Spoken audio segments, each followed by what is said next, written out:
Welcome to listening to stories on Kevin TV audiobook channel, Shadow Slave. Chapter 549, Soul Beast. Sunny waited for a few moments and then hurriedly stood up while summoning the runes. This was it, the moment he had been waiting for.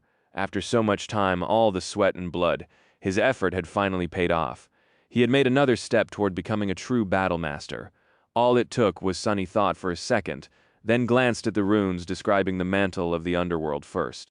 Under the description of the Prince of the Underworld enchantment, a runic counter glowed, Vanquished Foes, 2332-6000. All it took was killing 1,200 enemies with his own two hands, and dying by a master's hand once. Around 900 of those kills had happened in the dreamscape, one in the waking world and the rest in the wild reaches of the Chained Isles. Sadly, creatures slain by Saint did not count toward the requirement of the strange enchantment, or the number would have been any higher. Still, it was good progress. Turning away, Sunny found the string of runes he wanted to see the most. Shadows, Marble Saint, Soul Serpent! He concentrated on the latter, and read, Shadow, Soul Serpent, Shadow rank, awakened. A wide grin appeared on his face. Sunny closed his eyes and listened to his soul, then circulated shadow essence through the coils of the serpent. He could feel that it was flowing even faster than before. The rate of essence expenditure and regeneration was also improved. Perfect. He had expected the process of evolving to a new rank to take a long time, like it had happened with Saint back on the Forgotten Shore, but Soul Serpent had awakened instantly after he had reached the second level of mastery over the Shadow Dance, maybe due to its unique nature as an Aspect Legacy relic. What else changed, I wonder? Sunny opened his eyes and looked back to the runes. He had already noticed that there were new ones in the description of the shadow. Shadow attributes, Shadow Guide, Soul Weapon, Soul Beast. The Soul Beast wasn't there before. He concentrated on the new attribute and read attribute description. Soul Serpent can assume the form of a beast. Sunny blinked a couple of times. What? He looked down at his bare chest and stared at the intricate tattoo of a black serpent that coiled around his torso and arms. Then Sunny carefully raised one hand and gave the shadow a mental command.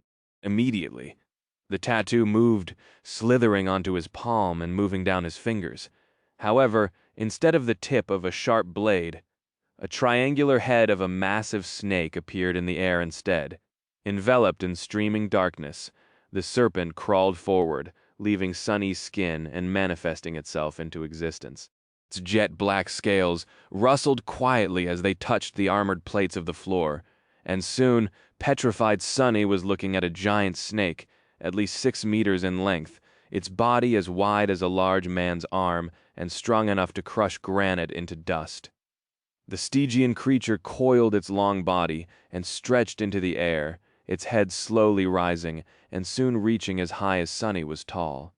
A forked tongue flashed for a moment, and then the serpent looked him right in the eyes.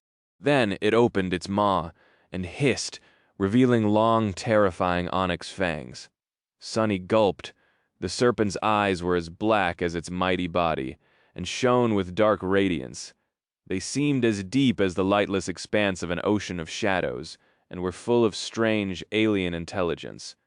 Luckily, there was no aggression or ill will in them. Instead, there was simply recognition. The shadow serpent was greeting its master. Sunny slowly looked away and studied the dark creature's body. Then, he sent the creepy shadow forward and it swiftly wrapped itself around the serpent. Immediately, flowing patterns that were somehow even darker than the lusterless obsidian scales revealed themselves, and the pressure that the shadow beast exerted instantly became much more frightening. Its body had turned ghostly, enveloped in wisps of impenetrable, moving darkness. Sunny hesitated for a moment and then grinned. What a good buy you are. Very satisfied, he glanced at the giant snake, and then patted it on the head with a delighted expression on his face. Now, it was the mighty beast's turn to blink if it had any eyelids. Was Sunny imagining things, or did the obsidian serpent seem a bit startled by such treatment? With a shrug, he glanced back at the runes and lowered his gaze. There was one last surprise left for him to discover. At the very bottom, several new runes appeared. Shadow abilities, serpentine steel, Soul Reaver, ability description. A portion of the soul essence of those slain by the shadow serpent in its soul weapon, or soul beast form, is absorbed and transferred to its master. Sunny's smile widened. Excellent. That will help with the fact that I can't use the serpent to regenerate essence while it is not on my body. In fact, as long as it continues to kill something, my essence might never run dry. He glanced at the shadow with gleaming eyes. You and I are going to do great things together, buddy. You'll have plenty of tasty souls to eat, don't worry. Saying that, Sunny opened his palm and commanded the serpent to crawl back onto his skin. A few seconds later, the shadow had already turned back into a tattoo and coiled itself around his body. It was as though there had never been a terrifying creature in the underground dojo in the first place. Now let's take a look at that relic. Sunny looked at the runes and found the right cluster. Aspect Legacy. Shadow Dance. Shadow Dance Mastery Level 2 7th. First Relic. Claimed second relic. Claim. Third relic. Unearned, concentrating on the second relic. Sunny said confidently, claim for a second. Nothing happened. Sunny waited, full of anticipation. What could it be? Another shadow? A weapon? An armor? Maybe a charm or a tool or something more unexpected? A new attribute, perhaps? And then, answering his call, the spell spoke from the darkness. You have claimed an Aspect Legacy relic. You have received a memory. Sunny hurriedly glanced at the runes describing his memories, searching for a new one. A moment later, when he saw it, his heart skipped a beat, and he momentarily forgot how to breathe. Out there in the darkness of the underground dojo, several familiar runes shone with ethereal light. They read, Memory, Drop of Ikar, Chapter 550 Tournament Rewards. Sunny held his breath, staring at the runes intensely. He knew what that memory was, another drop of divine blood. And knowing where the Shadow Slave aspect had come from and to which deity it was connected, it wasn't hard to guess whose blood it was. Shadow God, this memory was of a drop of Shadow God's blood, and in that drop was his lineage. Can't be, but it was. Sunny had just received a second lineage memory, more than that. That lineage was a complete one, like the fire that Neff had inherited from Sun God, not a fragment of a forbidden bloodline that he had inherited from Weaver. The demon of fate, Sunny, studied the runes for a while, then slowly turned away. He wasn't ready to summon the drop of Ikar yet, not because of the pain that consuming a lineage memory would bring. Who knew? Maybe there wasn't going to be any this time. After all, this one was not forbidden. He simply had to prepare himself mentally. Sunny paced for a bit, then sat down and meditated for some time. Then he decided to study the memories he had received in the tournament to distract himself. He had already studied the memory of ice in detail, so 3 more remained: the arrow, the shield, and the final reward he had received from Morgan, the memory created in the forge of the great clan Valor. The real reason he had joined the dream tournament in the first place. Sunny hesitated for a moment, then looked at the list of his memories. Memories. Silver Bell, Puppeteer's Shroud, Midnight Shard, Ordinary Rock, Prowling Thorn, Endless Spring, Blood Blossom, Darkwing, Moonlight Shard, Mantle of the Underworld, Weaver's Mask, Broken Oath, Blackhorn Bow, Full Quiver, Autumn Leaf, Cruel Sight, Covetous Coffer, Undying Chain, Heavenly Burden, Memory of Fire, Memory of Ice, Strike of Thunder, Patient Avenger, Morgan's Warbow, Drop of Ikar. So it's a bow, but what's up with that name? Well, it made sense, actually. If this was really a custom memory created for a specific user, then why wouldn't its name fit theirs? Sunny concentrated on the arrow. First memory, Strike of Thunder Memory Rank. Ascended Memory Tier 2. Memory Type Weapon. Memory Description: a powerful spirit was once trapped in a glass bottle for 1,000 years. This lightning is a manifestation of his rage. Memory Enchantments. Caged Lightning. Enchantment Description: this arrow strikes as fast as a bolt of lightning and chains its devastating damage to several nearby creatures. He grunted. So, lightning in a bottle, huh? Even though the arrow's single enchantment was an active one and required a lot of essence to access, which meant that it couldn't be used often, the effect was very good. It was able to deal damage to groups of enemies, which could come in handy in many situations. Satisfied, He shifted his gaze to the shield. Memory, Patient Avenger. Memory rank, Ascended Memory Tier, 3. Memory type, Weapon. Memory description, aflame with hatred. She waited and watched. When the time came, her vengeance was colder than ice. Memory enchantments, Tenacious. Burning Heart, Cold Steel, Tenacious enchantment description. This shield is especially durable. Burning Heart enchantment description. This shield can store a portion of fire damage it receives to augment another weapon of its wielder, or unleash a devastating shockwave. Cold Steel enchantment description. This shield can store a portion of impact damage it receives to augment another weapon of its wielder, or unleash an immolating wave of fire. Sunny thought for a bit. So, this shield was basically able to convert heat to kinetic energy, and vice versa. The stored energy could be used to enhance another weapon, or released all at once to deliver a powerful attack, which meant that the more hits the shield received, the more devastating the resulting retaliation would be. Saint was long overdue for a good shield memory, and this one would suit her very well. A weak smile appeared on Sunny's face, and finally the main prize he sighed, then concentrated on the bow he had received from Ascended Morgan of Clan Valor. He also summoned it. Composite bow made out of black horn and dark polished wood manifested itself from a storm of crimson sparks. It was entirely black, however, its string was of a vibrant scarlet color. There was also a brand carved into one of its limbs near the grip, its contour of the same color as the string. It depicted the crest of the Valor family, a straight sword thrust through an iron anvil.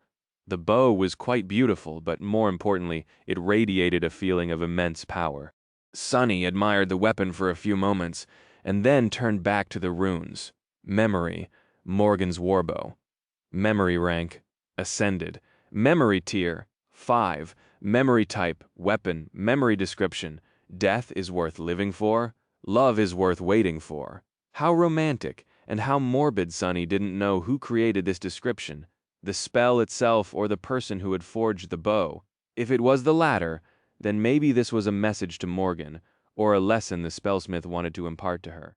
But what kind of a lesson was that?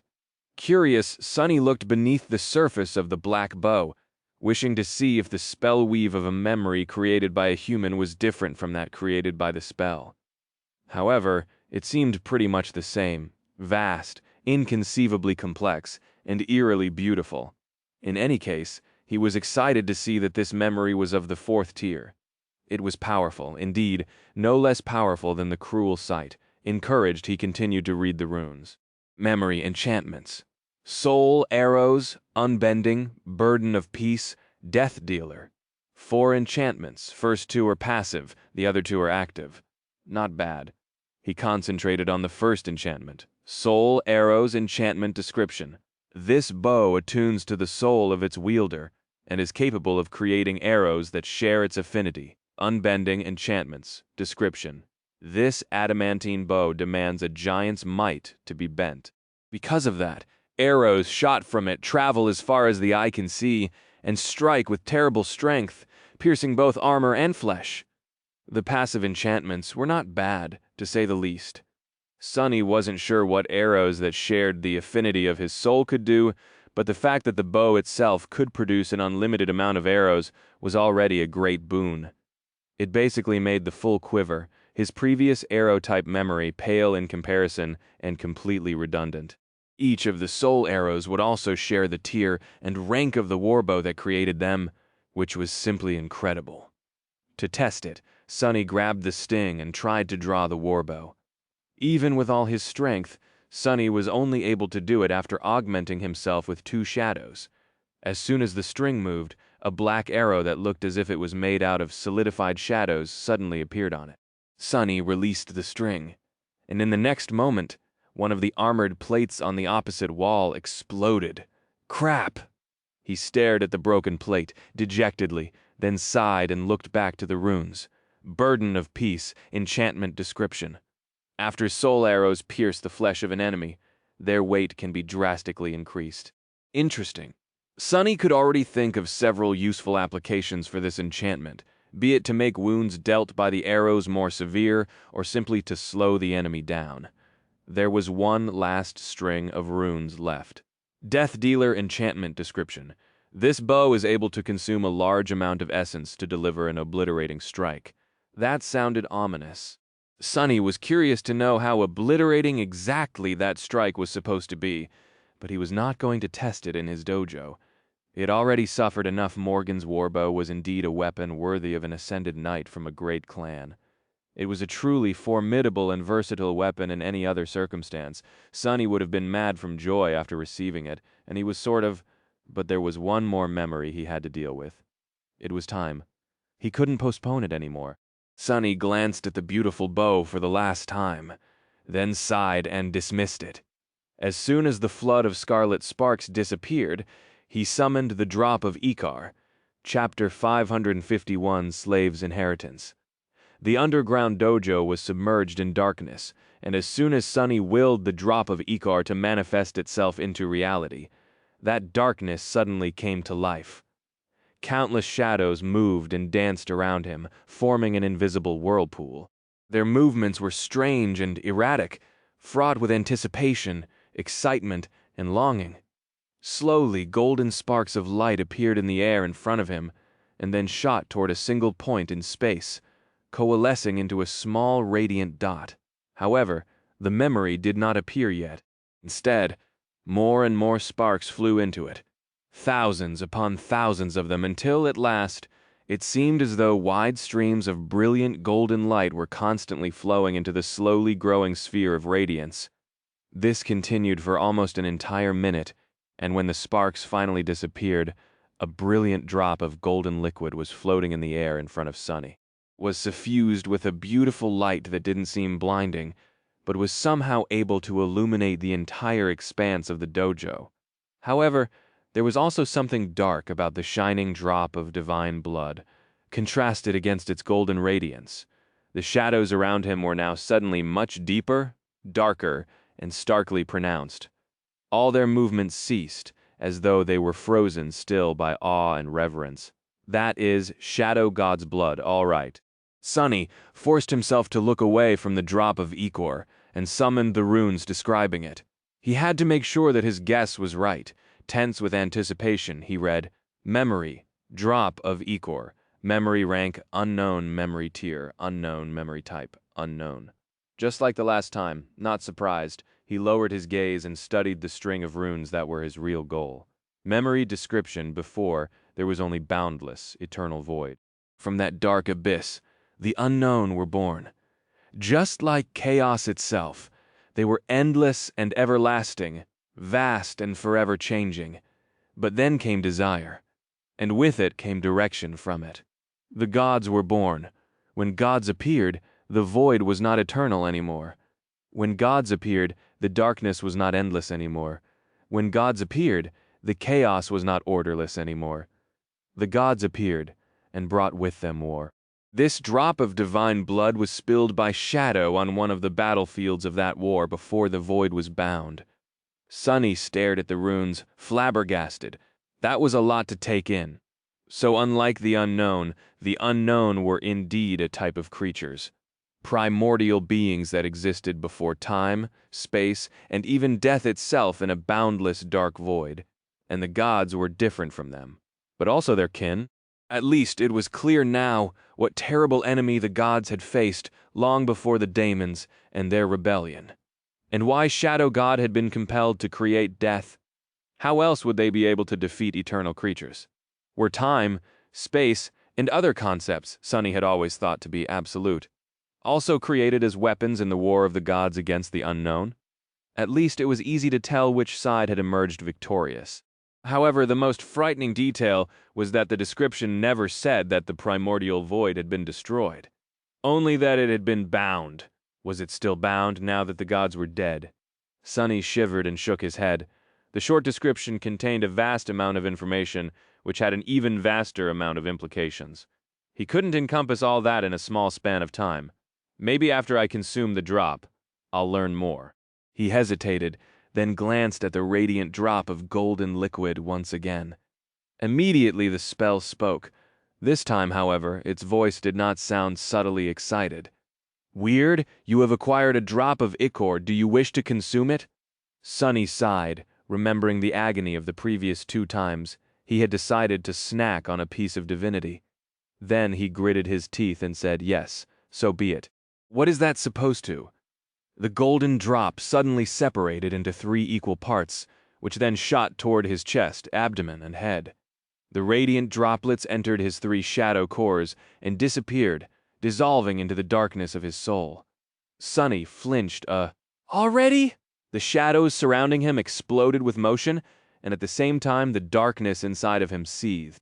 He felt something entering his bloodstream, a cold and unfamiliar energy that brought with it both pain and euphoria, torturous process of transformation. The cold energy spread through his entire body, reaching every corner of it. It surged on the cusp of assimilating into the very essence of his being. And then, something strange happened. Sunny opened his eyes wide in shock and horror. As the lineage of Shadow God flowed through his veins, blood weave suddenly surged too. But its behavior was not at all normal, or caused by Sunny himself. It was acting of its own volition, and felt full of ominous dark intent and hunger. What? He was prepared for indescribable pain, but the pain never came. Instead, he could feel the cold energy being hungrily and ruthlessly devoured by the blood weave, like it had been starving for thousands of years. What the hell is happening? A sudden spasm ran through his body and Sunny fell down with a short yelp. Inside of him, 2 forces were fighting for control over his very being. One was the lineage of Shadow God, and the other was blood weave. And despite the fact that one was complete and came from an actual divinity, while the other was fragmented and incomplete, the forbidden inheritance of Weaver was winning. It was like a savage beast that sunk its teeth into the soft flesh of its prey and refused to let go. Stop! What are you? And before he knew it, it was all over. The cold energy of Shadow God's lineage was gone, and blood weave was back to its usual self, peaceful once again, as if nothing had happened. Peaceful, but yet stronger. As Sunny stared into the darkness in absolute shock, there was no announcement of him acquiring a new attribute. Instead, the spell said with a hint of dark satisfaction in its voice, Blood weave has evolved. Bone weave has evolved. Ember of divinity has evolved. Your memory has been destroyed. Sunny remained silent for a long time, and then let out a furious, outraged scream. Weaver, you bastard! Chapter 552, September. The autumn was in full swing. Out in the waking world, the skies were gray and the winds were turning cold. The trees were showering the wet ground with a fragrant carpet of dead leaves. But under the boundless, lethal expanse of the sky above, the world was still warm and bright. On an especially large island, one covered with emerald grass and moss-covered ruins, a frightening nightmare creature was stalking its prey. It had 4 mighty paws, a lean body covered in black fur, and a wide maw full of sharp fangs above it. 2 furious red eyes burned with hatred and madness. The abomination noiselessly moved through the tall grass, approaching the source of loud noise. A human's voice was screaming, full of indignation. I'm right here, come and get me, damned bastards! Curse you all! The creature snarled and prepared to jump. Before it could, however, a slender arrow fell from the sky and hit the abomination right in the eye, instantly killing it. You have slain a fallen beast, Black Ravager. Your shadow grows stronger, several hundred meters away, safely hidden in the shadows cast by a fragment of an ancient wall. Sunny lowered his bow and frowned. The happy shadow jumped up and down several times, then turned to him and applauded. Sunny looked at it, his frown turning into a scowl. What do you mean, great shot? I was aiming for its leg, you idiot! Dejectedly shaking his head, he threw the bow on the ground and growled. It had been almost 2 months since the day he had gained and promptly lost the lineage of Shadow God, but Sunny's mood was still in shambles. He had spent most of this time training Rain and learning how to use a bow. By now, his aim wasn't terrible, but it was also not nearly as impressive as what he had seen Kai do. The fact that his archery was improving so slowly only added to Sunny's frustration. He wasn't using Morgan's warbow, of course, reluctant to be seen with a memory awarded to Mongrel, even if no one except for the terrifying master knew what exactly that memory was. People could recognize the brand of clan valor on its surface, which would lead to a lot of question. Instead, Sunny was training with the Blackhorn bow, which Saint had used to wield back when he had been too weak to handle nightmare creatures populating the chained isles without her support. Sunny stared at the bow in question and suppressed the desire to give it a good kick. Dismissing it with a sigh, he retrieved the cruel sight from where it had been thrust into the ground and headed in the direction of the slain abomination. Compared to when he had just arrived on the chained isles, Sunny was much stronger now.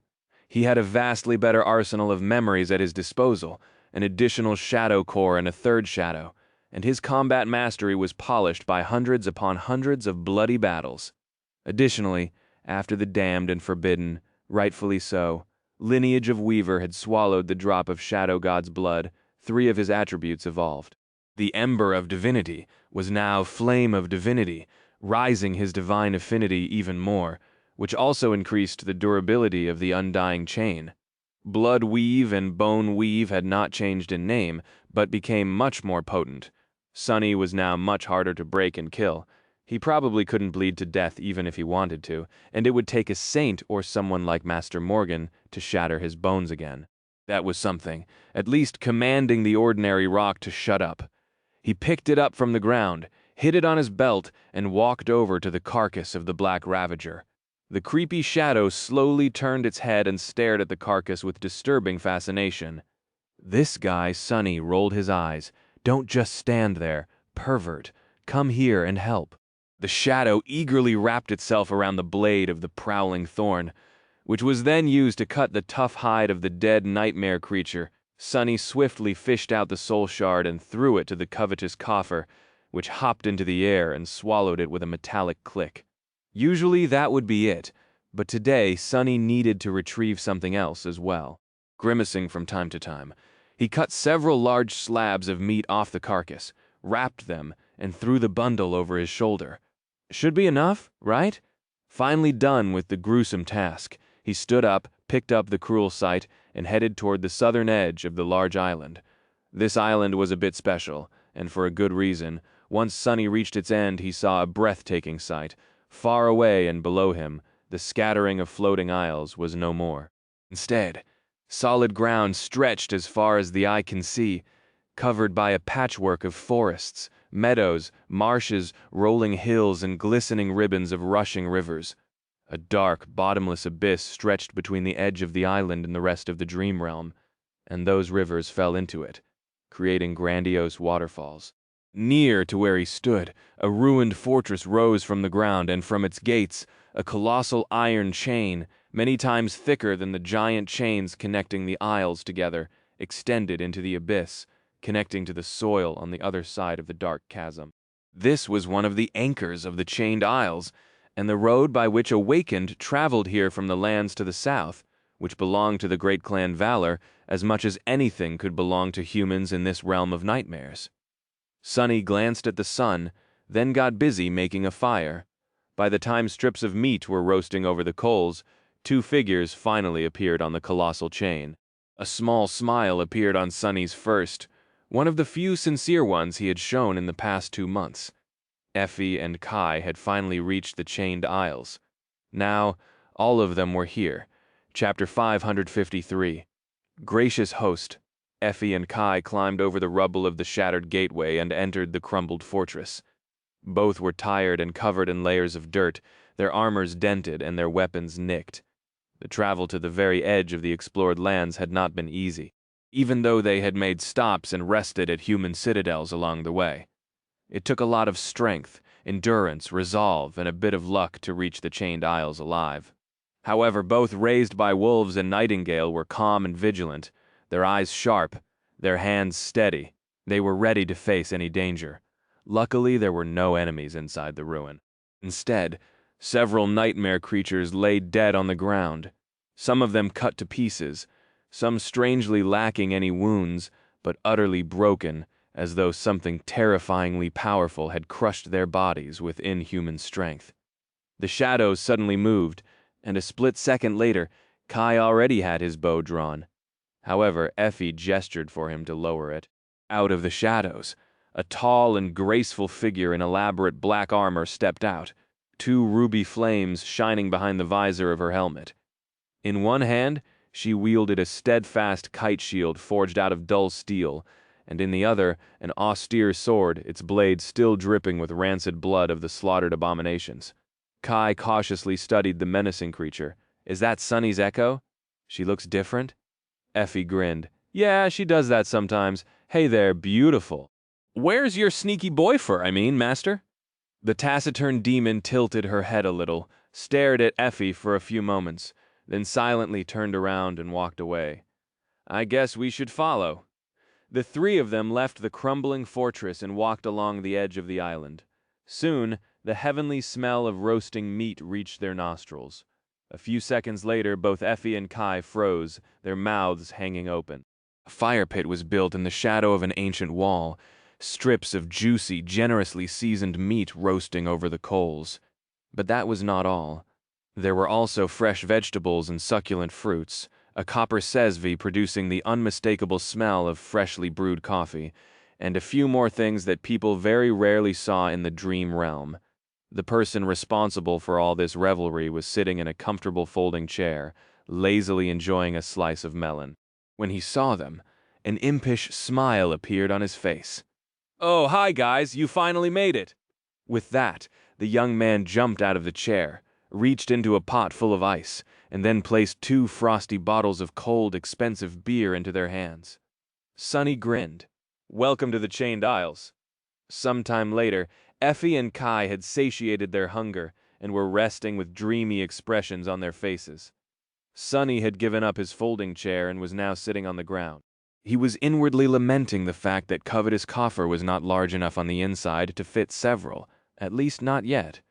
Maybe after he becomes a master, things would be different. Kai took a sip of his beer and glanced at the branded bottle in his hand with a funny expression.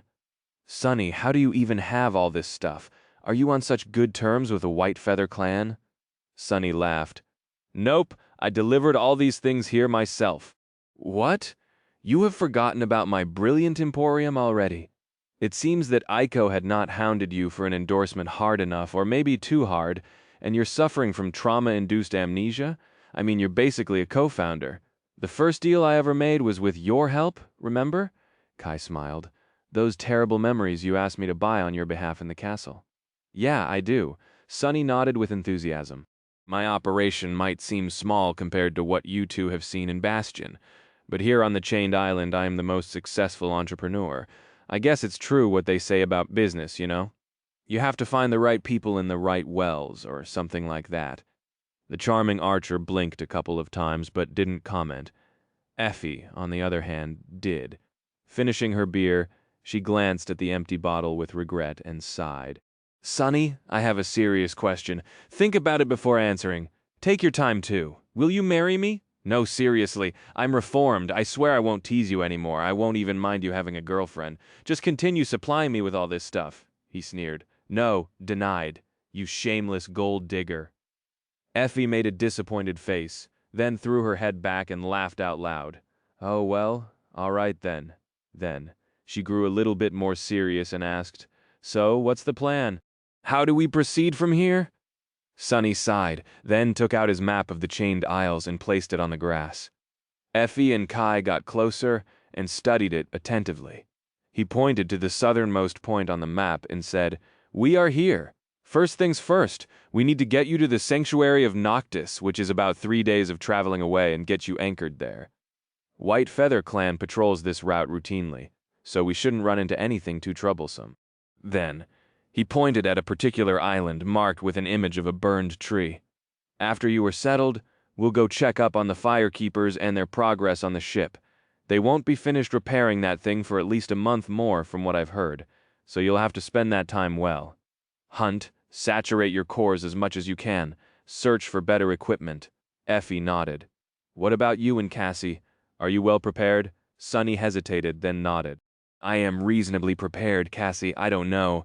But the two of us have another task to accomplish before the ship is ready to set sail. He pointed to the very north of the Chained Isles, to a dark island that was almost touching the foreboding slopes of the Hollow Mountains. There is something we need to retrieve from the Night Temple. If all goes well, we'll travel north and come back within a month. If it takes longer, we will rendezvous here. His finger landed on the shipwreck island. And challenge the seed. That's the gist of it. Don't worry, though. We'll talk everything through in detail before Cassie and I leave. Effie and Kai glanced at each other. Sounds like a plan. Sunny nodded, then glanced at the setting sun. Good rest well tonight, then. We'll set off in the morning. Winter was drawing closer and closer, and the closer it got, the more nervous he became. Chapter 554. Coming clean on the way back to the sanctuary, Sunny tried to impart as much knowledge about the chained isles as he could to Kai and Effie. The archer, in particular, needed to go through a tough adjustment. His main combat tool was his ability to fly, which was obviously restricted in this strange land. Looking at the clear blue sky with a bit of trepidation, Kai asked, "So that crushing? How deadly is it?" Sunny grimaced. "Deadly enough to kill a saint. But it is also situational. After a bit, you'll develop a sense of how high or low the island you're standing on is. When it is at its lowest point, like right now, you will probably be able to rise several hundred meters into the air before feeling any pressure. The exact margin depends on how long the chains of the island are." He paused, then continued. "However, when it is ascending or descending, you'd better either stay on the ground or not fly more than a dozen meters up. And if it has already reached the peak, well, you really should have already escaped to another island. But if you failed to do that in time, lay on the ground and pray. If the chains are short enough, you will survive." Kai studied the sky above some more, then looked down. "What about below the islands? Can I fly freely there?" Sunny nodded. "Theoretically, yes, the sky below is generally safe. There's just nothing there. But that is only true for its depths. The underside of the islands is actually much more dangerous than their surface. The creatures that dwell there are the true horrors of this place. Some of them stay put. Some move through the darkness as they hunt and migrate between islands. So flying under the islands is lethal in its own way. Effie was less concerned with the crushing, since her mighty constitution allowed her to withstand it on par with someone like Master Roan or Sunny himself. She was, however, very interested in all the kinds of nightmare creatures that populated the region. The huntress was determined to finish saturating her core in the month left before their departure. Sunny shared all the knowledge he had about the inhabitants of the Chained Isles. He had spent many months fighting local abominations, so he knew a lot, which creatures frequented which island, how they attacked their prey, what their weaknesses were, and so on. He also knew which islands had to be avoided at all costs. By the end of their journey, even Effie seemed impressed by the amount of knowledge he had accumulated. I guess the Academy doesn't pay you for nothing. You really did do a lot of research," Sunny grinned. "When I hunt nightmare creatures, I get to sell their shards and also get paid by the research faculty." "So much money, ain't it a dream?" she giggled. "The wonderful thing about you, Sunny, is that you are very easy to please." What is that supposed to mean?" Effie, meanwhile, looked east and asked with a bit of tension. "What about the saint who rules this region? What's your opinion of her?" Sunny thought for a bit, then said with uncertainty, "Skytide? She is a bit of a recluse. I don't really know, but her husband is a really decent guy, so that earned her some points in my book." Effie smiled lightly and didn't continue the conversation. On the third day, they finally reached the sanctuary. Due to how high profile both Raised by Wolves and Nightingale were, the trio was invited to have a meal with St. Tyrus before visiting the gateway. The dinner was pleasant enough, but when the plates turned empty, the real conversation began. St. Tyrus looked at Effie and Kai with her usual expressionless severity and asked, "I was surprised to hear that 2 more of the most brilliant awakened of the new generation had decided to visit my remote and unremarkable citadel. If you forgive my bluntness, to what do I owe the pleasure?" The 3 of them glanced at each other. They had discussed what to say in advance at this point. There was no reasonable way to keep their intention secret, so it was easier to just let the cat out of the bag. Kai smiled politely before answering. That smile of his was charming enough to make a crowd of women faint on the spot, but Skytide did not even blink. "We came here with the intention of challenging a nightmare seed. Sunny Awakened Sunless discovered one not too long ago. Since the seed is years away from blooming and doesn't pose a threat to the waking world at the moment, he didn't inform you. Please forgive him that transgression." Master Roan frowned. There is a seed on the chained isles. Where? Effie pointed down. To reach it, we'll have to descend into the depths of the sky below. Song of the Fallen will also be joining us. We plan to use that ancient. At least that explains a few things, I guess. Saint Tyrus lingered for a few moments, then asked evenly, Are you sure that you want to enter a second nightmare? It has been less than a year since the four of you. Awakened, most people take much more time to prepare for the rigors of the spell's trial. And even then, many don't survive.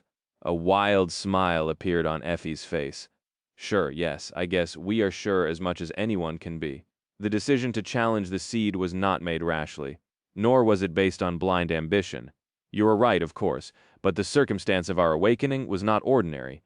Even though it only happened recently between the four of us, we already share a decade of battle experience, and the battles we fought were not soft. Sky Tide did not answer immediately, turning her face away to look at the vista of the chained isles. Kai cleared his throat. Are you going to try and dissuade us, my lady? Tyrus remained silent for a few moments, then slowly shook her head. No, if four awakened with the SSA designation want to challenge a nightmare seed, they must know what they're doing. Your timing is actually good as well. Sunny frowned slightly. Good timing, what does she mean? But Sky Tide wasn't going to elaborate. Instead, she looked at Effie and asked, When do you leave? The huntress shrugged. Cassie and Sunny have an errand to run in the Night Temple, so we'll depart as soon as they return. Tyrus shifted her gaze to Sunny. Was he imagining things, or did her expression become darker? You're going to the Night Temple, Sunless, he nodded. Yes, it is a part of our preparations. Why? The beautiful saint remained silent for a few moments, then said simply, Be careful to strictly follow the rules while you're there. Sunny politely agreed. Inwardly, though, he was a bit disturbed. Well, that did not sound ominous at all. Cassie, too, had seemed a bit apprehensive about the Night Temple. Just what kind of a place was it? A few days later, a delicious aroma was slowly spreading through Sunny's home. He was currently in the kitchen area of the first floor, whistling an upbeat tune as his hands juggled several cooking utensils. There were several pans and pots simmering on the stove, and a scattering of fresh ingredients on the countertops around him. Ah, this smells so good. Taking a step to the side, he produced a strange knife out of nowhere and started slicing and dicing the vegetables, the triangular blade moving so fast that it turned into a blur. Rain, who was tasked with peeling the potatoes, gave him a long and dark look. Sunny, not to doubt your honesty and professional integrity, but how exactly is this a part of my training? Are you sure you're not just using me as cheap labor? No, wait, it's not even cheap. I'm actually paying you. Without stopping what he was doing, Sunny looked at her and frowned. Why, of course, I am very sure also is this how you handle a blade? By gods, you just sliced half of that poor potato off and threw it into the sink. It's called peeling, not destroying, you know? Where's your finesse? Where's your precision control that knife better? These things are very expensive. Rain stared at him with burning resentment. For a few moments, then sighed heavily and continued peeling the potatoes. Sunny grinned. Effie, who was watching him cook with a wolfish expression, gulped. So, it's not ready yet. His eyes twitched 40 seconds. Damn it, that's how long ago you asked the same question. For 100th time, what do you think changed since then? Effie opened her mouth to retort, but at that moment the doorbell rang. A sadistic light suddenly gleamed in Sunny's eyes. Oh, I wonder who can it be? He glanced at Rain and said nonchalantly, Rain, go see who it is. The teenage girl blew a strand of hair out of her eyes, wiped her hands on her apron, and glared at him. What, I am your doorman now, too. Grumbling, she put the knife down and went to the door, then opened it. Sunny observed her with keen interest. Rain looked up, revealing that the unexpected visitor was quite tall, and then suddenly froze. Her face paled so much that it turned almost entirely white, and her pupils became as wide as saucers. Her mouth hung open. It was as though the girl was paralyzed by horror. Sunny weighted the heavy kunai in his hand and walked over. As he walked, a strange sound escaped Rain's mouth. A tall and ridiculously attractive young man was standing on the porch, looking at her with a polite and friendly smile. His hair was auburn and absolutely gorgeous, and his electric green eyes were nothing short of stunning. He was dressed in simple but exquisitely stylish clothes, holding fashionable sunglasses and a face mask in one of his hands. Oh, I am so sorry, I must have come to the wrong house. Even his voice was charming and velvety, causing one's ears to tingle. Rain was finally able to force out a word, her voice a panicked squeal. Night? Sunny gave her a short look, shook his head, then smiled at Kai. Hyung, you're here. Sorry, the dinner isn't even ready yet. Come on in. Come on in. Kai returned his smile and came inside. Sunny raised a hand and poked Rain in the back, then narrowed his eyes and said with exasperation, Rain, why are you just standing there? Get my Hyung some slippers quick. Then he turned to Kai and sighed. So sorry, that's Rain. A girl I tutor, she is a bit slow sometimes. Kai glanced at her, two lethally cute dimples appearing on his cheeks. I'm sure that is not true. It is very nice to meet you, Rain. She opened her mouth trying to say something, but no words came out of her mouth. Sunny waited for a couple of moments, then shook his head again and bent down to push a pair of house shoes to Kai. Make yourself at home. This is the living room. I'll be over there in the kitchen area for a bit. But please, for the love of gods, can you distract Effie Chess driving me crazy? Kai laughed, patted him on the shoulder, and went in to greet the hungry huntress. Sunny and Rain were momentarily left alone. The teenage girl breathed heavily for a few moments, then slowly looked down at her dirty apron and hands with pieces of potato peel stuck to them. An expression of utter horror appeared on her face. Then she looked at him with wide eyes and whispered, Sunny, why is night in your house? He blinked a couple of times, pretending to not understand the question. What do you mean? Kai is a dear friend of mine. We're practically brothers. One might say, what's wrong with you today? Sunny shook his head in derision. Rain stared at him in shock, then opened her mouth to say something. However, before she could, the doorbell rang again. Sunny calmly opened the door, revealing a petite, exquisitely beautiful young woman standing on the porch. She had delicate features, pale blonde hair, and stunning blue eyes. Despite the fact that the young woman was dressed humbly, there was an auric about her.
He stood up and walked over, then stretched one hand over with a smile. Sunny put one finger on it and sent two memories away with a regretful sigh. The Blackhorn bow and the full quiver. Effie was well equipped with powerful memories from her time on the Forgotten Shore and from the months she had spent hunting as an awakened. But the charming archer lacked good armaments. Even though it pained Sunny to let go of two ascended memories, he knew that this was for the best. It was going to give Kai an opportunity to grow stronger in the next month and be better prepared for the nightmare. Plus, he still had Morgan's warbow and the strike of thunder. Kai frowned in confusion, then stared into emptiness, clearly reading the runes. Then an excited light ignited in his eyes. "Oh, thank you, Sunny," Sunny scowled. "Now, don't get me wrong, this is not a gift. I am lending them to you lending, you understand? Brilliant Emporium is a respectable business, not a charity. I'll be expecting a full repayment or an exchange of equal value in the future." "Got it," Kai beamed and looked at him with a wide smile. "Oh, that's so sweet." Sunny's scowl deepened. "Sweet? What does he mean, Sweat? What's wrong with this idiot? I just told him that he's now in debt." The sun was already rising, and that meant that they had to part ways. Each had a lot of things to do. When everyone left, Sunny stared at the table full of empty plates for a while, and then sighed. Somehow, he felt that they won't be able to have a nice dinner like this for a while. Chapter 5058, One Last Lesson. It was already morning, so he didn't bother going to sleep, and just brewed himself more coffee, poured it into a cup, and went to sit on the porch. The mental fatigue of the long planning session made his thoughts a bit slow, but Sunny knew that he would be able to remain awake and lucid for a couple more days without any problem. He wasn't going to return to the dream realm until all his business in the waking world was taken care of. So, Sunny just rested for a bit, watching the dawn and unhurriedly thinking through all the things that had to be done. Say goodbye to Teacher Julius. Talk to Aiko about the Emporium. The second nightmare could take a lot of time to conquer, so there was a question of how long the supply of soul shards he had given her would last. Sunny didn't want to return and discover that his store had closed doors and lost all its clients. He took a sip of coffee and looked down. Of course, there was a very real possibility that he would not return at all. Sunny did not delude himself. No matter how powerful he was and how swift his progress had been, this nightmare was going to be nothing except for absolutely deadly, like all nightmares where better people than him had ventured inside and never returned. The possibility of death was very real. Was there even a point in planning for the future? As he thought about it, suddenly, a sound of light steps could be heard on the path leading to the porch. Sunny smiled a little and then looked up. Rain was standing a few steps away, looking at him with a bit of awkwardness. Are your guests still here?" He shook his head. "Good. I mean bad. I just wanted to talk to you alone, that's all." Sunny raised an eyebrow. "Oh? What about?" Despite the fact that Rain was obviously trying to be apologetic and respectful, a familiar angry light ignited in her eyes. "You know what about?" Sorry," she stumbled, remained silent for a few moments, and then asked in a more polite tone, "Why didn't you tell me that you are a big deal?" Sunny stared at Rain for a bit, then smiled. "Have I not told you that I am probably the strongest awakened in the world? The best of best and all that?" "I think it happened right here on this spot," Rain scowled. "I'm being serious." Sunny took a sip of coffee and looked at her for a few moments. Slowly, the smile disappeared from his face. Finally, he sighed and looked away. "Because I'm not, as far as awakened go. I am not a big deal at all. In fact, I am very small and easily squashed. So I don't like to advertise my prowess. It's best that everyone thinks of me as weak and stupid. That way I'll be much harder to kill." Rains looked at him in confusion. I don't understand. How would nightmare creatures know that you are considered strong? Why would that put your life in danger?" A dark, sad smile appeared on Sunny's face. He glanced at Rain and then asked, "Who said anything about the nightmare creatures?"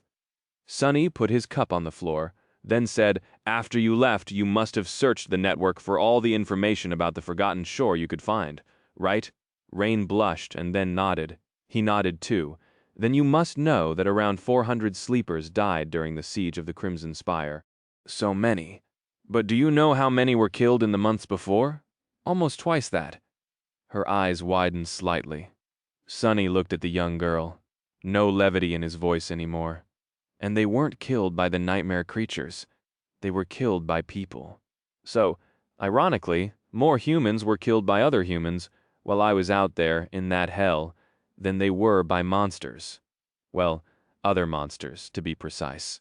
And that is a lesson you're going to have to learn if you want to become strong. He sighed.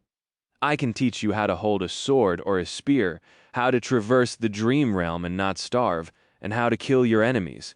But I can't teach you how to be strong, Rain. That is something that you can only learn yourself. This world, it is a cruel and ruthless place. Some people are lucky enough to never learn its truth, but some do, and out of those, soft ones never survive. You're very, very soft, but are you lucky? I don't know, it's up to you. She listened to him attentively, an expression that was a bit too serious and somber for a girl her age appearing on her face. After a while, she said, I think I understand. Sunny smiled. I hope that you do, but also, a part of me hopes that you don't. He hesitated, then took out his communicator. Oh, and by the way, our lessons are going to have to stop for a while.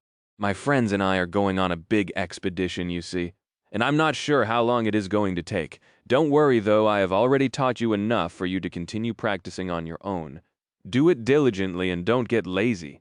If you feel that you mastered everything before I return, call the number I just sent you. It belongs to a friend of mine. Her name is Aiko, and she'll find you a new tutor. Rain stared at her communicator for a long time, then looked at him and asked quietly, You are going on a big expedition? Sunny showed her a carefree smile and shrugged. Sure, why? She hesitated for a few moments, and then asked, her voice suddenly uncharacteristically timid. Will it be dangerous?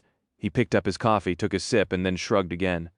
Dangerous? Yeah, of course. Really dangerous, I guess, but anything having to do with spell is... Rain looked at him with sudden intensity, her previous timidness gone. When she spoke, her voice rang with tension. Then why? Why are you going? Sunny looked at her in bewilderment, and then suddenly threw his head back and laughed. When he was done laughing, he glanced at her and said with an amused smile, Why? The same reason you wanted to train. To become strong. Really strong, chapter 559, no one path. Sometime later, Sunny, waiting in a cafe, looking out of the window at a lively street outside. People were rushing past, in a hurry to get inside before the heavy clouds covering the bleak sky erupted with rain. The subtle smell in the air told him that this was going to be a bad one, maybe not toxic enough to burn through clothes, but still unpleasantly hazardous. The acid rain didn't bother Sunny too much, since it was something everyone was accustomed to. Even in the outskirts, people knew how to avoid getting caught in one. Here, in a prosperous part of the city, citizens had much more protections. What he was thinking about was the street itself. This was the same cafe he used to visit when observing Rain, and the same street that had become a scene of panicked evacuation during the gate incident several months ago. Armored vehicles of the government had torn apart the road, and several violent skirmishes had spilled into the peaceful surroundings. And yet there were no signs of the furious battle left. The road was long repaired, and the battle damage mended. The cafe was open again, and people went on about their business as though nothing had happened. They had endured the disaster and moved on, showing the astonishing resilience the human race possessed. Not even the nightmare spell could overcome it. At least, it had not managed yet. Sunny sighed and glanced at the pastry in front of him. At that moment, the door of the cafe opened, and the familiar sensation of phantom cold enveloped him. Master Jet looked even more disheveled than usual, her uniform jacket actually sporting several small holes, their edges charred, however. She looked just as relaxed and strong as ever, her icy blue eyes radiating fierce energy. She seemed dead tired, but also somehow brimming with life. Jet looked around, noticed Sunny, and offered him a smile. Then, she flicked a few flakes of soot off her epaulette, walked over and crashed on the chair. I hope that this pastry is for me. He smiled and pushed the plate and a cup of fresh coffee toward her. Of course.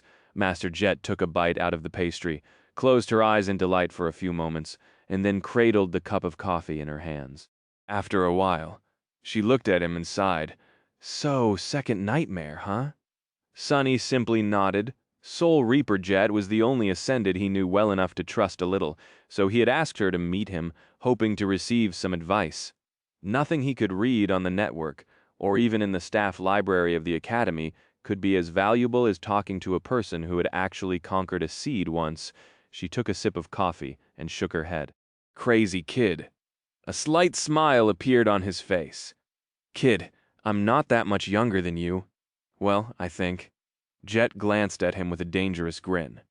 Are you asking me about my age? Damn, I guess I haven't slapped you in a while. The two of them stared at each other for a few moments, and then laughed. In truth, Sunny knew that Master Jet was in her late 20s, so the age gap between them was not insignificant, considering how much had happened to him in the past 2 years. 10 seemed like a lifetime, but at the same time he wasn't a kid anymore, not by a long shot. He looked down, thought for a few moments, and then said, Now is as good a time as any. I thought things through before deciding to challenge a seed. This is for the best. She studied him for some time, then nodded. I see well, there are a lot of benefits to being an Ascended. There are certain drawbacks, too. But you don't need to worry about that for now. Right now, you need to concentrate on surviving the nightmare. Sunny smiled. My thought exactly. So, is there any wisdom a venerated elder like you can share with this ignorant junior? Master Jet glared at him, then took another bite of the pastry. Elder, maybe I really should slap you. She lingered for a few moments, then sighed. The second nightmare, it is a lot like the first, but at the same time very different. The spell will send you and your cohort into an illusion of the past, one centered around a central conflict. To conquer the nightmare, you will have to resolve that conflict one way or another. There is no right or wrong way to do so. You just have to end it somehow. Jet fell silent, as if remembering her own trial. Her icy blue eyes stared into the distance. That won't be easy, of course. Your friends might die. You might die too. But you know this already. Let's talk about the differences then. The first one is rather obvious. The nightmare will be larger, longer, and harder than your first one. The nightmare creatures populating it will be of higher ranks and classes, usually either awakened or fallen. But if you're unlucky, you might meet a corrupted one too. Sunny grimaced. His first nightmare had pitted him against an awakened tyrant. What were the chances that he would get lucky this time and only encounter abominations within his ability to handle? Slim Master Jet, meanwhile, continued. The other difference is less talked about, but very important. Unlike the first nightmare, this one won't be tailor-made for you personally. You're smart enough to think through the implications of that fact on your own. But I'll mention one thing that very few people consider. The spell will try to find you a body that closely resembles your own, but due to what I have just mentioned, it might not be as similar as what one might expect. Sunny tilted his head and frowned. How different are we talking? She shrugged. You will be of the same rank, that is certain. Your build will be more or less the same. But that's the thing. If you're unprepared in a fight, more or less might cost you your life. A specialist has to rely on his or her body. It is our first and most important tool. Imagine that you're suddenly slightly higher or shorter. Your limbs are of a bit different length. Your center of gravity has shifted a little. Many people died because they weren't quick enough or couldn't adapt to that sudden change. Sunny closed his eyes for a moment. For a fighter, their body was like a well-oiled machine that they knew in and out.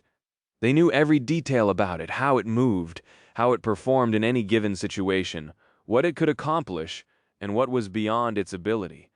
All battle techniques were finely tuned for that precise machine. Changing its parameters was like throwing a wrench into the mechanism, potentially causing its collapse. He had not known that detail. Luckily, now that he was informed, he would be able to prepare and shorten the adjustment period as much as possible.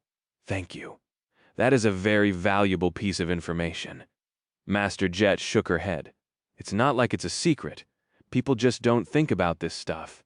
She hesitated, then said in a darker tone, The last large difference. Hopefully you won't have use for that knowledge. But if worse comes to worst, it is better to be prepared. Sunny looked at her and raised an eyebrow. What? She glanced at her cup, took a sip, and then carefully put it on the table. "The thing is," I said, "that there is no one way to conquer the nightmare. That means that some solutions can contradict each other, and people participating in the trial are not forced to aim for the same result." He scowled. What exactly are you trying to say?" Master Jet looked him in the eye and said, her voice cold and grim, "I am saying that not all challengers have to be on the same side. That rarely happens, but you should keep that in mind anyway." Sunny stared at her for a few moments, then turned away. He wondered what she wanted him to realize. Was Master Jet warning him that his allies could betray him and turn into another obstacle he would have to overcome to escape the nightmare, or saying that he could betray them if needed? They talked for a while, discussing various matters having to do with the nightmare seed and the trial itself. Sunny acquired a lot of useful information as well as several pieces of valuable advice, but throughout the whole discussion he continued thinking about that one statement. Rarely happens, but you should keep that in mind anyway. Chapter 560, Pawns of Fate. Sunny left the cafe and caught a train to go visit Aiko. After that, he traveled to the academy and said his goodbyes to Teacher Julius. The old man was a bit emotional to let him go, but did not try to dissuade his unruly pupil. Instead, he tried to offer encouragement, the second nightmare. "Ptooey! No student of mine can be killed by a mere second nightmare. Don't you dare put a stain on my reputation, Sunny, my boy. You hear me?" Finally, Sunny left the sleeper compound and stood outside for a while, watching the setting sun. Then he turned around and headed deeper into the academy complex. The room where Nephis slept did not change much. He replaced the flowers on one of the tables and sat down, looking at her pale and motionless face. No matter how many times Sunny came here, seeing her like this brought a dull pain to his chest. The cauldron of emotions burning in his heart was too deep and seethed too furiously for him to understand it. Sunny was never good with emotions, after all. There was resentment, longing, guilt, affection, fear, and hope. Looking at the transparent lid of the sleeping pod, he sighed. Hey, Neph. Just like before, this was the only thing he said out loud. He lingered for a bit and then thought, "You're still alive out there somewhere? That is good. That makes me happy. It really does, you know. Right after everything happened, I wasn't sure if I wanted you to live. I thought that maybe it would be better for you to die sometimes. I did." Sunny lowered his head and closed his eyes tiredly. But after a while, as time passed, I started to miss you more than I wanted to be free of you. Maybe what Master Jet said is true. Maybe no one is really ever free in this world. Maybe the only freedom there is the freedom to choose your own chains. A dark smile appeared on his lips. But that is the thing, isn't it? Even that choice was taken away from me. By you, by Cassie, by fate. I never had anything, and then I had even less than that. Wouldn't you be angry to be dealt a hand like that? Because I am. I am so, so angry. And that is why I'm never going to stop trying to break free. Screw truth, and screw fate, who said that its chains can't be broken. Sunny shifted slightly and stared at the sleeping young woman with burning intensity. I just have to get strong enough to rip them apart. You want to destroy the spell? Well, I want to destroy fate itself. Which one of us do you think is more crazy? He suddenly laughed, his voice full of both mirth and bitterness. If Weaver did it, why can't I? And if Weaver created it, why can't you break it? If that is our will, who dares to stop us? Sunny smiled widely and then grew quiet again, his eyes full of darkness. After a while, he rubbed his face. Anyway, Cassie and I are going to challenge the second nightmare soon. We might not be able to visit you again for a long time. So you take care of yourself, Neph. Don't disappoint me. I'm counting on you to stay alive, to keep me striving to surpass you. With that, he sighed heavily, stood up, and left without looking back. It was finally time for him to sleep, too. Before climbing into his luxurious sleeping pod, Sunny had a conversation with Effie. He moved her pod into the underground dojo and installed it near his own. The two of them were most likely going to spend a long time in the nightmare, so the house had to be put on lockdown for the duration. Hopefully Sunny would be able to do it himself after coming back through the gateway in Night Temple. But if things went wrong with the representatives of Valor, Effie was in charge of making the final preparations. He gave her the passwords from the security system and explained the procedure. Then, Sonny ran the diagnostic on the pod, made sure that it was functioning perfectly and could sustain his body for months, if not years, and sighed. It didn't matter, really. After entering the seed, he would either die or become a master. If the former happened, the well-being of his physical body was a moot point. If the latter happened paradoxically, the same statement applied. Ascension merged the physical body with the spirit body, however. Even if the physical body was completely destroyed, the process would create a new one. So, maybe it was more appropriate to say that ascension allowed the spirit body to become corporeal. In any case, the result was the same. That was why Effie wanted to become a master so badly, knowing that it would make her as strong and healthy as she was in the dream realm. Why many of the lost dreamed of challenging the second nightmare as well. And that was why it didn't matter, even if the sleeping pod malfunctioned and thoroughly roasted Sonny's physical body, instead of preserving it. If the nightmare didn't kill him, he would be as good as new. Still, Sonny was very attached to his mortal shell. He didn't want any harm to come to it, if only out for sentiment reasons.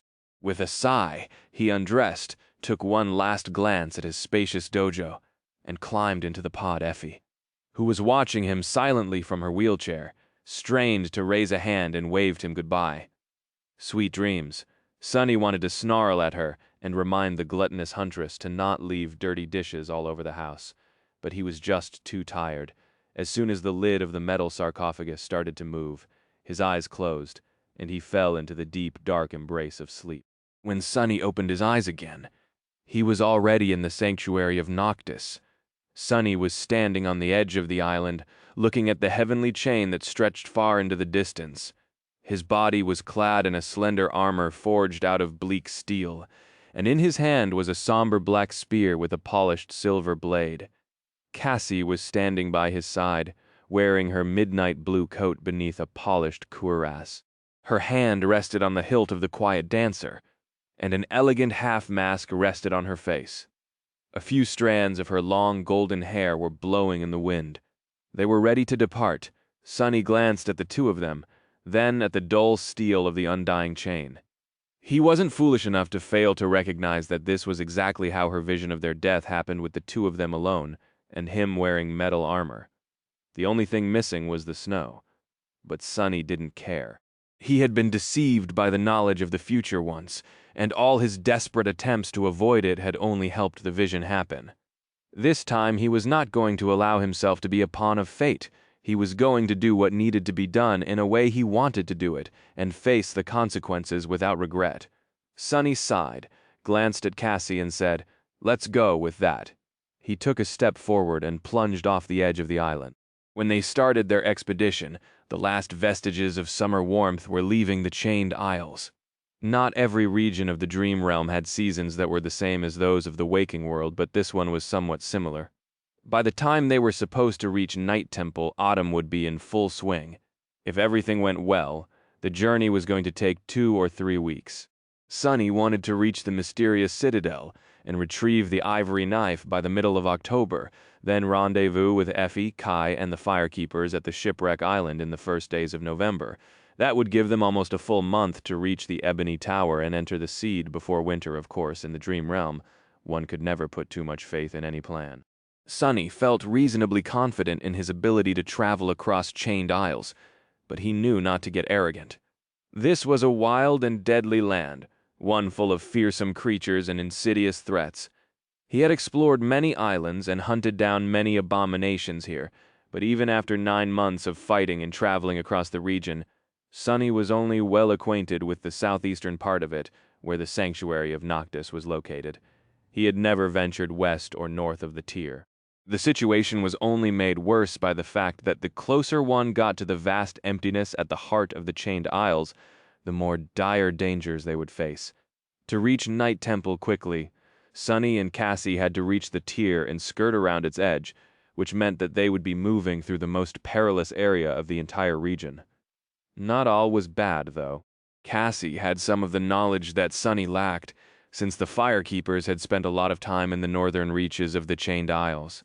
He also had all the information copied from Mordred's map, which contained a detailed description of many places they were going to have to travel through. He was strong enough to face the dangers that awaited them there, and Cassie wasn't defenseless anymore. The two of them were enough, most likely. These were the reasons why Sonny had decided to attempt the expedition without a full cohort. The following days proved that he had been right in his decision. Their journey was surprisingly smooth. The traversal itself provided no problems. Cassie was more than capable of moving from island to island without his help, which was a relief. Due to her second aspect ability and the quiet dancer, the blind girl was able to move through space with an adequate measure of accuracy, as it turned out. She also had an ascended charm that provided a powerful augmentation to a single echo, which she used on her rapier. With its help, the dancer could carry her weight for a short distance, which allowed Cassie to get to and off the chains with ease. The only drawback of the charm was that it ate through her soul essence rapidly, and she couldn't use it often or for too long, of course. Traversal was the least of their problems. As they traveled further into the heart of the Chained Isles, more and more nightmare creatures picked up their scent. That was where Sonny came in. With the help of Saint, and when needed the Soul Serpent, he was able to deal with anything that dared to attack them. Cassie helped too, but there was rarely anything for her to do. Sonny and his shadows were just too swift, cunning, and deadly. Their combined power was almost terrifying. That was not to say that the blind girl was useless. On the contrary, her presence was perhaps the single most important factor of why they were able to move toward their goal with such ease. Her great affinity to revelations, keen senses, and supernatural intuition complemented Sonny's battle prowess perfectly. It was almost disturbing how well they worked together, him scouting ahead and obliterating monsters, her guiding them through the maze of shifting aisles in a way that took them past the true horrors, the hidden hazards, and the crushing. The strangest part about all of this was that they didn't even talk to each that much, yet were able to achieve such a deep level of understanding. Most of the journey was spent in silence, with both of them preferring not to speak to another unless absolutely necessary. There was no small talk, no irrelevant conversations, and no friendly banter. Sonny didn't even talk to his shadows and Saint like he was already used to, which made the silence almost suffocating. Was indeed a bit awkward in the beginning, but then he got used to it. He actually started to enjoy the peace and quiet, as well as the company of another human being, even if it was Cassie. Their cooperation was efficient, seamless, and not burdened with emotions and other troublesome complications. An alliance of pure convenience. What was there to complain about? They traveled across islands that were barren and stark, and across islands that were lush with beautiful verdure. Across islands that teemed with vile abominations, and islands that were full of nothing but bones and ash. Across islands that were open and vast, and islands that were small and hid unseen dangers behind a veil of deception. It wasn't long before a day arrived when a dark line became visible far away over the northern horizon. When Sonny first saw it, he stood motionlessly for a while, looking north with a dark expression, the hollow mountains. After so long, he finally saw them again. Every day after that, the black line grew bigger and closer. Soon he was already able to discern individual peaks and the jagged shape of the mountain chain that pierced the sky, like the fangs of a colossal dragon. And on the day that the dark peaks towered above, shrouded in flowing mist, they finally reached Night Temple. The chain swayed lightly as Sonny and Cassie walked across it, rattling loudly from time to time. Since the island they had just left was currently ascending, the one in front of them was below and fully visible. The northern island was not too large, maybe 2 kilometers in diameter. Its surface was one vast level plain and covered entirely by a beautiful field of violet flowers, as if wrapped in a silken mantle. Despite the fact that the sun was high in the sky, the buds of the delicate flowers closed. From what Cassie had told him, Sonny knew that they would open only at night, emanating an eerie and beautiful light. He would have liked to witness that strange and magical sight himself, but right now there were far more important things for them to do, not to mention that, at the moment, Sonny's attention wasn't even on the island itself. Instead, he was looking past it, at the draconian peaks of the hollow mountains that towered above the island, submerging it into their vast and deep shadow. They were shrouded in white mist, that flowed slowly down the dark slopes and fell into the black abyss of the sky below like an endless wall of white, swirling clouds. The image of it was both magnificent and frightening. It was as though the sky itself was slowly being devoured by the lightless void, or maybe invading it. Looking at the dreadful mountains, Sunny couldn't help but wonder if Nephis was currently lost somewhere out there, in the white mist, or had she not dared to enter it, and instead chose one of the other directions. There was no way to know. With a sigh, he looked down and concentrated on putting one foot in front of the other. Soon, they reached the northern island and flew up Sunny with the help of the prowling thorn and the dark wing.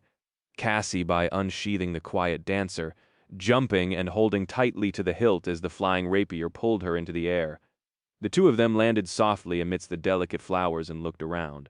Without the need to say anything, Sunny allowed the blind girl to take the lead and followed her as they walked toward the only landmark on the island, the ruins of the ancient fortress that perched precariously on its northern edge. It was very similar to the crumbled stronghold where he had met Effie and Kai. Trying not to disturb the flowers, they crossed the island and entered the fortress.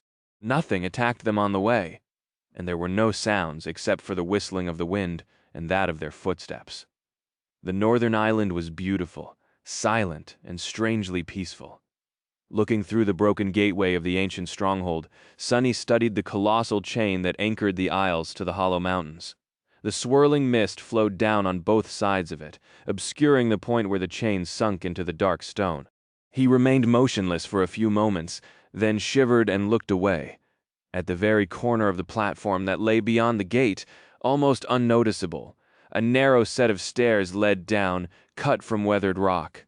The path snaked around the overhanging slope, clinging to the stone surface as it led to the dark side of the island. Cassie put one hand on the stones and, tracing her fingers across them, cautiously stepped onto the stairs. Sunny followed, looking down with a dark expression. The path leading to the Night Temple was long and narrow. There was barely enough space for two people to walk side by side. To his right was the stone wall of the island, and to his left was the bottomless dark abyss of the sky below. One careless step could spell a person's doom. The placement of the stairs was not accidental, as well. If an attacking force tried to lead an assault down the path, they would have had to fight the defenders one at a time, with the movements of the fighter's right hand being restricted by the slope. Range attacks wouldn't help much due to the curvature of the wall, too. In a place like that, one warrior could stop an entire army. They descended lower and lower, finally reaching the dark side after a long time, the point where the slope turned almost completely horizontal. The stairs transformed into a strange hanging bridge that was attached to the stone surface above by rusty chains. It swayed precariously above the dark chasm of the sky below, leading all the way to the center of the aisle to the Night Temple. Sunny froze, startled by a mournful sound of a loud bell that suddenly rolled through the darkness. In front of him, at some distance, a magnificent structure protruded from the underbelly of the floating island. Made out of black stone, it resembled a tall, somber cathedral that was somehow built upside down and hovered above the abyss of impenetrable darkness.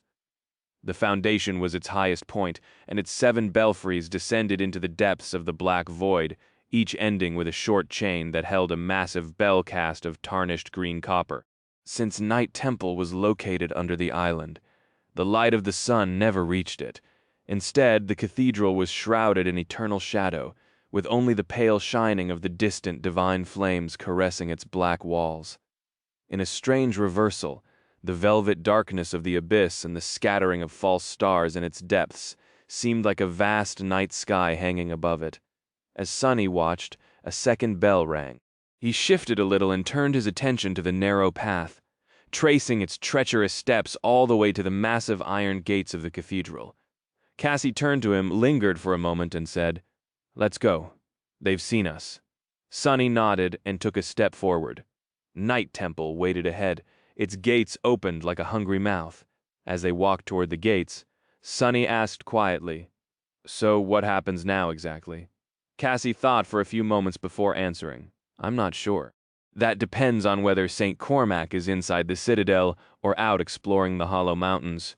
In any case, my standing should be good enough to at least get an audience with one of the masters overseeing the temple in his absence. She hesitated, then added, "If we are allowed inside, there are several rules you must follow. Outsiders aren't allowed to summon any memories or echoes inside the citadel. We can only go into the allowed areas, unless a master is escorting us. We may not speak with the inhabitants of the temple unless they address us first. Additionally, all items we bring inside have to be inspected." Sonny frowned. The rules were not only strange, but also strict and would put him at a disadvantage. Should anything happen, however, he remembered Skytide's warning. She told him not to break any rules inside Night Temple. "All right, I won't do anything risky unless absolutely necessary. Let's see how this plays out first." As they approached the ornate gates, two figures became visible standing on both sides of it. One was a man and the other was a woman. Both sentinels were in their 30s and had calm, cold, dangerous eyes. So these are the lost. It was Sonny's first time meeting their kind. In truth, there was not much difference between them and those awakened who had not lost their physical bodies. That was not to say that the sentinels were ordinary, both radiated an imposing, overbearing aura. Just from how the lost held themselves, Sonny could tell that they were extremely experienced and fearsome warriors. Their armors were perfectly crafted, and their weapons had a dangerous luster, all clearly of a high rank the pressure. These sentinels exerted reminded him of the oldest and most deadly hunters of the Dark City, those who had survived long years of bloody battles in the hell of the Forgotten Shore. If he was honest, he had to admit that most awakened anchored at the sanctuary of Noctis seemed like children when compared to the two lost. These people were no joke. And there were 100 more inside the cathedral, if what Cassie had told him was true, if all of them were the same as the sentinels. Sonny suppressed a shiver. He might have vastly underestimated the scale of the force that Clan Valor had stationed at the precipice of the Hollow Mountains. The somber cathedral hid an entire army. But why only keep the lost here? What purpose could it serve? The mystery had been tormenting him ever since he learned of it. At some point, one of the sentinels raised a hand, commanding them to stop. He studied both Sonny and Cassie for a while, and then said in a cold voice, "Lady Song of the Fallen, what a nice surprise to see you again. I hope that the other members of your cohort are well." His tone did not match the friendly words at all. The blind girl simply nodded. "They are well and in good health, anchored at the sanctuary of Noctis." The second sentinel raised an eyebrow and spoke. "Oh, what prompted you to make the long journey and return to our modest citadel, then? In a company of a stranger and without your loyal comrades, no less." Cassie glanced at Sonny and smiled. "This is Awakened Sunless, and he is not a stranger. In fact, he is a dear friend of mine and one of the few people in this world I would trust with my life. Both of us used to be Lady Changing Star's companions." Sonny almost choked. Such smooth lies admirable. The blind girl, meanwhile, lingered for a moment and then said, "We hope to have an audience with Lord Cormac." The sentinels remained silent for a while, making Sonny feel a bit nervous. Finally, one of them answered, "Lord Cormac is carrying out one of his missions. He won't be back for several weeks, at least." Cassie's smile didn't waver. Without skipping a bit, she said, her voice as polite and pleasant as before, "Sir Pierce or Lady Wealthy, then." The sentinels looked at each other. After a while, one of them sighed. "Wait here with that." He disappeared, leaving Sonny and Cassie under the heavy gaze of the remaining lost. Sonny stared back, shamelessly studying the sentinel. No matter how he tried, he couldn't tell the difference. She looked just like a normal awakened would in the dream realm. Well, it made sense. Her spirit body was the same, after all. It was also shaped very nicely. "What are you staring at, boy?" Sonny looked up and smiled. "One other your armor, ma'am. It seems like a fine memory." The sentinel snarled and didn't say anything. After some time, the second one returned and beckoned them to follow. They were led into a small, chilly room at the side of the gate and handed 2 sets of simple garments made out of crude cloth, then locked inside. Sonny stared at the bundle in his hands. With a perplexed expression, what is that?" for Cassie sighed and unbuckled her belt, then dismissed the quiet dancer and placed its empty scabbard on a bench. "No memories or echoes allowed. Remember," Sonny frowned, then glanced at his armor. If he dismissed it, he would be more or less naked. "They're expecting us to change here." The blind girl silently turned her back to him. Sunny hesitated for a moment, then did the same. His shadow looked away too, cursing inwardly. He dismissed the undying chain, and felt the shadows in the tiny room shift as Cassie's cuirass and coat crumbled into a rain of sparks. They were close enough for him to hear the steady beating of her heart and sense the heat emanating from her body. Trying not to let his imagination wander, Sunny put on a pair of simple trousers and heard the fabric rustle as it slid across her smooth skin. Bastards, they couldn't give us 2 rooms to change, suppressing his anger. Sunny put on a tunic and frowned. Its sleeves were too short to hide the coils of the soul serpent. More than that, they revealed the 2 shadows that were wrapped around his body, shrouding it in a thin layer of darkness. Not to mention that both the tunic and the trousers were several sizes too big for him. With a sigh, Sunny commanded the shadows to crawl up his arms, hiding them from sight. Then he dismissed the serpent and bent down to roll up the pant legs and put on a pair of leather sandals and cleared his throat. "Are you done?" Cassie answered after a short pause. "Yes." The clothes provided to her consisted of similar sandals and a long tunic that left her shoulders bare and her legs exposed below the knee. The silver half-mask was gone too, revealing Cassie's beautiful blue eyes. Sunny stared at her for a few moments, realizing that he had almost forgotten how they looked. Then he scowled and banged on the door. Soon the same sentinel let the out and led them through into the depths of the night temple as soon as they left the gateway behind Sunny, tensed as if expecting something terrible to happen. But nothing did. The sentinel glanced at him and frowned. "What are you waiting for? Come, Sir Pierce. We'll see be with us shortly."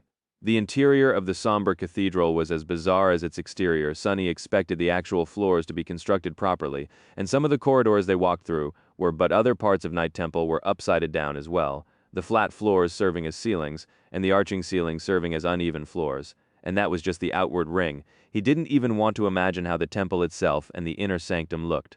As they walked, he saw several lost silently going about the mundane business of maintaining the citadel. They were dressed in the same crude clothes he was now wearing, and wielded no weapons. However, every one of them, from a person calmly changing the oil in the wall lamps to a man sweeping the floors, radiated the same aura of strength and lethality as the 2 sentinels that had met them at the gate. They were all battle-hardened veteran. Without shadow essence, he wouldn't be able to use Shadow Step to escape. More than that, he couldn't summon memories anymore. Manifesting them into reality demanded essence as well, even if it was a tiny amount. The same went for echoes and even shadows. He also felt weak and was only going to grow weaker in the coming hours without essence circulating through his body. Sunny's strength was vastly diminished. Whoever created this damned cage really knew what they were doing. With a resentful snarl, Sunny turned around and allowed himself to slide down to the center of the dome, where Cassie stood with a lost expression on her pale, delicate face. Raising one hand awkwardly, she tentatively moved it through the air around her and whispered, "I'm blind again." Sunny frowned, stared at her for a moment, and then turned away. "You were always blind, of course." He knew what Cassie meant without soul essence. The aspect ability that allowed her to perceive the world from several seconds in the future was gone too. It wasn't exactly sight, but something that had replaced being able to see to her. His words might have been cruel, but Sunny was not in the mood for pleasantries. Being locked in a cage, powerless to escape, that was his worst nightmare, and he had no one but himself to blame for ending up that way. Turning away from the blind girl, Sunny sat down, lowered his head, and grabbed it with both hands. Cursey smile. Her cursed. However, somehow they looked worse to wear. Their faces were paler, their movements were full of tension, and there was a strange darkness hiding in their eyes. Only the sentinel who had spoken to Sunny before was the same. If anything, his cold resolve seemed to have grown stronger, as did his silent hostility. Without saying a word, he threw the tubes of scent paste into the cage, then pointed at the water skin laying on the floor near Cassie. Sunny tossed the empty water skin out and received a new one in return. "Sir, can you please tell us what is going on? Where is your, 4th friend? Did something happen?" The sentinel stared at him with a heavy, grim expression. When he answered, his voice was steady, and even "don't speak unless spoken to." With that, the lost left. The door of the cell locked with a loud click, the flame of the oil lamp trembled, and everything became silent once again. Sunny sighed. What an unfriendly fellow. Just like that, their imprisonment started. There were no windows in the stone chamber, so it was almost impossible to track the passage of time.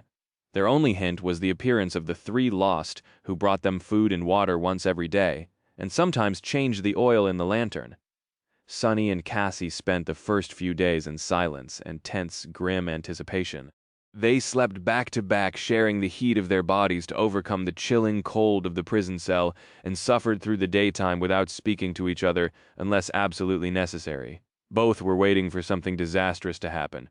However, nothing did. The night temple had not shaken again, and nothing came through the heavy door to either set them free or destroy them.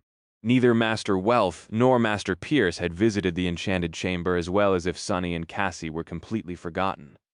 The stone cell was silent and unchanging. However, they could still tell that something sinister and dire was going on outside.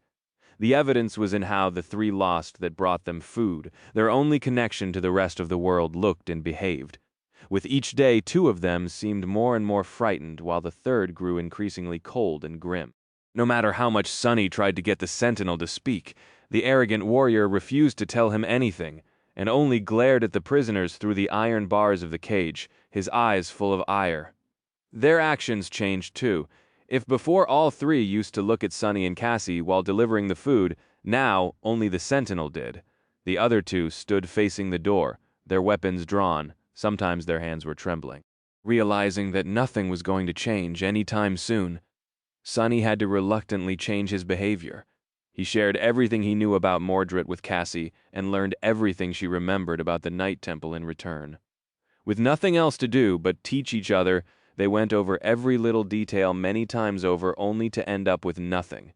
No new clues, no deeper understanding, not even a good guess or two. It was simply a dead end. For now, on the seventh day, the three lost arrived as usual. The sentinel walked forward and threw the tubes of synth paste into the cage, while the other two assumed defensive positions behind his back. Their eyes seemed dark and hollow. However, before Sunny could toss the empty water skin outside, a chilling scream suddenly resounded in the corridor outside the door. A long, drowning shriek echoed from the cold stones, full of torment and indescribable agony. How could a human throat produce such a sound? The lost tensed and gripped their weapons, one of them taking an involuntary step back.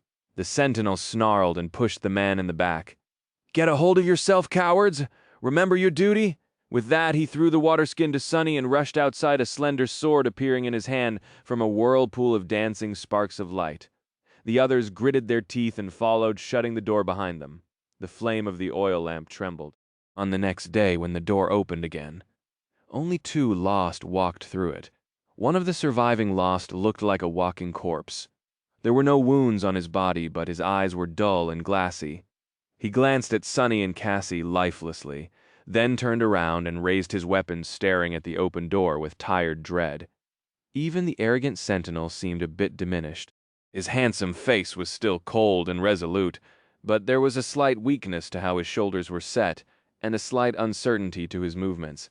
He tossed the tubes of synth paste and the water inside the cage, not even waiting for Sunny to return the other two water skins.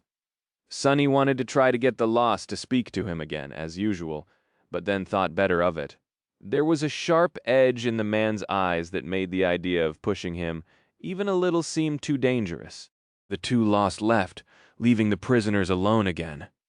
Sunny stared at the door and the orange flame of the oil lamp dancing beside it for a few minutes, then shivered and turned away.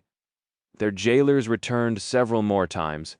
With each day they looked more disheveled and exhausted, the darkness in their eyes growing deeper and deeper. A few times Sunny could hear strange, disturbing sounds coming from the corridor, but the two lost did not seem to react to them at all. A week later, the food did not arrive for an especially long time. Sunny glared gloomily at the door, feeling pangs of hunger torment his empty stomach. One tube of synth paste a day was not nearly enough to satiate him, so he was always hungry, just like he had been in the past, living on the streets in the outskirts.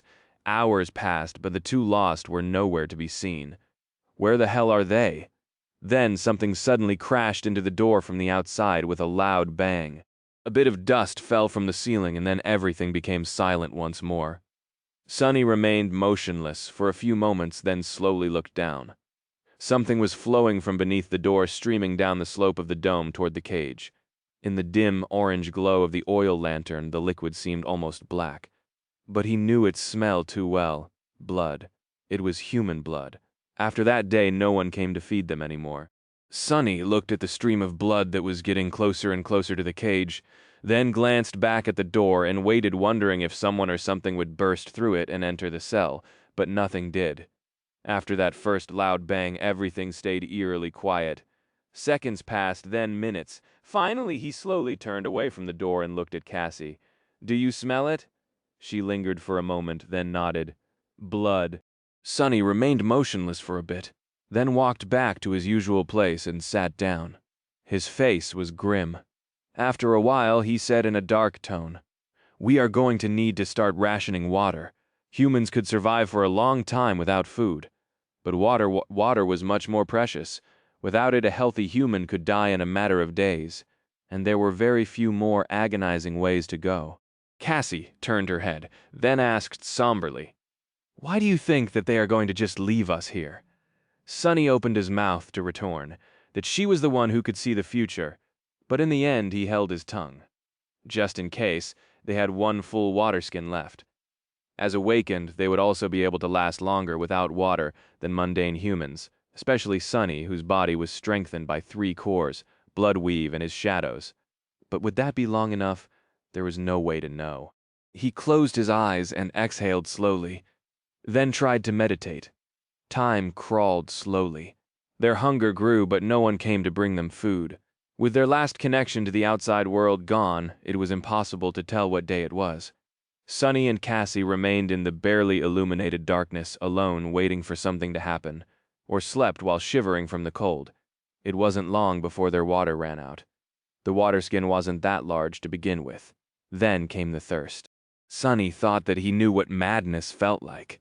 But after spending several days at least, he thought that a few had passed without drinking anything. He learned that there was a completely different realm of crazed delirium. The feeling of thirst was absolutely maddening, torturous, and suffocating. His throat hurt as if it was being cut. His lips had dried and cracked, and so did his tongue. His head was full of pulsating pain, and his muscles were experiencing excruciating cramps. All he could think about was water, water, water. The worst part of it all, however, was the fear. Fear that he was going to die in this cursed cage like a dog forgotten and discarded. Maybe one day someone would open the heavy door and find his desiccated corpse, reaching hopelessly and pathetically toward it through the iron bars. Sonny had tried everything he could think of to get out of the cage, but nothing he had done helped. The only result was that his condition worsened even further. By then his throat and mouth felt as though they were on fire, and his entire body ached terribly. He felt weak and lethargic, and his vision was starting to blur. Sonny spent most of his time staring at the orange flame of the oil lamp, because it was more or less the only thing he could see clearly. Then it disappeared too. The stone cell became even darker, with only the ghostly dim glow of the runes illuminating the iron bars of the cage. The oil ran out. Sonny closed his eyes. Was it really hopeless? No, he couldn't give up. He refused to. In all this suffering and despair, the only thing that kept him somewhat sane was the fact that Cassie was right there with him going through the same hell. At least he wasn't alone. Despite all the complicated emotions and the heavy burden of past sins, sharing his pain with someone had made, if not bearable, then at least a little easier. Neither of them would have been able to endure the agony and the terror of not knowing whether they were going to live or die, the fear of the unknown alone. But together, the two of them managed to persevere somehow. Maybe just to not let the other see them break first. Sonny didn't know how many days had passed since the flame of the oil lantern died out. Time lost its meaning a while ago. All he knew was the thirst, the pain, and the stubborn, spiteful will to hold on just a little bit longer. At some point he opened his eyes in the darkness and stared at the blurry blue glow of the sorceress runes. Then he turned his head and looked at Cassie, who was sleeping in his arms. There was a sound coming from behind the door. Sonny wanted to tell Cassie to wake up, but his throat was so dry that no sound came out of it. All it did was bring him more pain. He gritted his teeth, then shook her, gently waited for her to open her eyes, and carefully placed a finger on her lips. He wanted her to remain quiet. The blind girl hesitated for a few moments, then nodded. They let go of each other and shakily rose to their feet. By that point, the faint sound became more clear.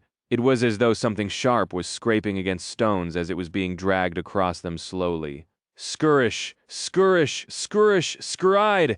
The haunting, grating sound was drawing closer and closer. Finally, it reached to just beyond the cell and stopped abruptly. Then they heard another scrape, this one much smaller, and the click of the doors. Lock. It opened and Sonny saw a blurry silhouette standing at the threshold of the stone chamber. Half blinded by the thirst, he could tell who or what it was, but the smell of blood was back. Only now it was much, much stronger. Sonny stood motionlessly gathering whatever strength he had left, which was far too little. Cassie was silent, too, a tense expression on her pale face.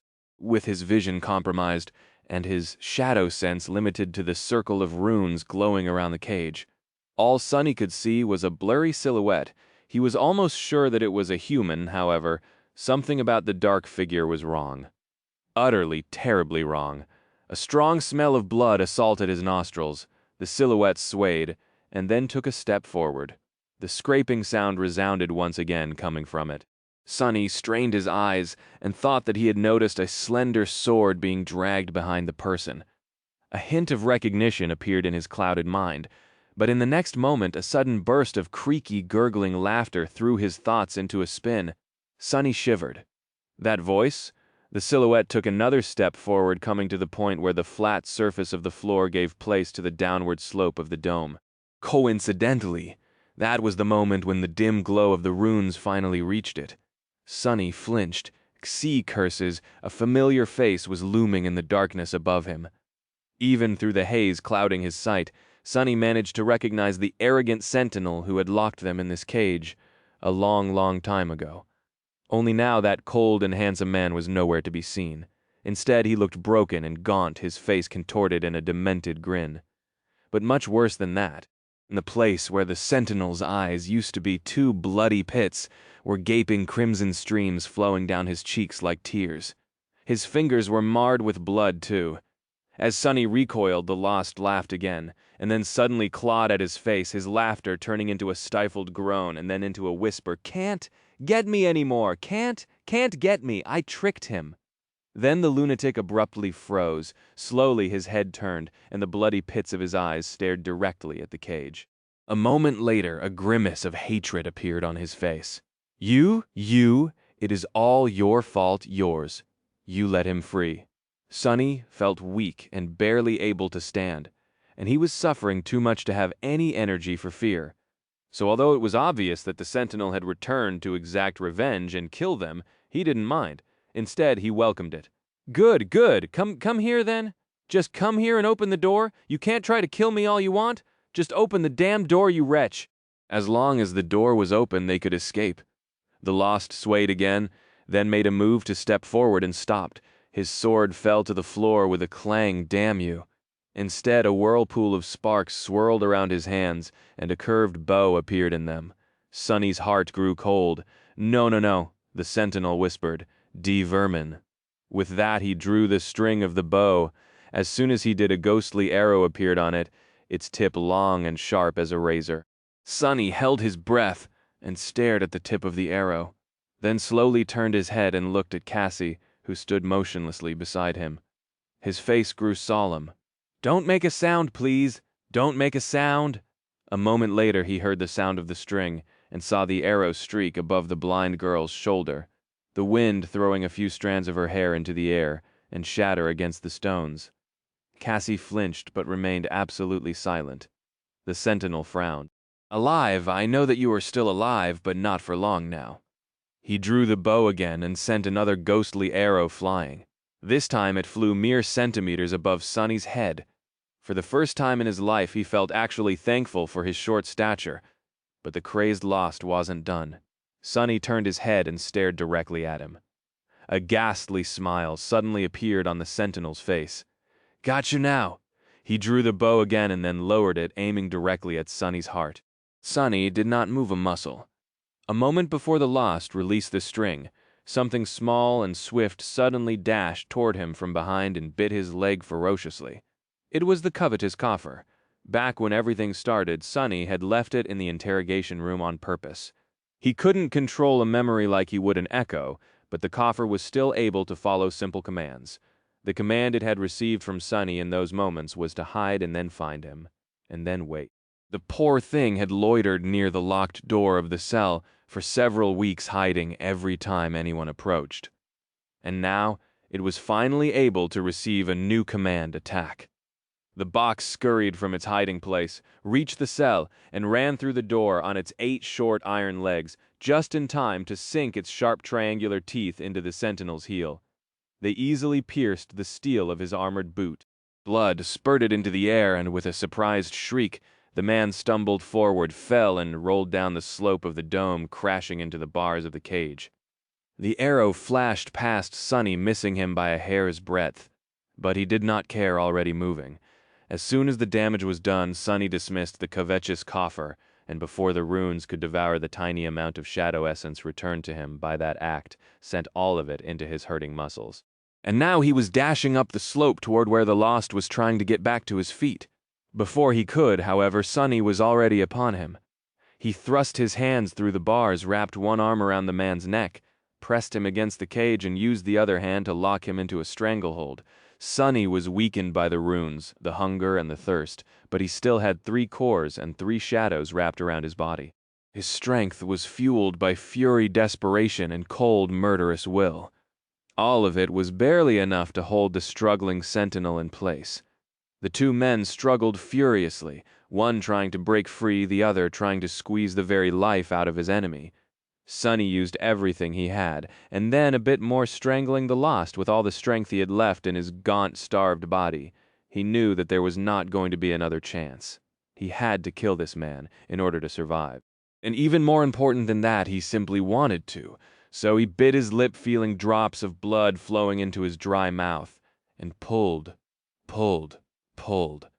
After what felt like an eternity, when his vision had gone almost entirely black, and his muscles were on the verge of collapsing, he felt something snap under his grip, and then the body of his enemy suddenly grew limp. The sentinel was dead.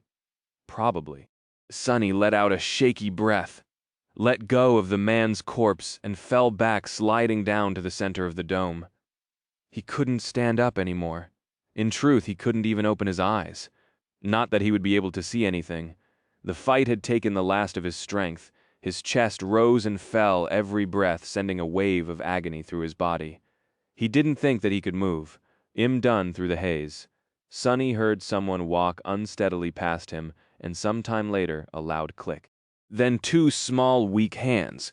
He didn't quite understand what was happening. However, soon his whole body shuddered, and a dark grin slowly appeared on his face. A raging, revitalizing flood of shadow essence was flowing into his 3 cores. He was free.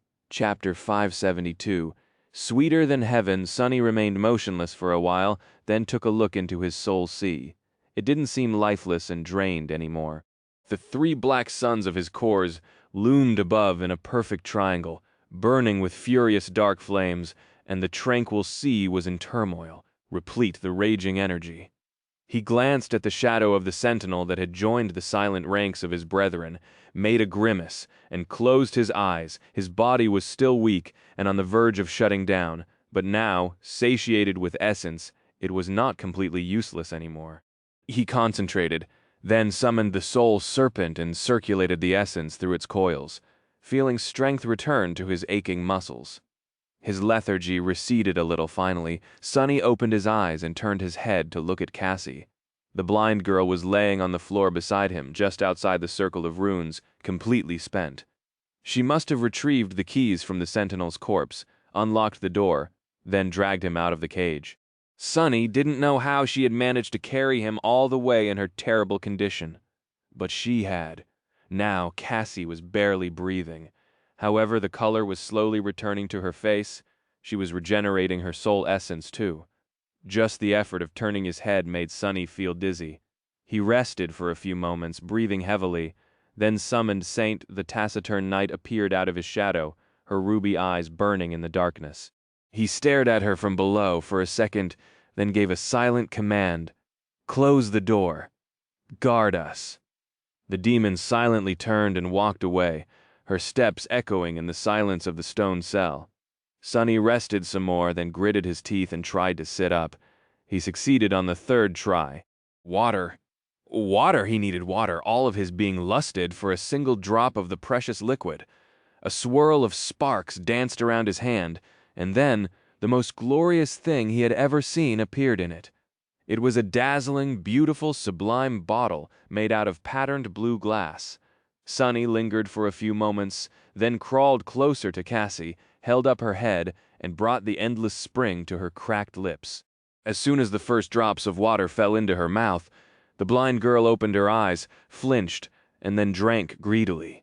At some point she raised one hand and grabbed his own, as if afraid that he would take the bottle away.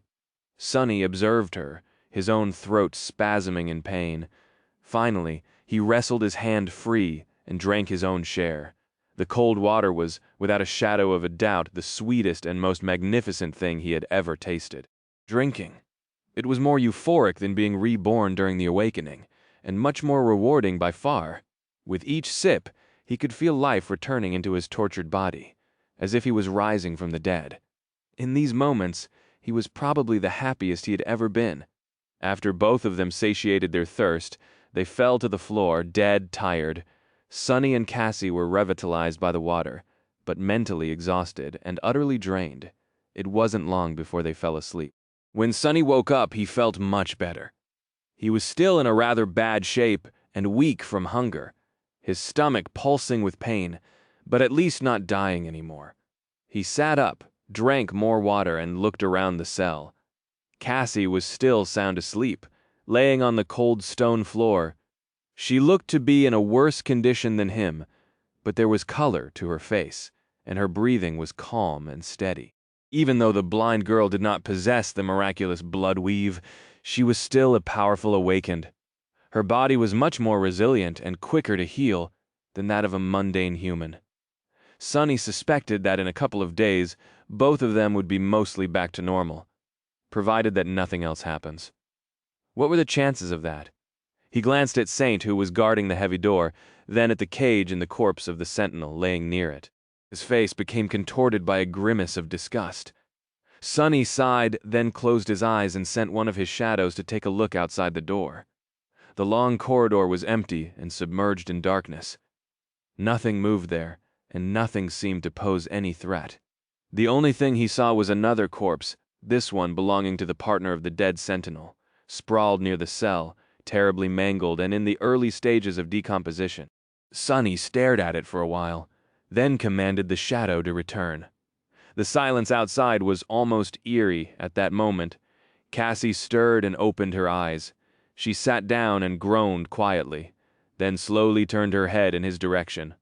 Her second aspect ability must have returned, or maybe she just located him by the smell, after weeks spent in the iron cage. Both of them reeked terribly enough to scare away a pack of hungry wolves. Sunny handed her the endless spring, stared at the bottle in the delicate hand of the blind girl for a few moments, then turned away. Cassie drank the water, coughed, then returned the memory and asked, her voice raspy, "What are we going to do now?" Sunny hesitated for a bit, then shrugged. "First, we need to find some food. Once we are full and strong enough to fight, we'll see. Gather information, assess the situation, then act." She nodded, then slowly rose to her feet. The quiet dancer appeared in her hand, in the glow of white sparkses. Sunny stood up, too, and headed toward the door. Saint moved aside, allowing him to open it. Standing at the threshold, he hesitated for a few seconds and then took a step forward. A dark expression appeared on his face. Sunny knew that he had to be careful, but he also felt entitled to some vengeance of his own. Chapter 573. Hunger, stepping over the corpse, laying at the doorstep of their cell. Sunny and Cassie entered the dark, empty corridor and stopped for a few short moments. They listened tensely to the echoing silence that reigned over it, and then cautiously moved forward. Most humans would have felt lost in the impenetrable darkness, but neither of them found it uncomfortable. Stepping softly, they walked toward the entrance to the closest stairwell, the shadows gliding ahead of them to scout for potential dangers. Sunny didn't let the shadows go too far, though knowing that he might need their help at a moment's notice. In the past weeks, he had learned everything that Cassie knew about the Night Temple, so there was a clear mental picture of its interior in his head. the parts of the great cathedral that the blind girl was familiar with, at least currently. They were at the lowest levels of one of its 7 belfries, deep below the outward ring of the main structure.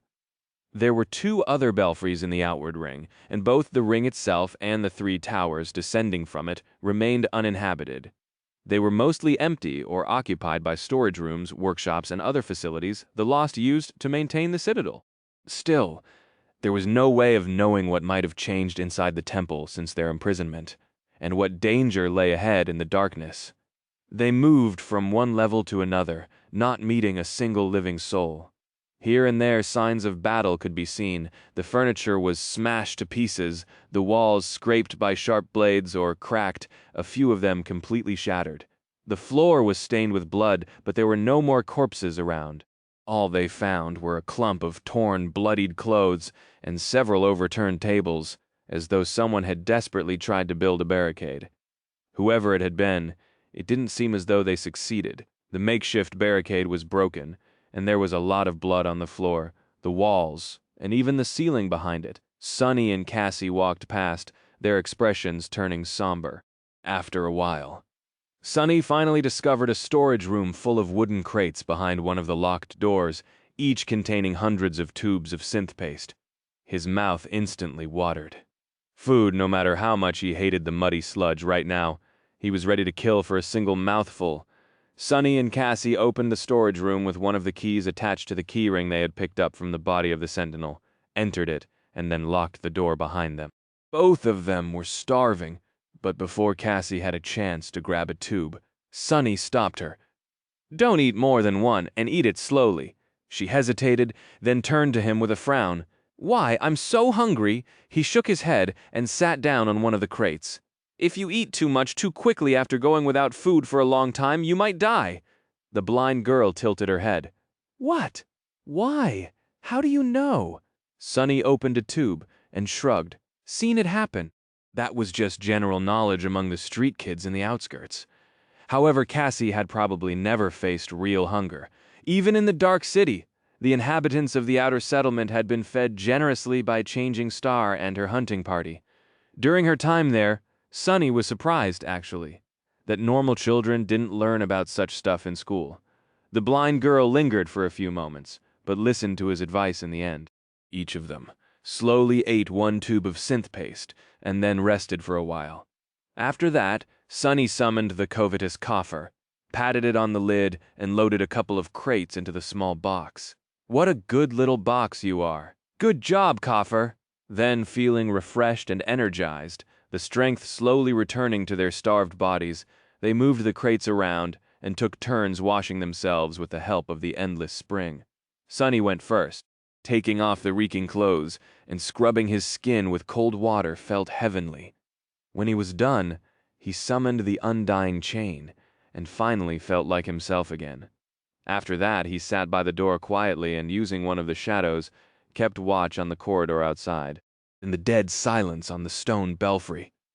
Sunny couldn't help but hear every sound around him, the rustle of the crude tunic against Cassie's skin as she took it off and dropped it on the ground, the murmur of the water as it flowed down her petite, supple body, and the small sighs of relief she made as the weight of several weeks of imprisonment was washed away by it. After a while she joined him, clad once again in her blue coat and polished armor. Sunny hesitated for a bit, then said, "Come closer." Cassie tilted her head a little, then did as he told Sunny, reach toward one of the extinguished oil lamps, and then proceed to rub her cuirass, pauldron, and other steel elements of the armor with soot. The blind girl frowned, but didn't stop him. "Are you trying to make it non-reflective?" He nodded. "Yeah, just in case." They still didn't know what powers Mordred possessed, but whatever they were, mirrors and reflections obviously had something to do with it. The undying chain was forged out of bleak steel, but Cassie's armor was too lustrous for him to feel at ease. That was also the reason why he had not summoned the cruel sight yet. The silver blade of the enchanted spear was like a clear mirror, and he wasn't sure what might happen if he did. After Sunny was done covering up the polished steel of Cassie's armor with soot, they rested for a while, ate a little more, and left the storage room behind. It was time to ascend the belfry and return to the outward ring of the Night Temple. As soon as they stepped out of the stairwell and found themselves between the black walls of the main structure of the Night Temple again, a terrible smell assaulted their nostrils. Sonny grimaced and then covered his nose with a hand. This was the familiar, vile smell of death. Just like the belfry, the outward ring was submerged in darkness. No one had bothered to change the oil in the lamps, and there were no windows to let in the light. The corridors here were wider, and their adornments richer. However, just like before, everything was silent and there was nobody around. Sonny shivered. Just where is everyone? The Night Temple seemed completely deserted. First, when they had been hungry and weak, he was glad for it. But now, the absence of people was starting to make him nervous. What the hell had happened here while they were locked up? Moving slowly, the two of them cautiously headed in the direction of the gates leading to the outside. It wasn't long before Sonny noticed a trail of dried blood on the stones beneath his feet, as though someone dead or dying had been dragged across them. Coincidentally, the trail led in the same direction.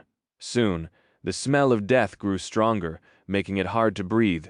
Sonny and Cassie entered the hall separating them from the gates, and froze. His face darkened. That is not good, Chapter 574 Black Altar.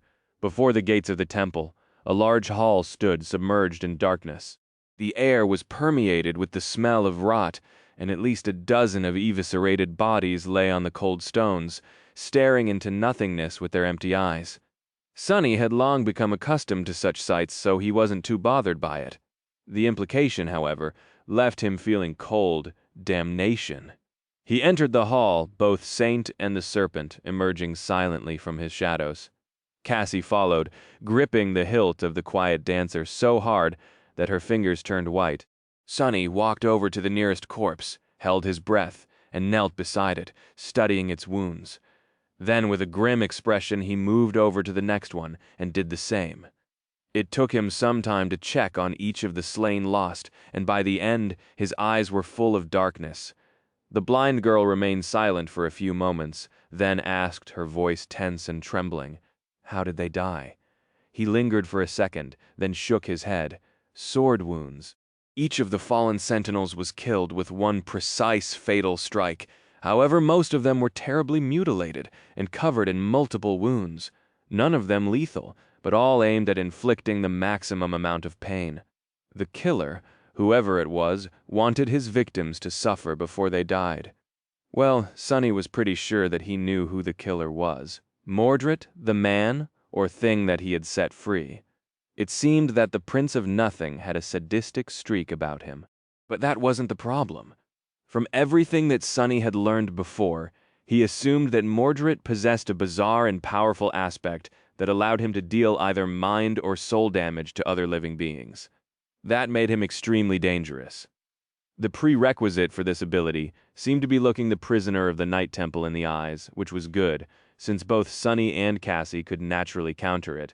Sonny by fighting with his eyes closed, Cassie by simply being blind. However, these lost had clearly died in a ferocious and bloody melee. That meant that on top of everything else, Mordred was a fighter of incredible skill, skilled and powerful enough to not only kill a dozen experiences awakened with a sword, but also to play with his victims before he did. Just how was Sonny supposed to win against someone like that? He sighed, then walked past the corpses and approached the gate. Master. Wealth had told them that the citadel was sealed, and no one except for St. Cormac would be able to open it. However, Sonny had to check for himself. He wrapped all three shadows around his body and tried to push open the gates, but to no avail. The heavy doors didn't budge even when Saint joined him. None of the keys their jailers had carried were of any use too. There wasn't even a keyhole to insert them. Sonny looked beneath the surface of the gates, hoping to see the same type of primitive weave he had seen in the door of the ebony tower. But there was none. Curse it. He gave the gates a good kick, then turned around and walked back to Cassie in frustration. I guess we aren't getting out of here until the Saint arrives, which would happen in a week at the earliest. Would they even be able to survive that long? The blind girl frowned, then asked with uncertainty, "Where to, then?" Sonny thought for a few seconds. Since they were already stuck in this damned place, Why not try and accomplish the task they had come here to complete in the first place? Let's go check on the gateway. Perhaps the ivory knife was still there somewhere. Leaving the scene of the cruel massacre behind, the two of them headed deeper into the stone bowels of the Night Temple. It took them a long time to cross the outward ring and enter the central temple. The distance itself was not that considerable, but the bizarre interior of the cathedral was disorienting and sprawling, resembling a vast convoluted maze of black stone. They also had to remain cautious and move slowly so as to not walk into an ambush. The darkness, silence, and eerie emptiness of the deserted citadel were slowly stretching their already tense nerves. Both Sunny and Cassie had not recovered from their ordeal completely, so they had to stop and rest a couple of times, drinking water and eating small amounts of synth paste. They also encountered more morbid remnants of the struggle that had been going on inside the Night Temple while they were slowly dying inside the cage, rotting corpses of the lost, signs of bloodshed and destruction, as well as things that were too strange and vile to be explained by any kind of sane logic. It was as though they were traveling through the workshop of a mad butcher. With each minute that passed, Sunny grew more and more grim. For the first time since this whole disaster started, he actually began to question the moral implications of what his actions had led to. Even if he had been an unwilling accomplice, Mordred only managed to escape because of him. Had Sunny accidentally released an unspeakable evil upon the world? He wasn't sure how to feel about that. On one hand, he didn't really care about the world, but on the other hand, Sunny didn't like to leave behind a mess without cleaning it up. It was just basic decency. A bit conflicted, he sent the shadow ahead, made sure that everything was fine, and finally led Cassie into the grand hall of the Night Temple. This place was both magnificent and uncanny. It was vast and full of darkness, reminding him of his home in the Dark City. The only difference was that this tenebrous cathedral was built upside down. Far above them, the ceiling was flat and stretched into the distance. The floor, on the contrary, arched downward like a giant bowl, with load-bearing stone seams protruding from it like bridges and roads. The hall was silent and somber, and absolutely empty. In its center there was a wide stone platform. It was covered in rubble, large pieces of black obsidian laying in piles where the black altar had once stood. They really destroyed it. Sunny stared at the shattered altar, still not quite believing that the gateway was really obliterated. What madness was this? They lingered for a few moments, and then descended toward the platform, but it was nowhere to be found. All he found was broken obsidian and pieces of Storm God's shattered statue. Either the knife had never been there to begin with, or Mordred had gotten to it first. Curse it! Sunny turned the head of the statue, looked beneath it, and then stood up, staring into the empty eyes of the dead goddess with dark fury. Damned liar, a prince of lies, that's who he is! As he was boiling with rage, Cassie suddenly took a step forward and touched him on the shoulder. Then she pointed toward the other end of the grand hall and whispered, "I hear footsteps. Someone is coming." Sunny stared into the darkness, his hand itching to summon a weapon. His eyes gleamed dangerously. Let them come. Chapter 575. Confrontation. Sunny was tired of the silence, the emptiness, and the quiet dread. The fear of the unknown had been pressing heavily onto his heart, and for a short moment he wanted for this burdensome uncertainty to end, no matter how violent and dangerous the resulting confrontation would be. But then he had to grit his teeth and remind himself that giving in to anger and frustration was a sure way to die.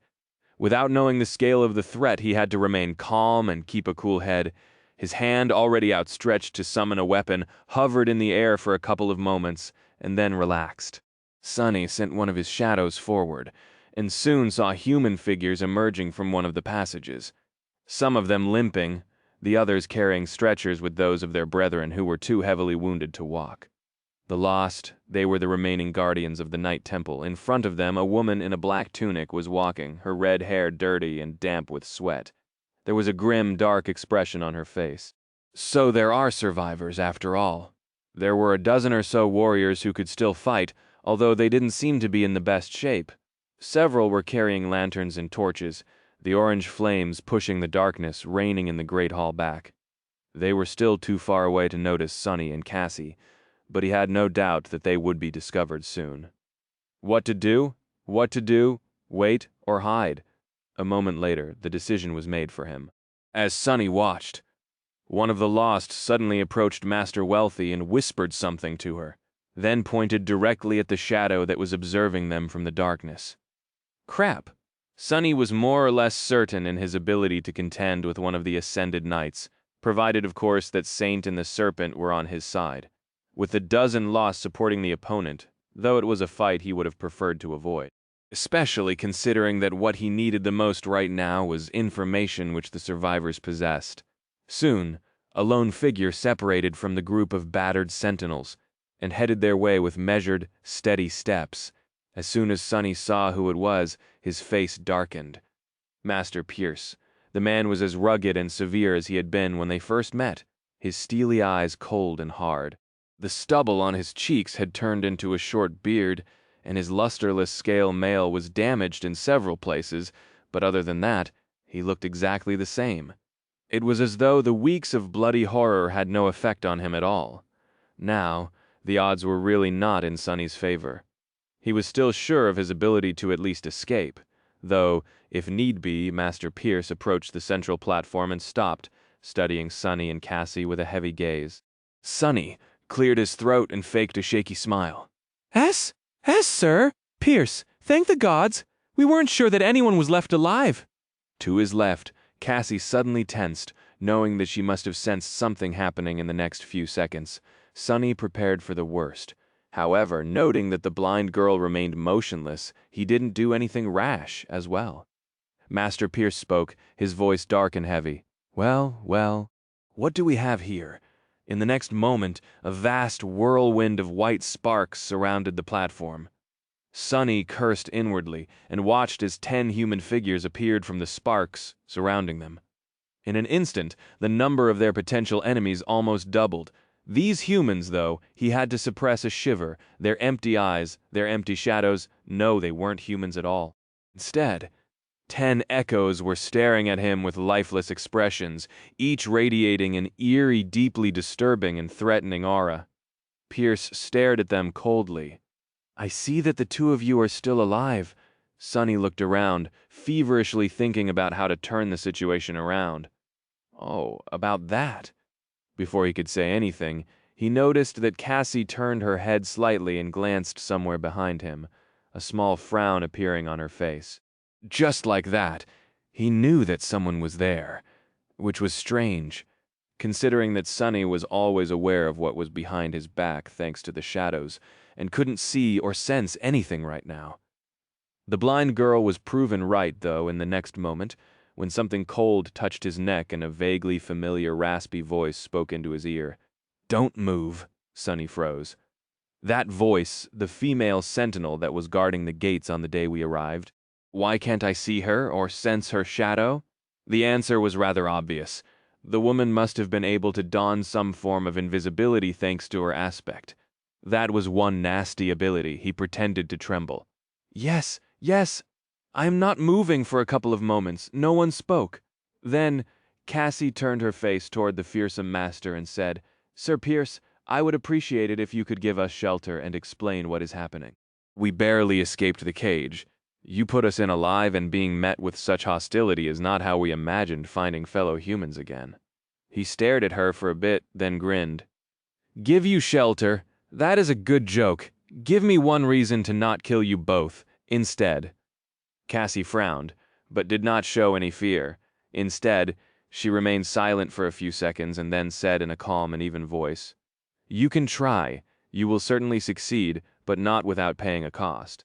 Awakened sunless, and I might not be ascended, but we did not receive our designations for nothing. How many of your men and echoes will we take to hell with us?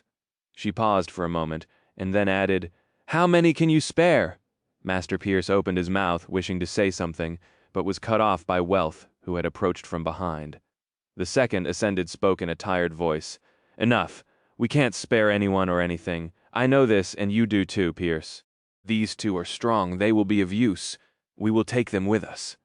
He grimaced, then spat. What if that thing is hiding in one of them? Lady Wealth glanced at Sunny and Cassie and shook her head. They have been locked in the lesser cell for weeks between all of us. These two are the least likely to have been taken. Besides, we have just destroyed his previous vessel. There are no mirrors in the Great Hall, so... She sighed heavily, then addressed Cassie. Come, it is not safe here. We must return to the inner sanctum as fast as possible. Pierce gritted his teeth, then snarled and dismissed the echoes. At the same time, Sunny felt the cold blade move away from his neck. In the next moment, the familiar sentinel appeared from the thin air beside him, holding a sharp dagger in her hand. She smiled and winked at him. Lucky you, well, maybe next time. With that, the woman headed toward the group of the lost, and beckoned for them to follow. Sunny briefly glanced at Cassie, sighed, and started walking. He wasn't too happy about how things had turned out, and knew that their conflict with the forces of valor was not over, but for now, at least, there seemed to be a shaky truce between them, which gave him an opportunity to get some answers. Chapter 576, Inner Sanctum, the Lost, entered the inner sanctum of the Night Temple, its very heart, and bolted the heavy doors behind them. As soon as they did, a field of glowing runes flashed for a moment on the dark wooden surface, and then disappeared without a trace. Sunny glanced at the door with a frown, but didn't say anything. Cassie had never been to this part of the citadel, so neither of them had any information about what was inside. The area was not too large, but right below them was the main bell tower of the cathedral, which was taller and wider than the other 6 belfries. The two masters led their people through somber corridors to a spacious hall that seemed to serve as their current stronghold. There were guards keeping watch in front of the entrance, crates with food and water, a fireplace keeping the cold at bay, and makeshift bedding for people to sleep on. Just from looking at the number of cots, Sunny understood that not everyone had returned from their latest hunt, or whatever it was, that the Sentinels had tried to accomplish. All in all, 23 lost remained, some of them heavily wounded with Pierce. Wealthy, and the two of them there were less than 30 humans left to oppose the Mad Prince. That meant that in several weeks, Mordred had eviscerated more than 2/3 of the temple's defenders. Remembering how confident Master Wealthy had been in their ability to contain the prisoner at the start of all this, Sunny couldn't help but shake his head. Mordred turned out to be more lethal and terrifying than even his jailers had expected. The wounded were quickly tended to, and the lost fell on their cots, dead tired. A few went through the familiar motions of maintaining the camp, cooking food, distributing water, and doing other miscellaneous tasks. Everything was performed swiftly and with trained precision, proving once more how experienced and professional these people were. They were obviously fatigued, both mentally and physically, but not nearly as beaten and unsteady as Sunny had thought. Their spirits were not broken, perhaps because only those with the strongest wills had survived. He also couldn't help but notice that there was not a single reflective surface in the whole of the inner sanctum. The lost wore either armor made out of leather or dull steel that didn't give off reflections, and even made sure to store and drink water from opaque containers, not letting a single drop fall to the floor. After a while, the familiar female sentinel approached them and said, "Sir and lady wish to see you." Sunny and Cassie were led to a separate room, where Pierce and Wealthy were waiting for them behind a wide round table. Both of their expressions were grim. Wealthy gestured to a couple of chairs and, after waiting for a few moments, said, "The two of you will follow simple rules. From now on, you are under our command. You will follow any order either Sir Pierce or I give you. You will not use any memory or item that can be used as a mirror inside the inner sanctum or outside of it if you wish to live. You will not conspire against your fellow soldiers or tell a single soul about what you have seen here in the Night Temple. If you disagree, leave right now." Sunny and Cassie glanced at each other, but remained seated. Wealth nodded, then looked at Sunny. "Awakened Sunless, please, describe how you came in possession of that piece of a broken mirror, this time in detail." Pierce suddenly leaned forward and growled, "And don't even think about lying to us. Boy, you won't like the result." Sunny pretended to look at him with a bit of fear. "I couldn't lie even if I wanted to, you fool." He told the tale of how he had encountered the mirror beast on the Reckoning Island and almost lost his life to the strange creature, knowing that he had to give up at least some valuable information, as well as explain how he had managed to defeat such a dangerous abomination. He shared the detail about using the flaw of his own aspect against the reflection, while not mentioning what that flaw was exactly, of course. After, both masters were silent for a while. Finally, Wealthy spoke, her voice solemn. So one of his reflections managed to escape, after all. To think that it had been so close all this time, Sonny hesitated, then cautiously asked, "I'm sorry, but what was this piece of mirror exactly? If it was so dangerous, why was I even allowed to bring it inside?" Pierce clenched his fists and stared at him with fury. Then he uttered through gritted teeth, "The inspection was meant to prevent mundane mirrors from being brought into the Citadel. No one could have expected that there was one more fragment out there, somewhere. If we knew, you would have been killed as soon as you set foot on the Chained Isles. As for what that fragment was, it's not for you to know." Sonny shivered slightly, realizing how big of a target he had drawn on himself by picking up the inconspicuous piece of mirror. No wonder St. Tyrus had warned him to never speak of visiting the Reckoning Island to anyone. While he was thinking that, Cassie finally spoke. "With all due respect, Sir Pierce, we have the right to know, or rather, we need to. How are we supposed to fight against the threat if we don't know what it is? What exactly have we unleashed? What kind of a creature is capable of causing so much death and destruction?" The master opened his mouth to spat a cold response, but Wealth spoke first. Her voice calm. "She is right, Pierce. They need to know, if they are to be useful." She sighed, then looked away and remained silent for a while. Then Wealthy grimaced, rubbed her face, and said, her voice somber and grave, "The creature that you have unleashed, that monster, is Mordred of Valor, the Prince of War." Chapter 577. Only you after that statement. The room was silent for a while. Sonny frowned, thinking about what he had just heard. He wasn't really surprised to learn that Mordred was a scion of the great clan Valor. He had already known that there was some connection there. He had also considered that one possible explanation for Mordred's strange insistence on calling himself a prince was a blood relation to one of the sovereign. Now it was more or less clear that Anvil of Valor was the mysterious prince's father. What made Sonny frown, however, was that Wealthy called Mordred the Prince of War. Was that an indication that Clan Valor had inherited the lineage of War God, just like the immortal Flame Clan inherited that of Sun God? If so, what lineages did the other two great clans possess? And where did it leave him?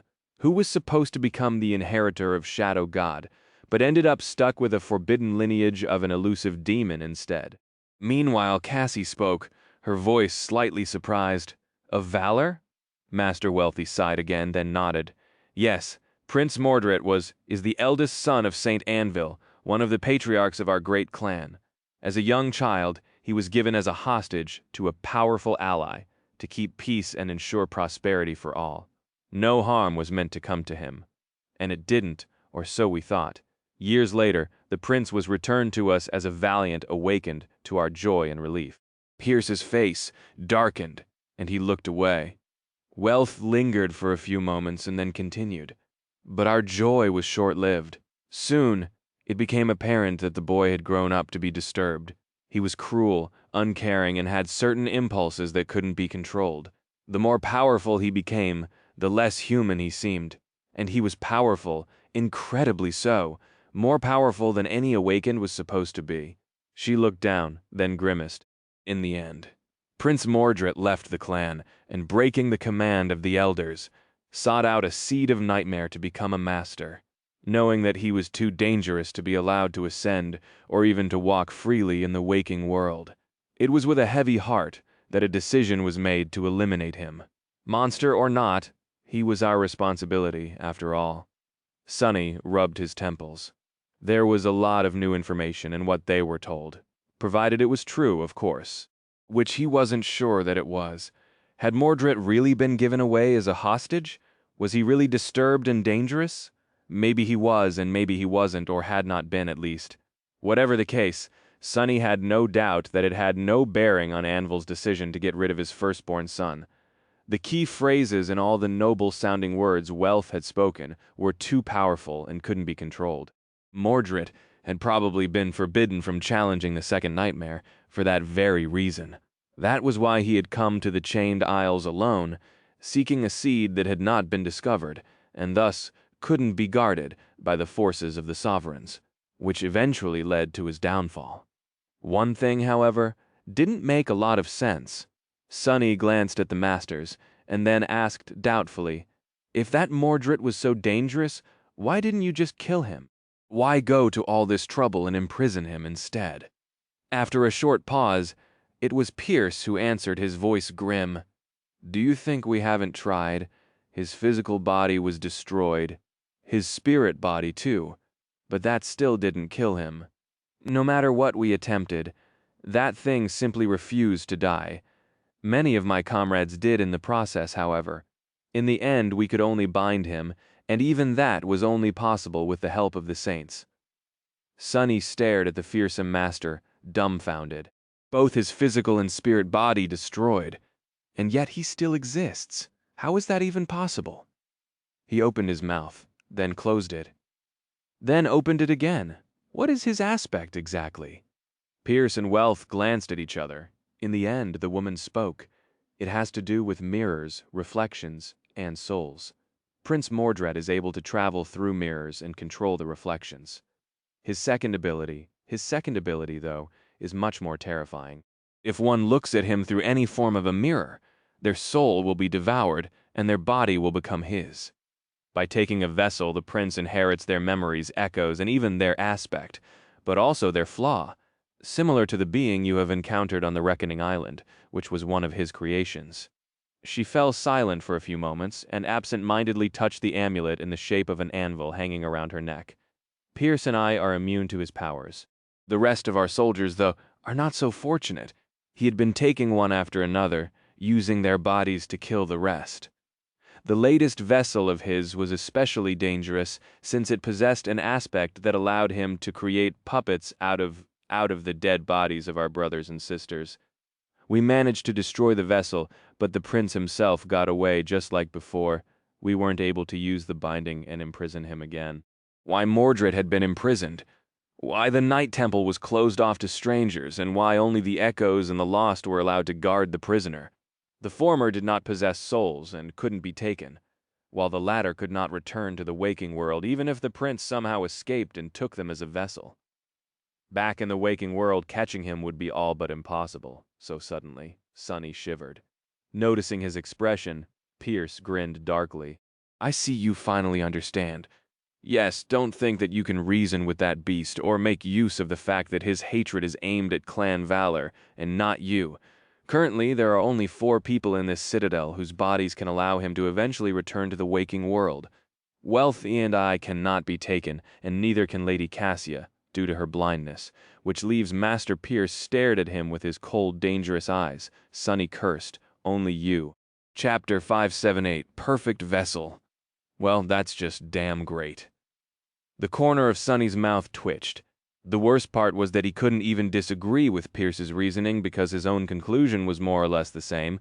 Of course, Mordred was perfectly capable of making one of the Lost his vessel in hopes of traveling to the Sanctuary, or a more remote human citadel if need be, and stealing another body there. But why would he settle for a vastly inferior option when a perfect candidate was right there? His for the taking. Maybe that was the reason why he had not tried to seek out Sonny in the previous weeks. Mordred might have wanted to leave him for last, thanks to Cassie. Sonny had a general idea about the aspects of both Wealthy and Pierce. The fearsome master seemed to possess powers that made him highly resistant, if not outright immune, to various forms of attacks, while his more friendly counterpart specialized in enhancing her combat prowess and debilitating the enemy. Noting that only Wealthy was wearing the strange anvil amulet, he made a guess that she was protected from Mordred's ability by its enchantment, while Pierce was capable of countering the possession simply through the might of his aspect. Cassie could not be taken too, due to her blindness. One had to look at the reflection to be possessed, which she was incapable of. That left only Sonny, but more than that, Mordred had secretly watched him for months and knew perfectly well how powerful Sonny actually was, as well as how he spoke, behaved, and carried himself, who were his friends and who were his enemies. Mordred knew everything he needed to know to impersonate him perfectly, as well as how much would be gained by stealing his aspect, shadows, and memories. Truly, Sonny was an ideal vessel. It was almost as though this role had been predetermined for him from the very start. Damnation! He hesitated for a bit, then glanced at Pierce and Wealthy, this time, not even having to fake worry. So, what is the plan, then? The masters lingered for a bit. Then Wealth spoke, her voice dark and bitter. We won't try to venture outside and try to bind that monster again. At this point, we don't have enough numbers to trap him anymore. However, he also has no way of infiltrating the inner sanctum, and the vessel that made time his best ally is destroyed. So, we will just wait. In about a week, maybe even less, Saint Cormac will return. Then Prince Mordred will have to face a Transcendent's wrath. She clearly was not happy about having to take a passive approach, since, in a sense, this was as good as admitting defeat. But this plan of action did indeed seem like the best way to go, at least on the surface. All they had to do was barricade themselves inside the impregnable inner sanctum and wait for the cavalry to arrive. Surely this much was within their ability. Sonny forced out a smile. That is a good plan. Master Wealth nodded, then turned to Cassie. Lady Cassia, if your aspect brings you a helpful vision, don't hesitate to inform me immediately. Now, please go and rest, you two. Eat your fill. We all need to keep up our strength. Just like that. The conversation was over. Sonny and Cassie stood up, bowed to the masters, then returned to the main hall. There, they endured the unfriendly gazes of the lost, filled 2 bowls with tasty-looking porridge, took a couple of opaque jars of water, and found a pair of empty straw mattresses in a remote corner, sitting down. The two concentrated on the food, happy to finally eat something that was not synth paste. The meat porridge wasn't much, but to them it tasted heavenly. After a while, Cassie said quietly while pretending to chew, "What do you think?" Sonny swallowed a spoonful of porridge, took a sip of water, and answered as he continued to stare at the floor. "They are lying, of course. There is no way that Mordred won't get into the inner sanctum. Somehow. He is too damn devious for that. I know it, and they know it too." His shadow, meanwhile, watched the figure of the sentinel who could turn invisible, to make sure that she wasn't listening in on their conversation. He kept a neutral expression as he ate some more, then added without looking at the blind girl, "What is most likely to happen is that things are going to go south very soon. Wealth and Pierce will wait and observe for a bit, and then probably try to use us as bait to lay a trap for him." Cassie remained silent for a few moments, then asked, "How do you know?" He smiled, "Because that's what I would have done." After that, both continued to eat, preoccupied with their own thoughts. Few moments passed before Cassie spoke again, her voice a bit uncertain. "So then, what do we do?" Sonny enjoyed the taste of the porridge, chewed it slowly, and then answered calmly, "For now, nothing. Let's wait and observe, too. Rest and eat, just like we were told to. Restore our strength, then we'll see." They didn't speak after that, and, after finishing their food, allowed the exhaustion to overwhelm them. Laying side by side on the thin straw mattresses, Cassie and Sonny fell asleep. Only his watchful shadows remain alert, guarding their master through the night. When the two of them woke up, the air smelled of blood. Only 21 of the 23 lost were still alive. The 2 sentinels who kept watch outside the hall had been brutally slaughtered, without anyone even noticing how and when. Their bodies were still warm, and their blood painted the floors, the walls, and even the ceiling crimson, turning the somber corridor into a ghastly painting. In the center of the pool of blood, a single shard of mirror lay, as if mocking the surviving soldiers of the great clan Valor.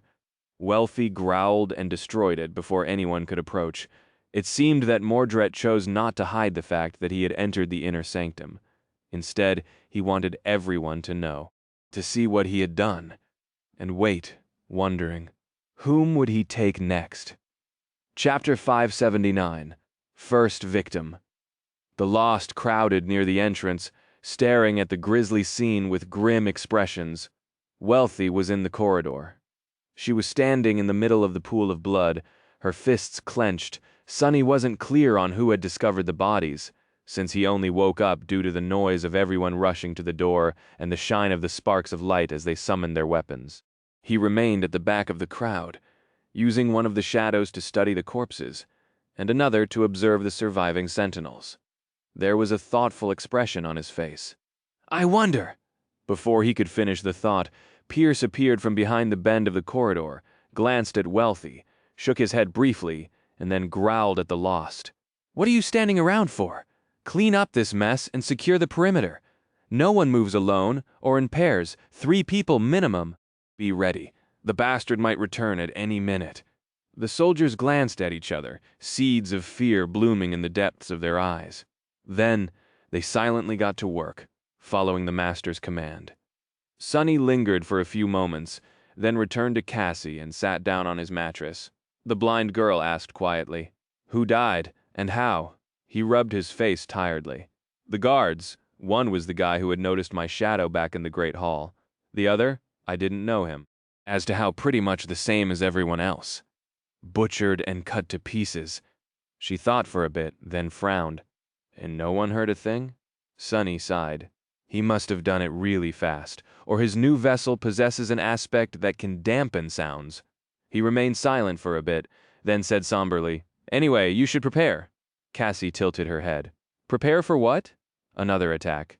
Sonny didn't answer immediately, looking at the Lost. Everyone seemed busy and focused, moving with trained precision and purpose. However, there was a hint of uncertainty on their pale faces. The sentinels tried to hide it, but to no avail. He looked down.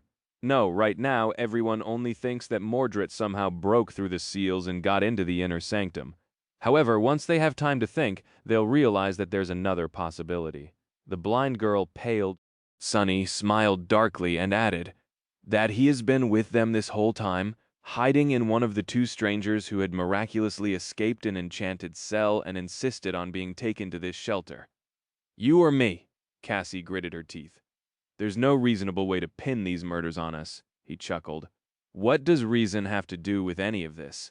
Reason is always the first victim when fear arrives." With that, he fell silent, and after a few seconds, rose to go and get them some breakfast. As Sonny walked toward the part of the hall that had been converted into a makeshift kitchen, many gazes followed him.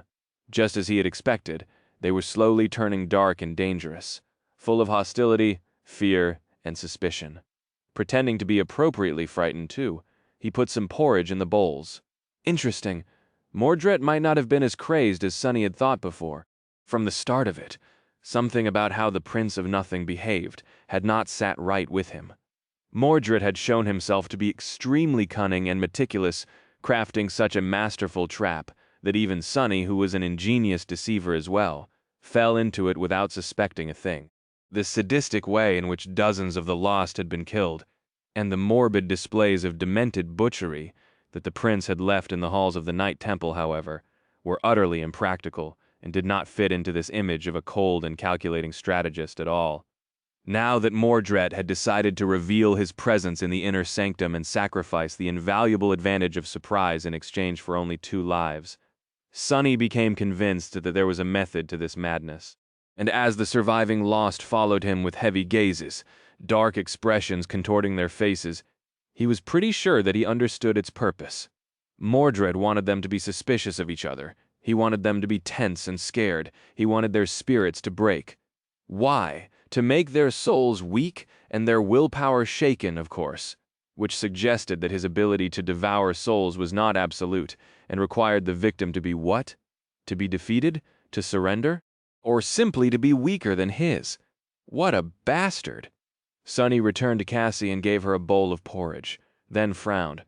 Honestly, he wasn't sure who was scarier, an unhinged lunatic that enjoyed torturing his victims before murdering them in horrific ways, or a cold, bloated killer that uncaringly did the same, simply because it suited his practical goals.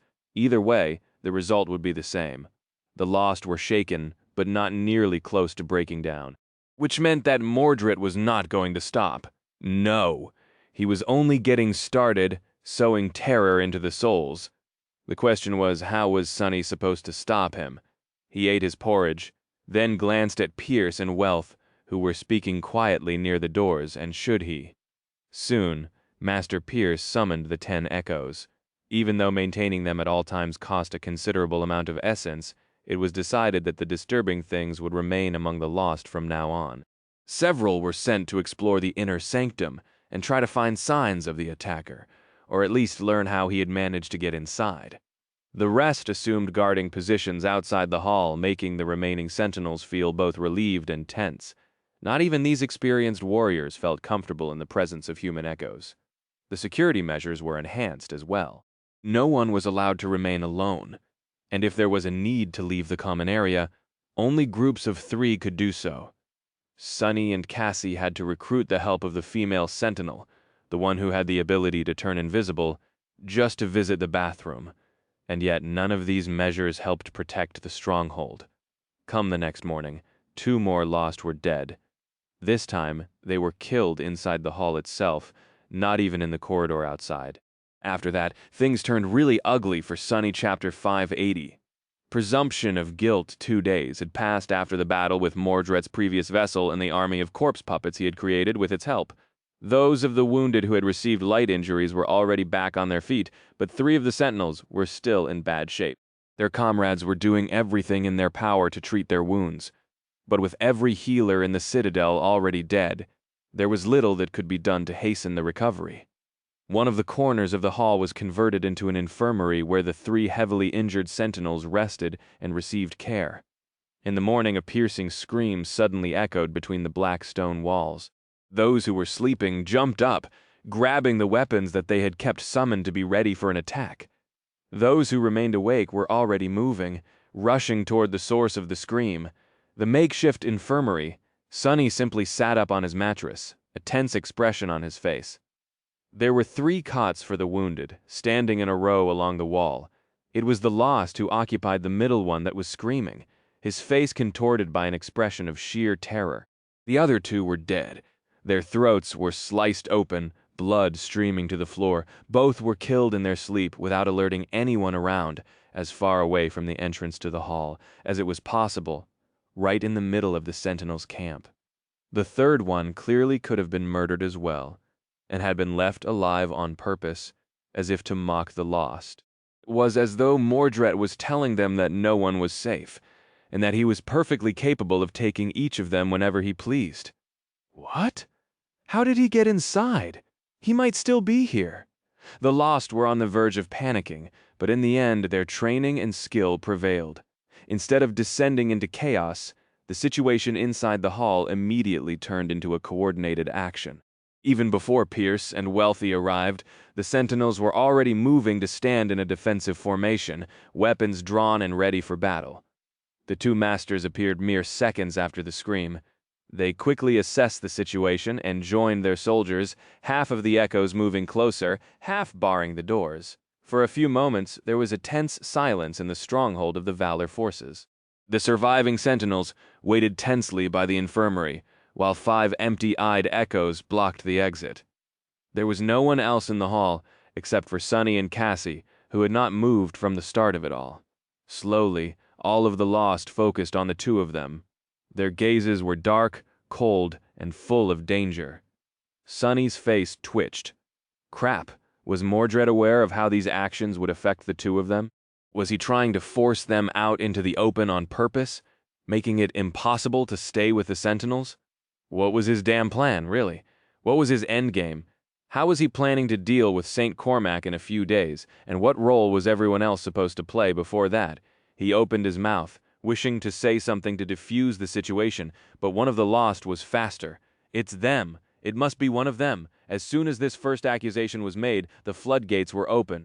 A moment later, Sunny and Cassie were assaulted by a litany of cries, all blaming them for the deaths of the 2 wounded sentinels. Sunny stared at the crowd of lost, feeling his heart grow cold.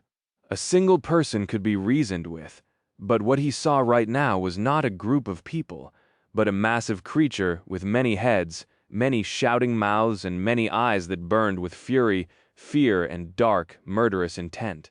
A frightened crowd did not know reason. It only knew fear, and the desire to either escape or destroy its source. Ironically, there were very few things more frightening than a senseless crowd.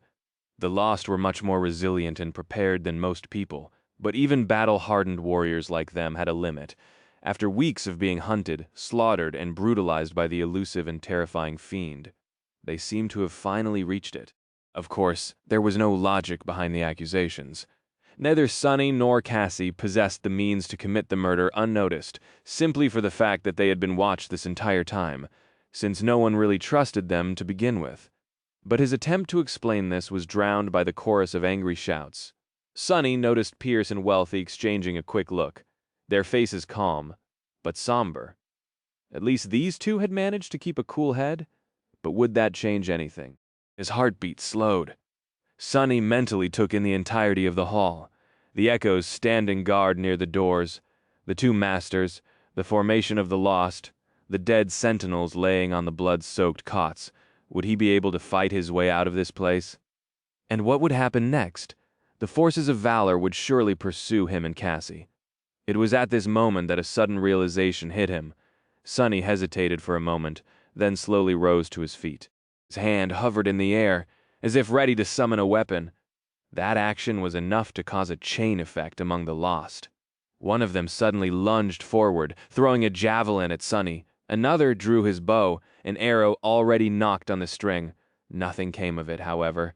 Almost instantly, Pierce growled, his voice easily suppressing the shouts. "Stop, you wretched bastards! Who ordered you to attack? Anyone who moves, I'll kill myself!" At the same time, Wealthy turned into a blur and appeared in front of Sonny, catching the javelin before it could get anywhere near him. She looked at the weapon with a scowl, then threw it on the floor. The echoes, standing in front of the sentinel formation, suddenly turned, facing the lost. Their empty eyes stared at the frightened warriors, no emotion in them. Just like that, the two masters tamed the wild beast of the human crowd. No matter how far gone the sentinels were, there were still remnants of discipline etched deep into their bones. More than that, the easiest way to defeat fear was with a different, much greater fear. Under the unnerving gaze of the echoes, the accusing shouts abruptly stopped. The lost hesitated, then hesitantly lowered their weapons. However, their burning gazes were still focused on Sonny and Cassie, their thirst for violence temporarily leashed, but not quenched. Wealth lingered for a moment, then looked at them over her shoulder. "You better come with me. It is not safe for the two of you to remain with the others. Don't worry, though. We'll keep you safe." Sonny pretended to shiver, glanced at the crowd of the lost and nodded. "Sure, yeah, no problem." Inwardly, though, he was grinning. "Keep us safe. What a bunch of crap." Sonny and Cassie were led deeper into the inner sanctum. They passed the room with the round table where the two masters had first interrogated them, then the personal quarters of the ascended knights, and were finally led to a small room with a single door. Velf let them inside and remained at the threshold.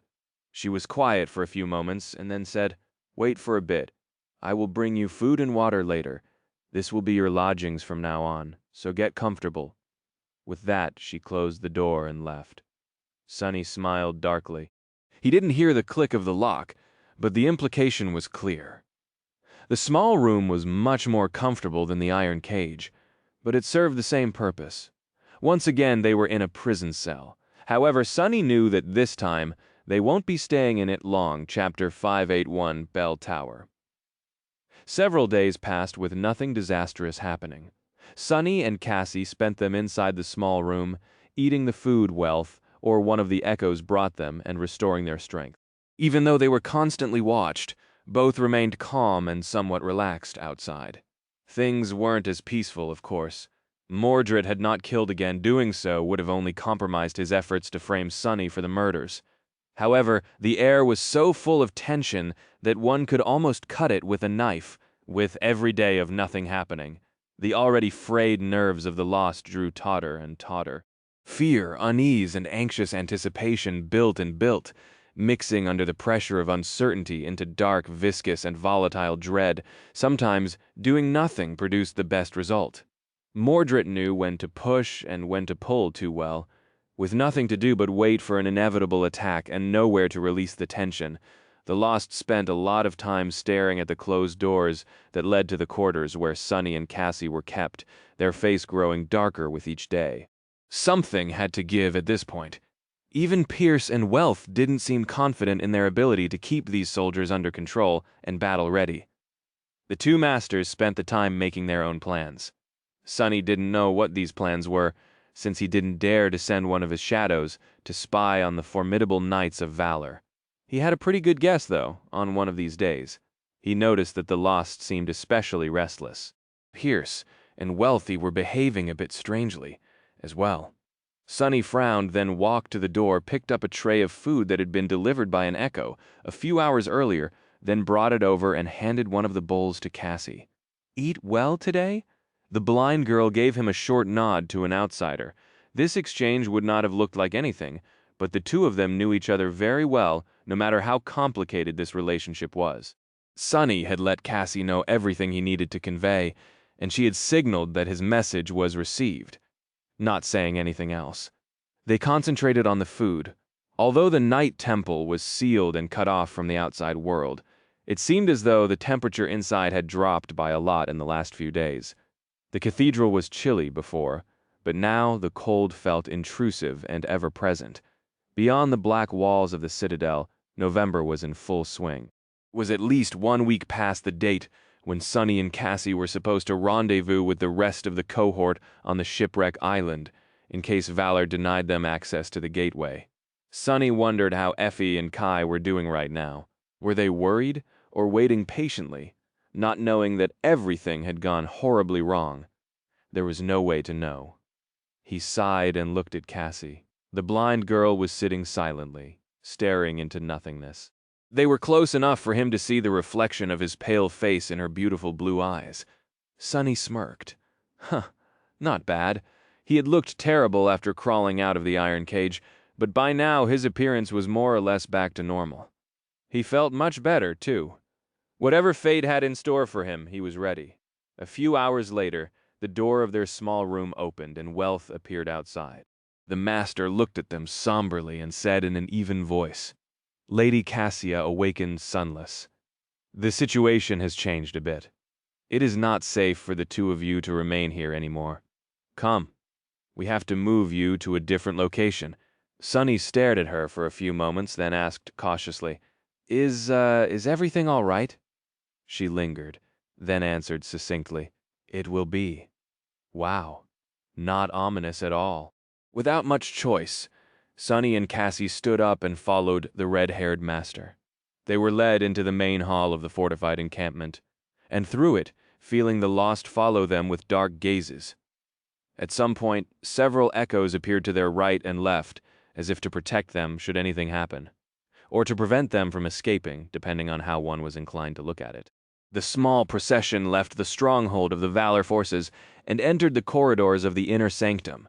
They walked through the maze of them and entered a spiral staircase. Sonny looked around tentatively, then asked, "Where are we going?" Wealthy gestured down. "The bell tower."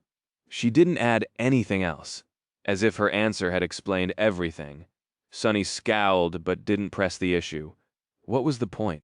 The staircase was long and winding, circling the entire tower many times.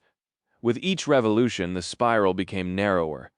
From time to time, they saw closed doors to their left, but never to their right. Finally, after a while, they reached the end of the stairs and waited as Wealthy opened a heavy gate blocking the path forward. Sonny and Cassie found themselves at the very bottom of the main bell tower of the Night Temple. Somewhere below them, a massive bell was swaying gently on an ancient iron chain. The tip of the seventh belfry was narrow, encompassing only a circular corridor and one central chamber. Currently, they were looking at its door. The door was slightly opened. Wealthy stopped, then looked at Sonny and gestured forward. "Come inside!" Sonny threw a glance at her, then at the echoes surrounding him. He hesitated for a few moments, then sighed, swung the door open, and stepped into the chamber. He found himself in a room built of cold stone.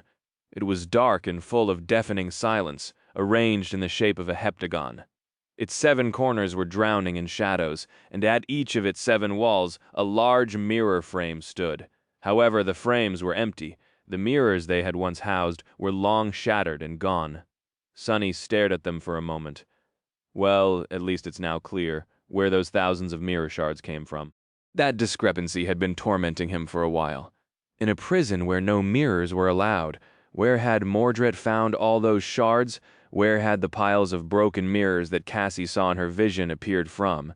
Now he had an answer. Satisfied, Sonny lowered his gaze and looked at the figures waiting for him inside the dark chamber. Pierce was standing in its center, surrounded by the rest of the echoes. His eyes were cold and heavy.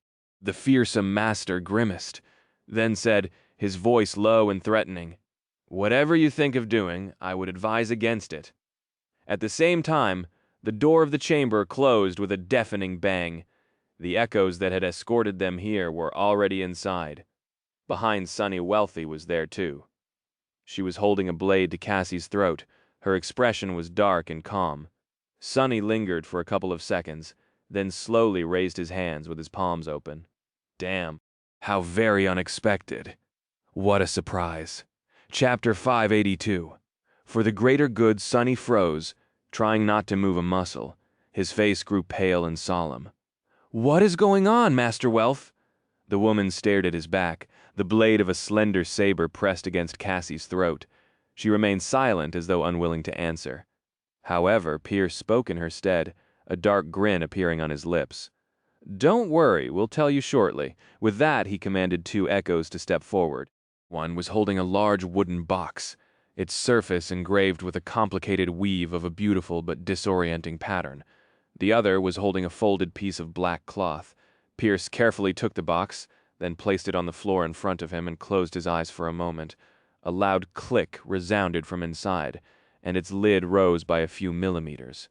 He didn't touch it, though. Instead, the fearsome master sighed and took the folded cloth. Sonny stared at the wooden box with a bit of apprehension. "What is that thing?" Velf finally spoke, her voice cold and even. "It is a mirror trap. A very special artifact created by the elders of our great clan. With its help, we can capture and bind the prince." He blinked a couple of times, then forced out a weak smile. "Well, that is good, right?" Pierce snarled. "Indeed, the problem is, the ritual requires some time to be performed, and that monster has proved to be too devious to be held back long enough for it to work. Every time we cornered him, he simply destroyed the vessel and slipped away. Because we were always a step behind, and he was the one in control of the battlefield." The master smiled. "Well, that is about to change." Sonny frowned behind him. Cassie suddenly spoke. You want to lure him into a trap? By using us as bait?" Velthy shook her head. "Not you, Song of the Fallen, just your companion. He is the one Prince Mordred wants after all." The other knight chuckled. "He is the one who caused all this. Isn't it only fair that he would be the one to end it?"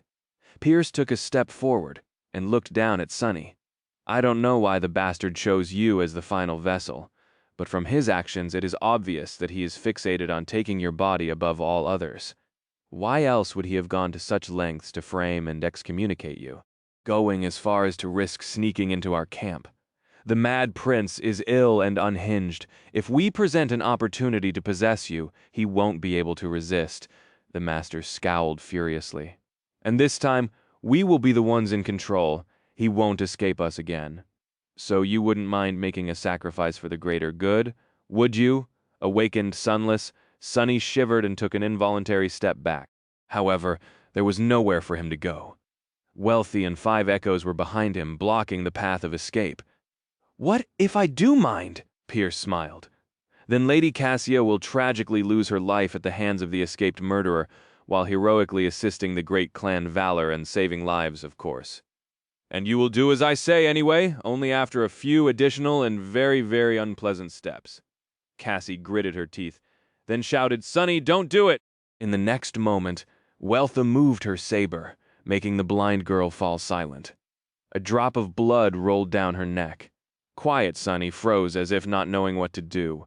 His eyes darted around the chamber as if searching for something to save him.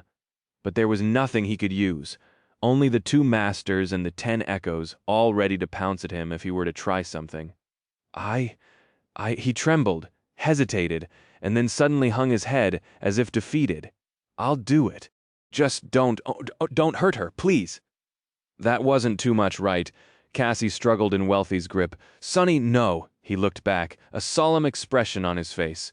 When he spoke, his voice sounded stifled and frightened, but also certain and full of resolve, almost heroic. It's all right. Don't be sad, Cassie. At least this way, this way. One of us will survive with that. Sonny faced Pierce and shivered. What do I need to do? The fearsome master smirked, then handed him the folded piece of cloth. Good choice. Get down on your knees first. Sonny took the cloth and kneeled in front of the wooden box. Slowly, Wealth moved to stand side by side with Pierce, and the echoes dispersed, hovering near the walls as they surrounded him. He closed his eyes. Now what? Wealthy spoke, still holding Cassie with an iron grip. Pierce, meanwhile, bent down and put one hand on the lid of the box. Open your eyes, unfold the cloth.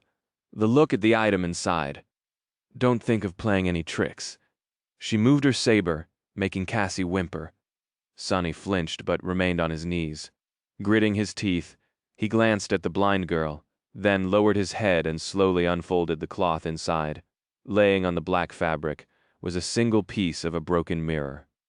Sonny stared at it and saw his pale reflection staring back. The masters tensed, and then nothing happened. Well, of course it didn't. If Sonny had thought otherwise, he would have never allowed himself to end up in this situation. In fact, he was pretty sure that he knew what Mordred was planning, and why. For that reason he believed that staring into a mirror was perfectly safe for him, at least right now. That's why he and Cassie had acted out this little performance, pretending to be frightened and clueless, or at least resigned to their fate. Sonny was actually pretty proud of himself.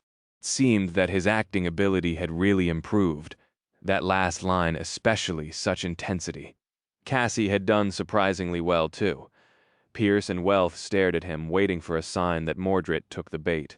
However, after a few seconds of nothing happening, slight confusion appeared in their eyes, and then a hint of doubt, and then fear. Wealthy was the first one to understand.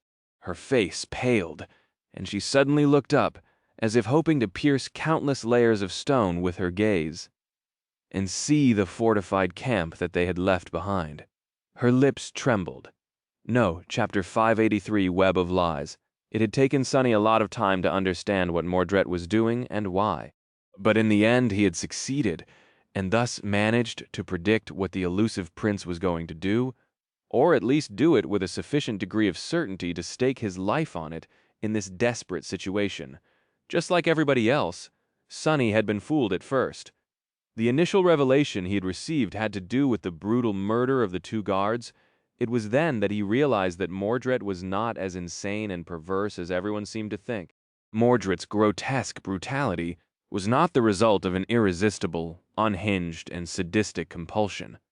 Instead, it was a cold and calculated strategy that the prince had employed to diminish his enemies, break their spirit, and make their souls susceptible to his attacks. He had weaponized terror itself, and made good use of it. After all, people were most scared of that which was unknown, and what was more unknowable than the mind of a deranged, murderous madman? After Sonny realized that there was such a possibility, the next step was both simple and hard to take. He had to take a good look at himself and admit that he himself had fallen victim to this tactic. Mordred had gotten under his skin. Sonny was more resilient to deceit and manipulation than most, but he was also more vulnerable to the schemes of the Prince of Nothing. Their enmity was personal, and as such, involved powerful and destructive emotions. Humiliation, resentment, the sense of betrayal. Such emotions were the enemy of clarity. Sonny had allowed his mind to be clouded by them and through them by fear, so he had to separate his emotions from his perception of the situation, knowing that some of them were a dire obstacle and some were engineered by Mordred in order to obfuscate the truth. Once he did, it was as though a veil had fallen from his eyes. Without it, several things became apparent. The first one was that Mordred was not as terrifying as he wanted everyone to think.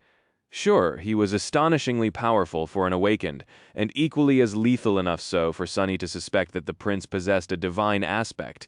If he and Nephis could, why not Mordred? He didn't know how many soul cores Mordred possessed, but if his aspect was indeed similar to theirs, there had been much more time for the former heir of valor to accumulate soul fragments and grow stronger. This could also explain why his power level was so anomalous. In any case, it didn't matter. Regardless of how powerful Mordred was, he was clearly not powerful enough to obliterate his jailers completely, Otherwise, they would have been already dead. In fact, Sunny suspected that the Prince of Nothing was in the exact same situation as he himself was. Sunny could take on one of the masters, maybe even both of them with Cassie's help and a lot of luck. He also stood a chance in the battle against the surviving Lost, but he couldn't fight them all together, and neither could Mordred. It was not an accident that the guards had been killed in the usual brutal and ghastly fashion, but the wounded sentinels simply had their throats cut. The murderous prince had not abandoned his barbarous ways on a whim. He simply wasn't capable enough to do more unnoticed. Mordred was not all-powerful. Just very, very good. The second realization came thanks to the first one. After the two wounded sentinels had been killed, and the crowd of their comrades was hungry for Sunny's blood. Back then, he briefly considered running away despite the fact that Pierce and Wealth would certainly pursue, and this was it. At that moment, he understood Mordred's true goal was not to single out Sunny, separate him from the Lost, and possess his body. No. What the prince wanted was to separate the Lost from each other with Sunny's unwilling help, so that he could kill them divided, which didn't mean that he had no plans for Sunny's body, only that he wasn't aiming for it yet. After Sunny understood Mordred's immediate goal, one last thing became apparent. It was that the murderer was indeed already among them. Only he wasn't hiding inside Sunny, as the Lost suspected. Instead, he was hiding inside one of them. This mystery tormented Sunny for a while. How could this be? After all, Pierce and Wealth weren't fools. They had a reason to be confident in their soldiers, and that reason was that none of the sentinels had interacted with a mirror or any sort of a reflection after Mordred's last vessel had been destroyed. Everyone was careful and watchful of their comrades to keep them safe, too. How could he have possessed one of them, then? The answer was both simple and frightening, thinking about the sentinel who had brought food and water to their cage, then lost his mind and tore out his own eyes. The eyes were the mirror of the soul, after all. Locked in a small room with Cassie, Sunny couldn't help but notice his own reflection in her beautiful eyes. Seeing his own face staring back at him from their depths, he shuddered. Mordred didn't need a mirror to enter someone's soul. Every human in the Night Temple was a walking mirror. They just didn't know it. Not by chance, but by design. The banished prince had purposefully kept this facet of his power hidden, only using the mirrors and mundane reflections to take vessels, thus creating a false impression that this was the only way he could achieve it. He was a devious monster, indeed. Sunny kept this dreadful guess to himself, and tried to deduce who among the Lost was the real murderer. He considered both Pierce and Wealthy, then the only wounded sentinel to survive, using him as a vessel, was just insidious enough for a fiend like Mordred. But then he entertained the idea that Mordred had not chosen his victims randomly. He had the ability to kill people inside the stronghold to a much more terrifying effect. So why target the guards first? One of the murdered guards had been a familiar face. The Lost who had an aspect that allowed him to see the unseen, like Sunny's shadow hiding in the darkness, or peer through the veil of invisibility that the female sentinel who had almost cut Sunny's throat invited him to see Wealth in Pierce, and even escorted him and Cassie to the bathroom could create. Yes, Sunny was almost sure that Mordred was hiding in her body. This was how he had been able to kill the two guards, and later the two wounded without being seen or heard. The answer was so obvious. The simplest solution was most often the correct one, after all. And so Sunny had predicted what was going to happen. Mordred had pushed Pierce and Wealthy into action. With their forces dwindling by the day, and no definitive information on when St. Cormac would arrive, the masters could not simply wait. He lured them into leaving the stronghold to take Sunny away, thinking that they were luring Mordred into a trap instead. And while they were gone, the surviving Lost had no one to protect them from the monster hiding in their ranks. Wealth suddenly looked up, her face growing pale, her lips trembled. No, Sunny lowered his head and suppressed a dark smile. At that moment, the masters finally understood what he had known for a while, but it was too late. Utterly and irrevocably late. Chapter 584. A dark ocean Wealth froze, but only for a moment. Then she threw Cassie aside and dashed toward the door, disappearing in a blur. Sunny was pushed away, rolling on the floor and almost crashing against one of the empty mirror frames. By the time he regained his balance, she was already gone. Pierce growled, then threw a murderous look at him and screamed, "Kill them!" With that, he dashed out of the chamber too, dismissing most of the echoes to take them with him. The fools still hoped that they could save their men, or avenge them at least. Sonny also couldn't really be mad at Pierce for ordering their death. He would have done the same now that their plan to bind Mordred had failed. The next best option was to make sure that there were no more vessels for him to possess. The Sentinels were already as good as dead. That left only Sonny. However, Sonny was not one to let go of the grudge. "Curse you, you bastard!" There were only 2 echoes remaining in the mirror chamber. One was moving toward Cassie, already thrusting its sword forward. The other was towering over Sonny, its heavy battle axe raised.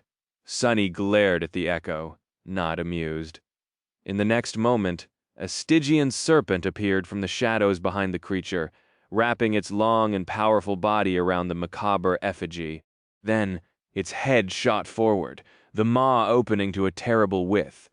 Sharp fangs closed on both sides of the echo's face, easily piercing through the skull and crushing it with a grisly crunch.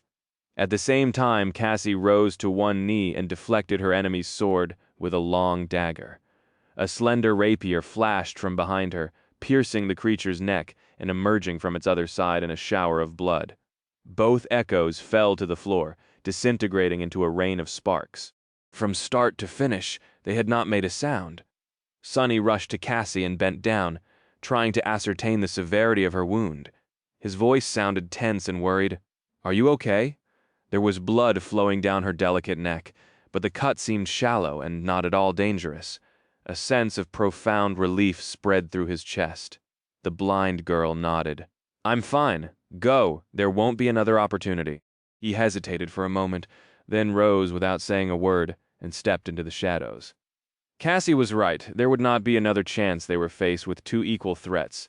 One was the pair of ascended knights, and the other was the cursed hellspawn, Mordred himself.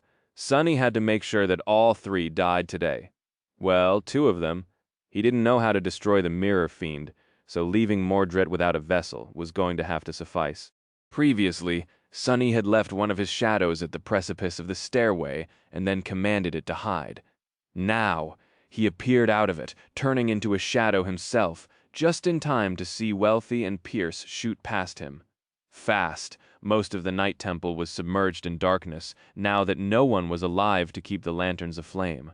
Rushing through it, he followed the masters and reached the doors of the last stronghold of the Valor forces almost at the same instant as them. Wealth simply crashed through the door, pulverizing it into a cloud of splinters. What met them inside was a bloodbath. The encampment of the Lost was unrecognizable. Before, it had been clean and orderly, somewhat somber, but looking like a well-inhabited space. Now, all Sonny could see was blood. The floor was slick with blood, and so were the walls. Even the ceiling was painted red. All of the hall was one vast, morbid pool of the crimson liquid, with severed limbs and mangled bodies sprawled in it. Some of them mutilated so thoroughly that it was almost impossible to recognize them as former humans. The sight of it was revolting and horrid, and in the center of this vile slaughterhouse, a lone figure was sitting cross-legged, a carefree smile on her lips. The beautiful female sentinel looked different too. Her appearance was the same, but everything else about her, her bearing, her gaze, her presence had changed. It was relaxed and friendly, almost polite. She looked exactly how Mordred had sounded, back when he and Sonny spoke in the lightless abyss of the sky below. The dissonance between her pleasant demeanor and the gruesome bloodbath surrounding her was ghastly, bizarre, and deeply disturbing. When the 2 masters appeared inside the hall, 8 echoes weaving themselves from sparks of light around them. Mordred's smile widened. He absent-mindedly threw a knife cut out of a single piece of a pristine white stone into the air, then caught it again, and somehow made it disappear without a trace.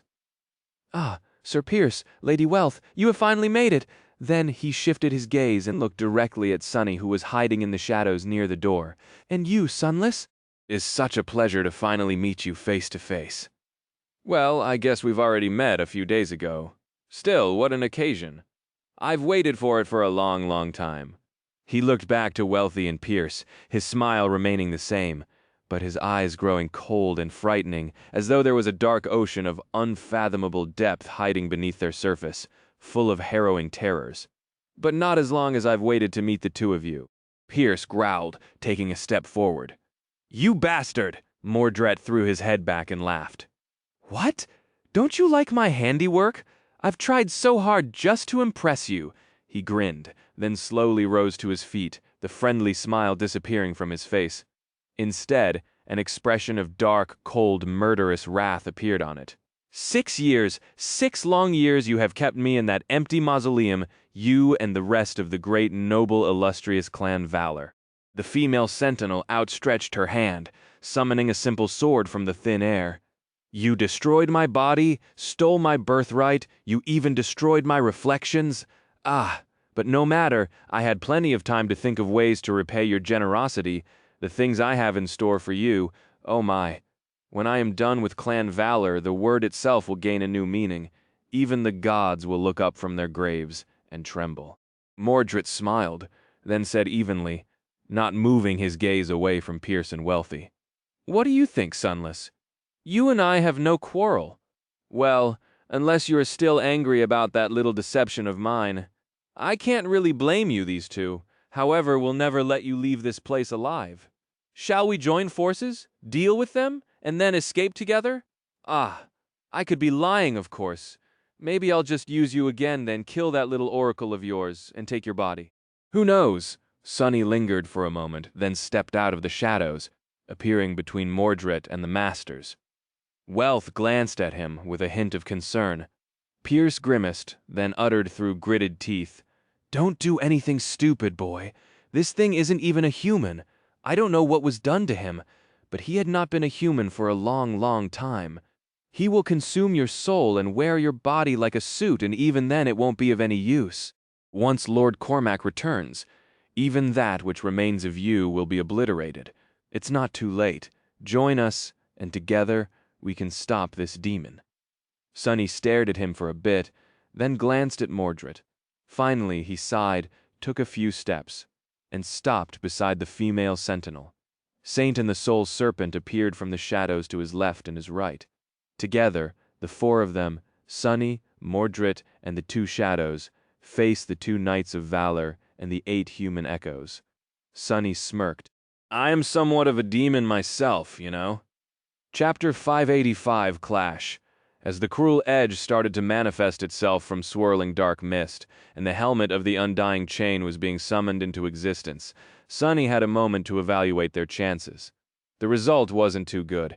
He didn't know how powerful exactly Mordred was, but the chances that he was considerably stronger than their enemies seemed to be slim enough to be considered non-existent.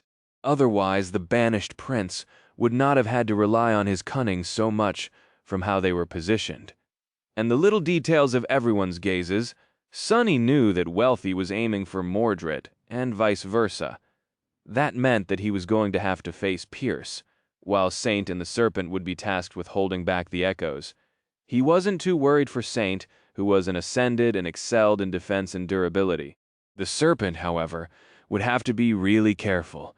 Sunny was most worried about himself, though. He was not going to underestimate Pierce. The man was not only a master, but also an elite, a knight of the great clan Valor. He was as formidable as he was deadly. His aspect made Pierce resistant to all sorts of attacks as well. With this in mind, Sunny commanded 2 shadows to wrap themselves around his body and reluctantly sent one to Saint. Ascended or not, fighting against 8 echoes was going to test the limits of her ability. That was all the time he had to prepare.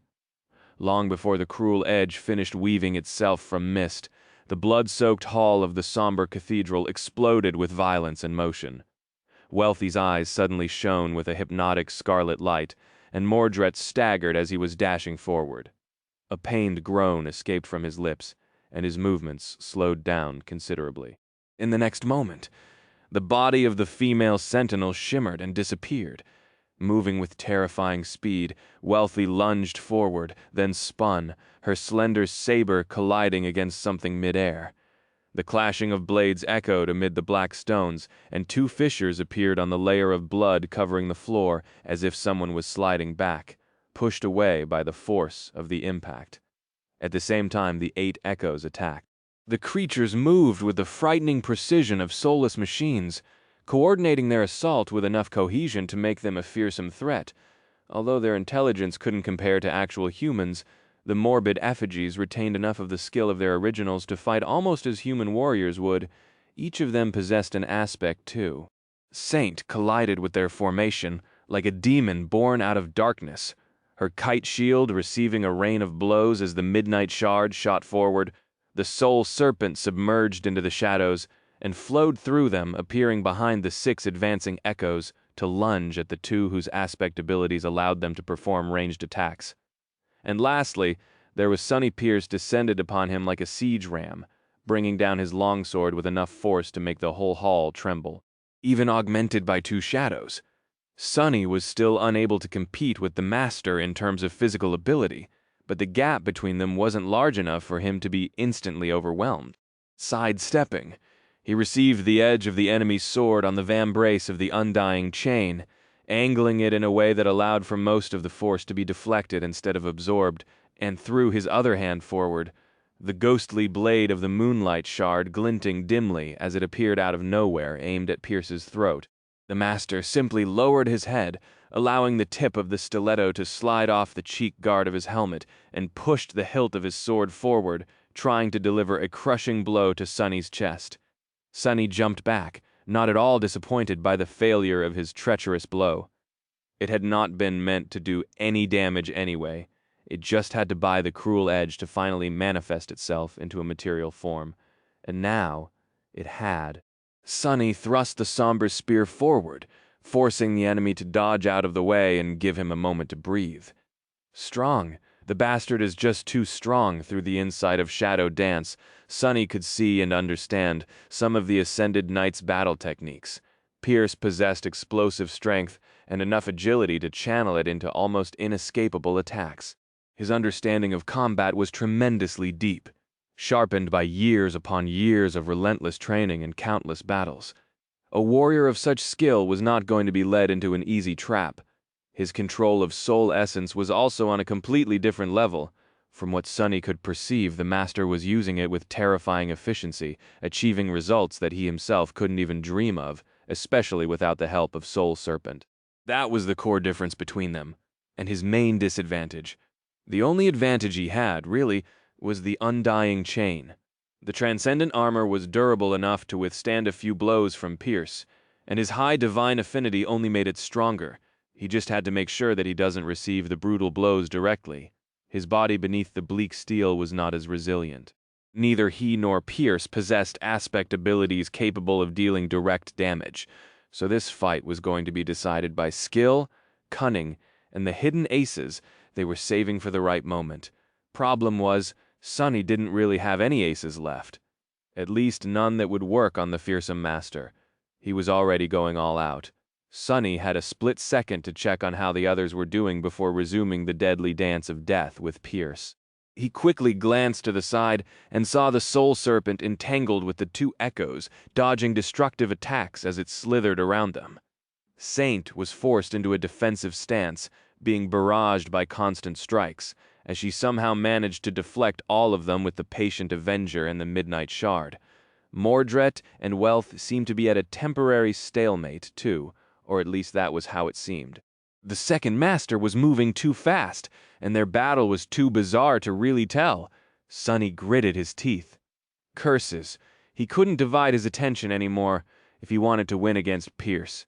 He had to focus all of it on him, and make sure that the bastard had no time to pay attention to anyone else as well. Chapter 586. Cold Steel, Sonny used everything he had, moving with unimaginable speed, agility, and precision. Both Shadow Essence and the tenacious blood of Weaver flowed through his body, supplying his muscles with the strength and endurance necessary to perform with such an inhuman level of effort. His mind was aflame, devouring information about his surroundings and the enemy's movements, making lightning-fast decisions, trying to predict countless probable eventualities and simultaneously studying the sophisticated battle style of the battle-hardened master. And despite all that, he was barely surviving Pierce's unrelenting assault. Every moment he was just a split second away from death. The Knight of Valor was just too powerful, skilled, and overbearing. His cold eyes were full of calculating ruthlessness and dark, iron-killing intent. They were calm and focused, like that of an experienced predator stalking helpless prey. That prey, unfortunately, was Sonny Damnation. Nothing he had experienced could have prepared him for this. Sonny had fought many opponents that were stronger and faster than him, but he had never been this outmatched in terms of sheer power. At least not in a fight against a human who, unlike most nightmare creatures, also possessed a keen mind, devious cunning, and martial skill that were the greatest weapons of his kind. Maybe only Morgan of Valor, but she had held back, and theirs had not really been a battle to the death. Sonny and Pierce clashed on the bloodied stones, their weapons flashing through the air fast enough to leave after-images behind. The clangor of metal filled the somber hall, mixing with the furious sounds of battle coming from their left. There, two different storms of metal raged violently. One centered around Mordred and Wealth, the other from where his shadows fought the echoes of the fearsome master. Sonny had no time to look that way, but he could hear the constant ringing of blades landing on Saint's shield. There were so many blows that their sounds almost merged into one dreadful uninterrupted litany of steel. He had not heard the spell yet, so he knew that none of the echoes had been destroyed. The shadows were in one piece as well, even if he didn't know whether or not they were whole, damaged, or dying. He deflected another strike of Pierce's swift longsword, then whipped the butt of the cruel sight forward, hoping to catch the blow calmly, and didn't even flinch. Instead, he lunged forward and rammed into Sonny with his shoulder, sending him flying back. Curse that bastard, is he made of stone or what? Sonny twisted in the air and landed on his feet, tasting blood in his mouth. That shoulder bash was powerful enough to shatter a stone wall. His tempered bones had not shattered, though. Gritting his teeth, he immediately shifted, dodging a powerful thrust, and brought his spear down on the enemy. Fine. This is fine. The longer I survive, the better I understand his style. The longer I'll survive. The two of them fought ferociously, neither showing any sign of doubt, hesitation, or weakness. Yes, Sonny was younger and less powerful, but he was skilled and experienced too. He was ruthless, a cunning too. He was a killer himself. Pierce had managed to land several debilitating blows, rattling his entire body.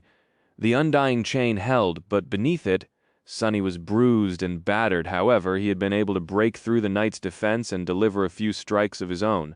The results were less than ideal, though, even when he succeeded in thrusting the tip of the cruel sight through a crack in the enemy's armor.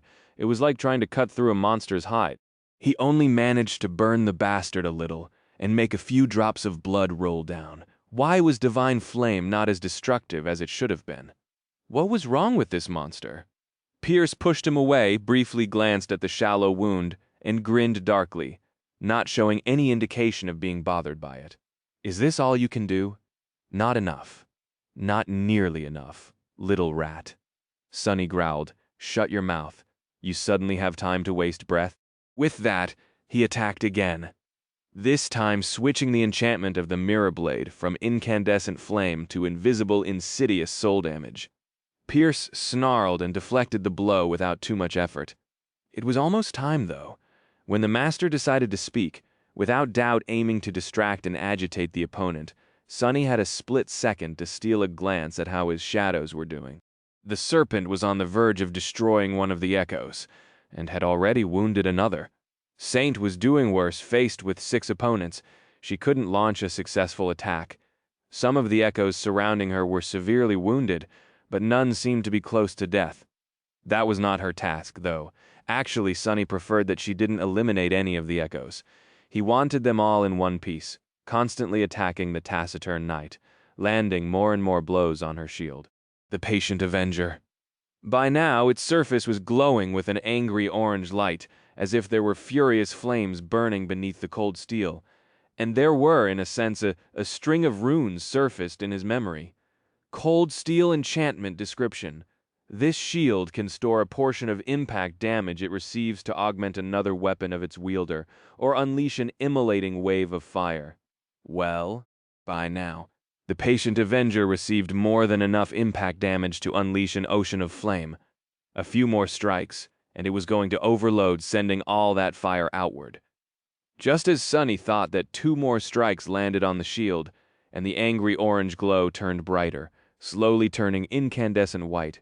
Currently, Saint was wielding the Blood Blossom charm as well. With all the dismembered corpses lying around, its enchantment had long reached its limit, augmenting all the memories the shadow wielded with rampant strength. Sunny blocked Pierce's strike and slid back, his hands trembling from the force of it. At the same time, Saint spun and deflected 2 more swords with her shield. Its surface was almost entirely white now. Almost there. D-damn. Sunny gave a mental command, and the shadow that had been augmenting Saint flowed from the graceful demon's body onto the furiously shining shield. Another blow landed on the patient Avenger. Saint braced, putting her shoulder behind it. Crap! And in the next moment, a terrifying explosion rattled the entirety of the inner sanctum. Just a moment before the patient Avenger detonated, Sunny fell backward and dove into the shadow cast by a wide stone pillar. He noticed a hint of surprise in Pierce's eyes, and in the next second, everything was suddenly drowned by blinding white light. The sound came next, a thunderous roar that would have probably destroyed his ears if he had not turned into a shadow. Then, the shockwave arrived, obliterating the pillar and turning it into a mass of flying rubble. Sunny's shelter was destroyed, and he was thrown back into the corporeal world, just in time to be engulfed by a terrifying, immolating flame. Luckily, he had summoned the memory of fire at the very start of the fight. Protected by its enchantment and by the undying chain, Sunny had withstood the terrifying heat. His eyes were tightly shut, and so only his eyelids were singed. The explosion had turned out to be much more powerful than he had expected. D-damnation. The hall was completely decimated. The pillars supporting its ceiling had been destroyed, and its walls had cracked, some sections crumbling completely.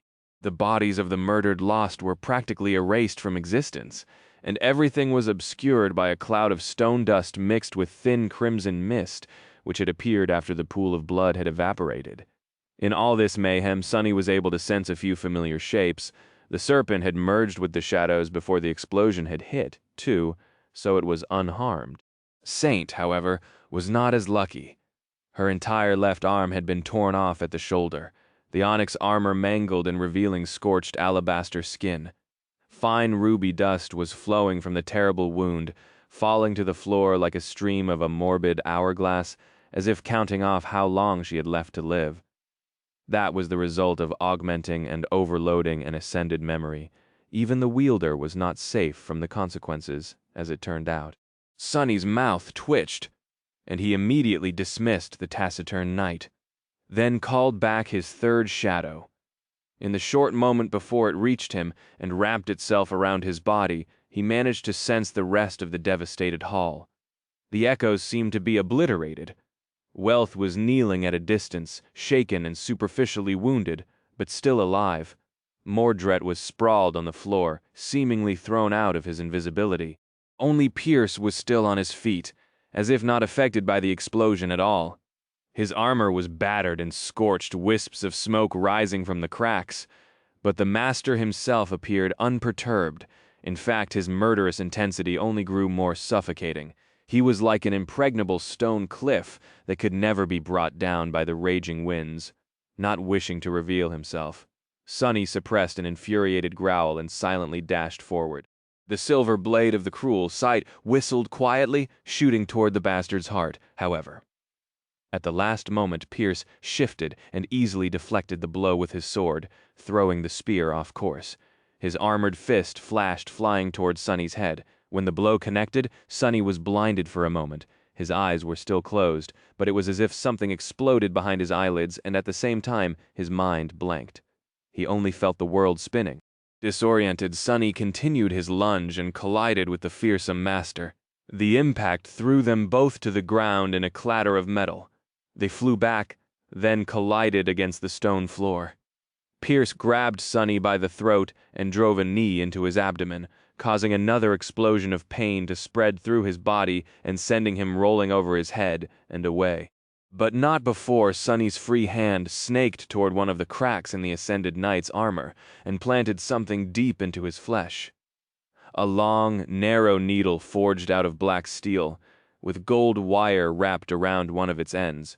Driven with all of Sonny's strength, the heavenly burden sunk into Pierce's flesh almost entirely, with only a few centimeters sticking out of his skin and barely visible in the narrow fissure, marring the surface of the knight's armor. Of course, such a tiny needle was not going to wound a master seriously or even slow down his movements. But damage was not what Sonny used it for. Rolling on the ground, he twisted and landed on his knees, sliding a few steps back and almost instantly regaining his balance. A few meters away, Pierce was already rising to his feet too. His eyes were brimming with killing intent, and his longsword was glistening as it reflected the flames burning around them. He was ready to finish this fight. But then something strange happened. The fearsome master suddenly swayed, a confused expression appearing on his face. A moment later, the soles of his armored boots separated from the stone floor and rose into the air. The heavenly burden was the memory Sonny had exchanged for contribution points after helping Master Jet put down the demented, awakened Shadow Blade Kurt. Its single enchantment was simple and straightforward. Living beings pierced by the needle would float up and up and up until it was removed. Sonny had acquired it to combine the enchantment with the Dark Wing and receive the ability to fly out of the sky below if need be, which did not mean that it had no other uses. Pierce was rising into the air, his feet already a full meter above the floor. His initial confusion was gone, and he swiftly looked down at the tip of the needle buried in his flesh. The master's hand shot toward it, but the fingers of his armored gauntlet were too thick and clumsy to dig the needle out on the first try. Sonny had no doubt that he would manage soon. He was also fairly certain that the Ascended Knight possessed at least one memory in his arsenal that would be able to help him either counteract or control the effect of the heavenly burden. However, both of these options were going to require some time, no matter how short. The time that Sonny wasn't going to give him. He thrust his hand forward, sending the moonlight shard flying toward Pierce's eye. Without anything to use as purchase, the knight was deprived of the very foundation of combat ability, the warrior's connection to the ground. He couldn't move to dodge, couldn't control the distribution of his weight to mount an effective defense, and couldn't even use most of his strength. However, Pierce still managed to deflect the ghostly stiletto with his sword, which left him open and defenseless to Sonny's true attack. As soon as the moonlight shard left his right hand, Sonny brought his left up and behind him, used all of the strength the three shadows gifted him, sent a flood of essence into his muscles, and cast the cruel sight forward. His throw was performed with perfect form, just like Effie had taught him. At the last moment, the three shadows flowed from his fingers and wrapped themselves around the somber spear's silver blade. Pierce's eyes widened. The cruel sight shot through the air like a black comet and sunk into the fearsome knight's chest. The force of the throw was so great that it went right through his damaged armor, his tough skin and bones, and then his heart still affected by the heavenly burden. The master's body was sent flying up with terrifying speed and impaled on the stones hanging lifelessly from the tall ceiling of the devastated hall. A stream of blood fell down like crimson rain. Sonny staggered, then supported his weight with his hands and let out a shaky breath. Come on. A moment passed in silence, and then he finally heard the painfully familiar voice. This time, the spell's whisper sounded like beautiful music to his ears. You have slain an ascended human, Pierce. Your shadow grows stronger. Gods, I actually did it. Sonny smiled darkly, allowed himself a second of rest, and then rose to his feet, knowing that the battle was not other. Mordred and Wealth were still there, both as deadly as the damned bastard he had just killed. He dismissed the cruel sight and immediately summoned it again, simultaneously checking on his reserve of shadow essence. Sonny had spent a lot, but not so much as to worry yet. The soul serpent appeared from the shadows and slithered onto his skin, turning into an intricate tattoo. still keeping his eyes closed, partially out of caution and partially because his eyelids were burned and hurt like hell. Sonny extended his shadow sense forward and tried to understand what was happening to the other two participants of this hellish battle. Wealth was standing some distance away from him, swaying. Her hands were pressed against her face. Meanwhile, Mordred, Sonny froze the female sentinel, was dead. He had not noticed it before, but she was laying lifeless on the floor, her neck twisted at an unnatural level. How? How can this be? Something was not adding up. How could Mordred lose his only vessel so easily? He had only fought one of the masters. Surely he had the ability to defeat Wealth one-on-one. Otherwise, what had he been planning to do if Sonny allied with the Knights of Valor? How had he planned to resist both of them, let alone with a third enemy added into the mix? The Prince of Nothing could not have been that weak. Suddenly, a small detail attracted Sonny's attention. One of the sentinel's hands was clenched in a fist, something dangling from it. A piece of a torn chain. Didn't that chain feel awfully familiar? A cold, uneasy feeling appeared in Sonny's chest. He turned his head slightly and concentrated on the last survivor of the Valor forces. Searching for Wealth suddenly laughed. Her voice sounded strange and different, and her amulet. The anvil amulet was gone. The master lowered her hands and smiled. Ah, that is much, much better. Mordred, he has taken Wealthy. Sonny shifted, lowering the cruel sight and slightly turning its blade. His heart was full of unease, his mind in the throes of a dark premonition. The banished prince had already been monstrously powerful. How much more deadly would he become in a body of a master? A few things were now clear at least. Out of the two ascended knights, Wealth had been the more powerful one. Her aspect possessed abilities that could debilitate her enemies, all the while enhancing her own physique. That was why she had been the one to sap Mordred of a large portion of his strength and attack him. And yet it was strange to see that the Prince of Nothing had struggled to defeat her so much, and for so long. If he couldn't win against one of the masters, how had he ever planned to face both? However, if he had decided to take Wealthy's body and thus couldn't harm it too much, that would explain his tardiness. Fighting an ascended elite while not being allowed to wound her was a dreadfully harsh task. Had Mordred been aiming for Wealthy's body from the start, or had he changed his plans on the fly when the opportunity presented itself? Was his intention to take Sonny as his vessel just a ruse, a misdirection? Or was Sonny still in danger? No way. Already has a body of a master. There's no reason to abandon it for the sake of mine. Right? Ah, that is much, much better. Mordred straightened, then stretched, looking at his own arms with curiosity. He clenched Wealthy's fists, then grimaced slightly and let his hands relax. Finally, the Prince of Nothing turned slightly and looked at Sonny with a smile. Wouldn't you say sunless? Sonny lingered for a moment, then nodded cautiously. I guess? How does this work exactly? Are you an ascended now? Mordred's smile widened a little. So curious, your inquisitive nature is truly worthy of an academy researcher. Dodging the questions like always, huh? Sonny sensed the slender saber laying by the former master's feet, then concentrated on the corpse of the female sentinel for a moment. So what now? How are we going to escape this place before the saint arrives? The Prince of Nothing bent down, picked up the saber and sighed. Oh, that, don't worry. I do have a plan. It's just, I'm not sure that you're going to like it very much, sunless. Sonny felt cold shivers running down his spine. Mordred's tone was still friendly, but the implication behind his words did not promise anything good. Bastard! He's going to double-cross me, isn't he? Well, it's not like Sonny had not been planning to do the same. He gritted his teeth, then said somberly, We don't have to do this. You know, it is just like you said. There is no quarrel between us. We can just go our separate ways. Maybe even work together, for a bit. Let's be friends. Mordred chuckled. Oh, I would like that very much, but, Sunless, if you really want to be my friend, why do you still have your eyes closed? He took a slightly awkward step forward, as if not yet entirely used to his new body. It's hard to trust someone who refuses to look you in the eye, you know? Why don't you look at me, huh, Sunless? Sonny paled, then backed away a little. I'd rather not, my eyelids hurt. Mordred grinned. That is a pity, but oh well, to tell you the truth, we wouldn't have become real friends anyway.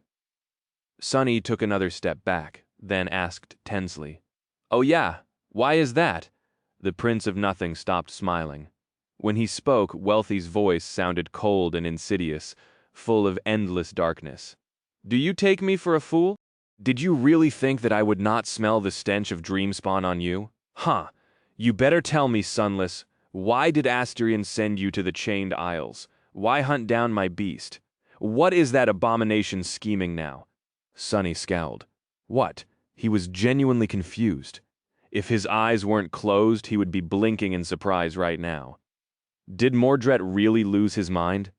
"I have no idea what the hell you're talking about. What stench? Why would I be sent by Asterion? I've never met anyone by that name, let alone knowing anything about their schemes." "Are you hearing yourself, you lunatic? Wait a minute. The prince, the Dreamspawn, could it be?" Mordred froze, then tilted his head a little. "Huh. How curious, you can't lie. So this must be the truth. But if you never met Asterion, why do you reek of Dreamspawn?" Sunny grimaced, not wishing to answer. However, he had no choice. Surrendering to his flaw, he uttered through gritted teeth, "I may have met another Dreamspawn."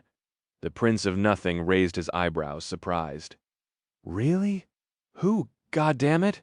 Sunny clenched his fists, then said darkly, "Nephis."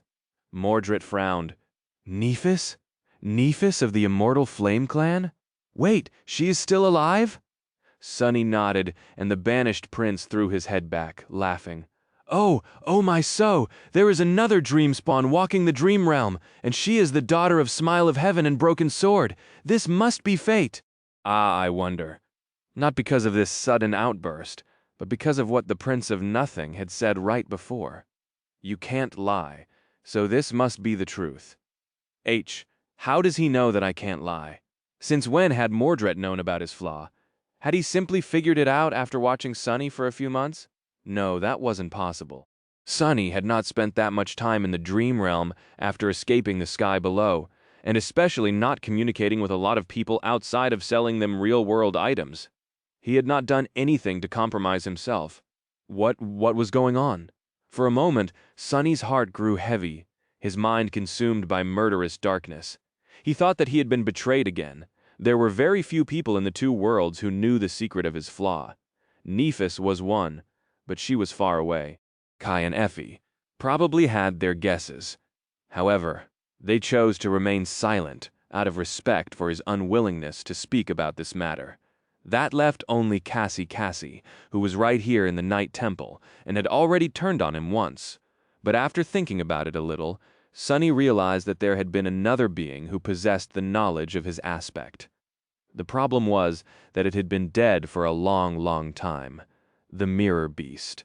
The Ascended Reflection had mirrored his aspect, so it had to have glimpsed it somehow, and it was connected to Mordred far more thoroughly than Cassie ever could be. The Prince of Nothing had not known everything about the Shadow Slave aspect before. Sunny was sure of it back in the abyss of the sky below. Mordred had expressed genuine curiosity and surprise about things that he would have already learned otherwise. Which meant that he had most likely only received that information after the mirror shard was brought into the Night Temple. It also meant that he was only informed about what the Mirror Beast had learned and what had been true then. If this guess was correct, maybe Sunny would be able to use a gap in Mordred's knowledge to his advantage, or he was wrong, and Cassie had really betrayed him again. A lot of things depended on whether or not he was ready to trust her again. His very life, most likely. Sunny frowned, then said, his voice even, "You seem to be having fun. So now that you know that I have nothing to do with Asterion, whoever that might be, are you going to rethink your previous plans and leave me be?" Mordred chuckled. "What do you think?" Sunny sighed. "Honestly, I don't know what to think anymore. Not when it comes to you. At least you really are a devious bastard. You know that, right? Oh, don't take it as an insult, by the way. Coming from me. It's actually a compliment." The Prince of Nothing shook his head, then took another step forward. "Well, a mirror can only reflect what is in front of it, Sunless. Is it my fault that the things in front of me are cruel, vile, and deceitful? I think not then again. Maybe it is. Either way, I don't really care. Blame your bad luck for being of use to me if you wish." His eyes ignited with a hypnotic scarlet light, and although Sonny's own were closed, he suddenly felt slow and sluggish strength draining from his muscles. He swayed and used the cruel sight to support himself. "Arg, W, wait before we start this. Answer me one last question." Mordred smiled. "Sure. Why not? What do you want to know?" Sonny strained as if trying to speak. His mouth opened, but instead of saying anything, he simply attacked. The Prince of Nothing laughed, amused by this little deception. His saber flashed forward to meet the blade of the cruel sight. A moment later, though, his laugh abruptly stopped. Sonny had no illusions about his chances in the fight against Mordred, not when the bastard occupied the body of a powerful master, one whose aspect allowed him to weaken his enemies and strengthen himself no less. But then again, when had Sonny ever fought fairly? From the start of it, he had been subtly manipulating the banished prince. Every step back he had taken was meant to bring them into the right positions. The angle at which he held the cruel sight had been calculated so that the mirror blade only reflected what Sonny wanted Mordred to see. Or rather, so that it didn't reflect what Mordred was not supposed to see. And at the moment of his attack, his efforts finally paid off, because in the end he had chosen to trust Cassie after all. The blind girl silently appeared at the entrance of the hall, behind the banished prince. Her eyes were hidden by the silver half-mask, but the polished steel armor and the midnight blue coat were gone. Instead, she was wearing the familiar light tunic and a cloak the color of sea waves. This was the memory gifted to her by Nephis, one that Changing Star had received after slaying an awakened terror in her first nightmare. The armor that possessed an enchantment which made enemies less likely to pay attention to its wearer. Unnoticed, Cassie knelt and placed something on the floor in front of her. It was a large wooden box, its surface engraved with a complicated weave of a beautiful but disorienting pattern. The lid was still slightly opened, rising above the lip by a few millimeters. Sonny suppressed a grin. Good thinking. The box had not been part of the plan. But Cassie seemed to have made a correction, when a beneficial opportunity presented itself. The moment the blade of the cruel sight met Wealthy's saber, the blind girl grabbed the lid, threw it open, and then poured her soul essence into the box inside. The mirror trap was lined with plates of polished silver, each reflecting the one opposite it, thus creating an infinite labyrinth of reflections. The pattern on its surface shined with a pale glow. Mordred staggered, his laughter cutting short. His hand seemed to weaken Sonny, easily pushed the saber aside and thrust his spear forward, aiming to end the fight with one ruthless strike. However, the Prince of Nothing wasn't done yet. He recoiled, narrowly avoiding the killing blow. Even though the tip of the cruel sight pierced Wealthy's flesh, the wound wasn't fatal.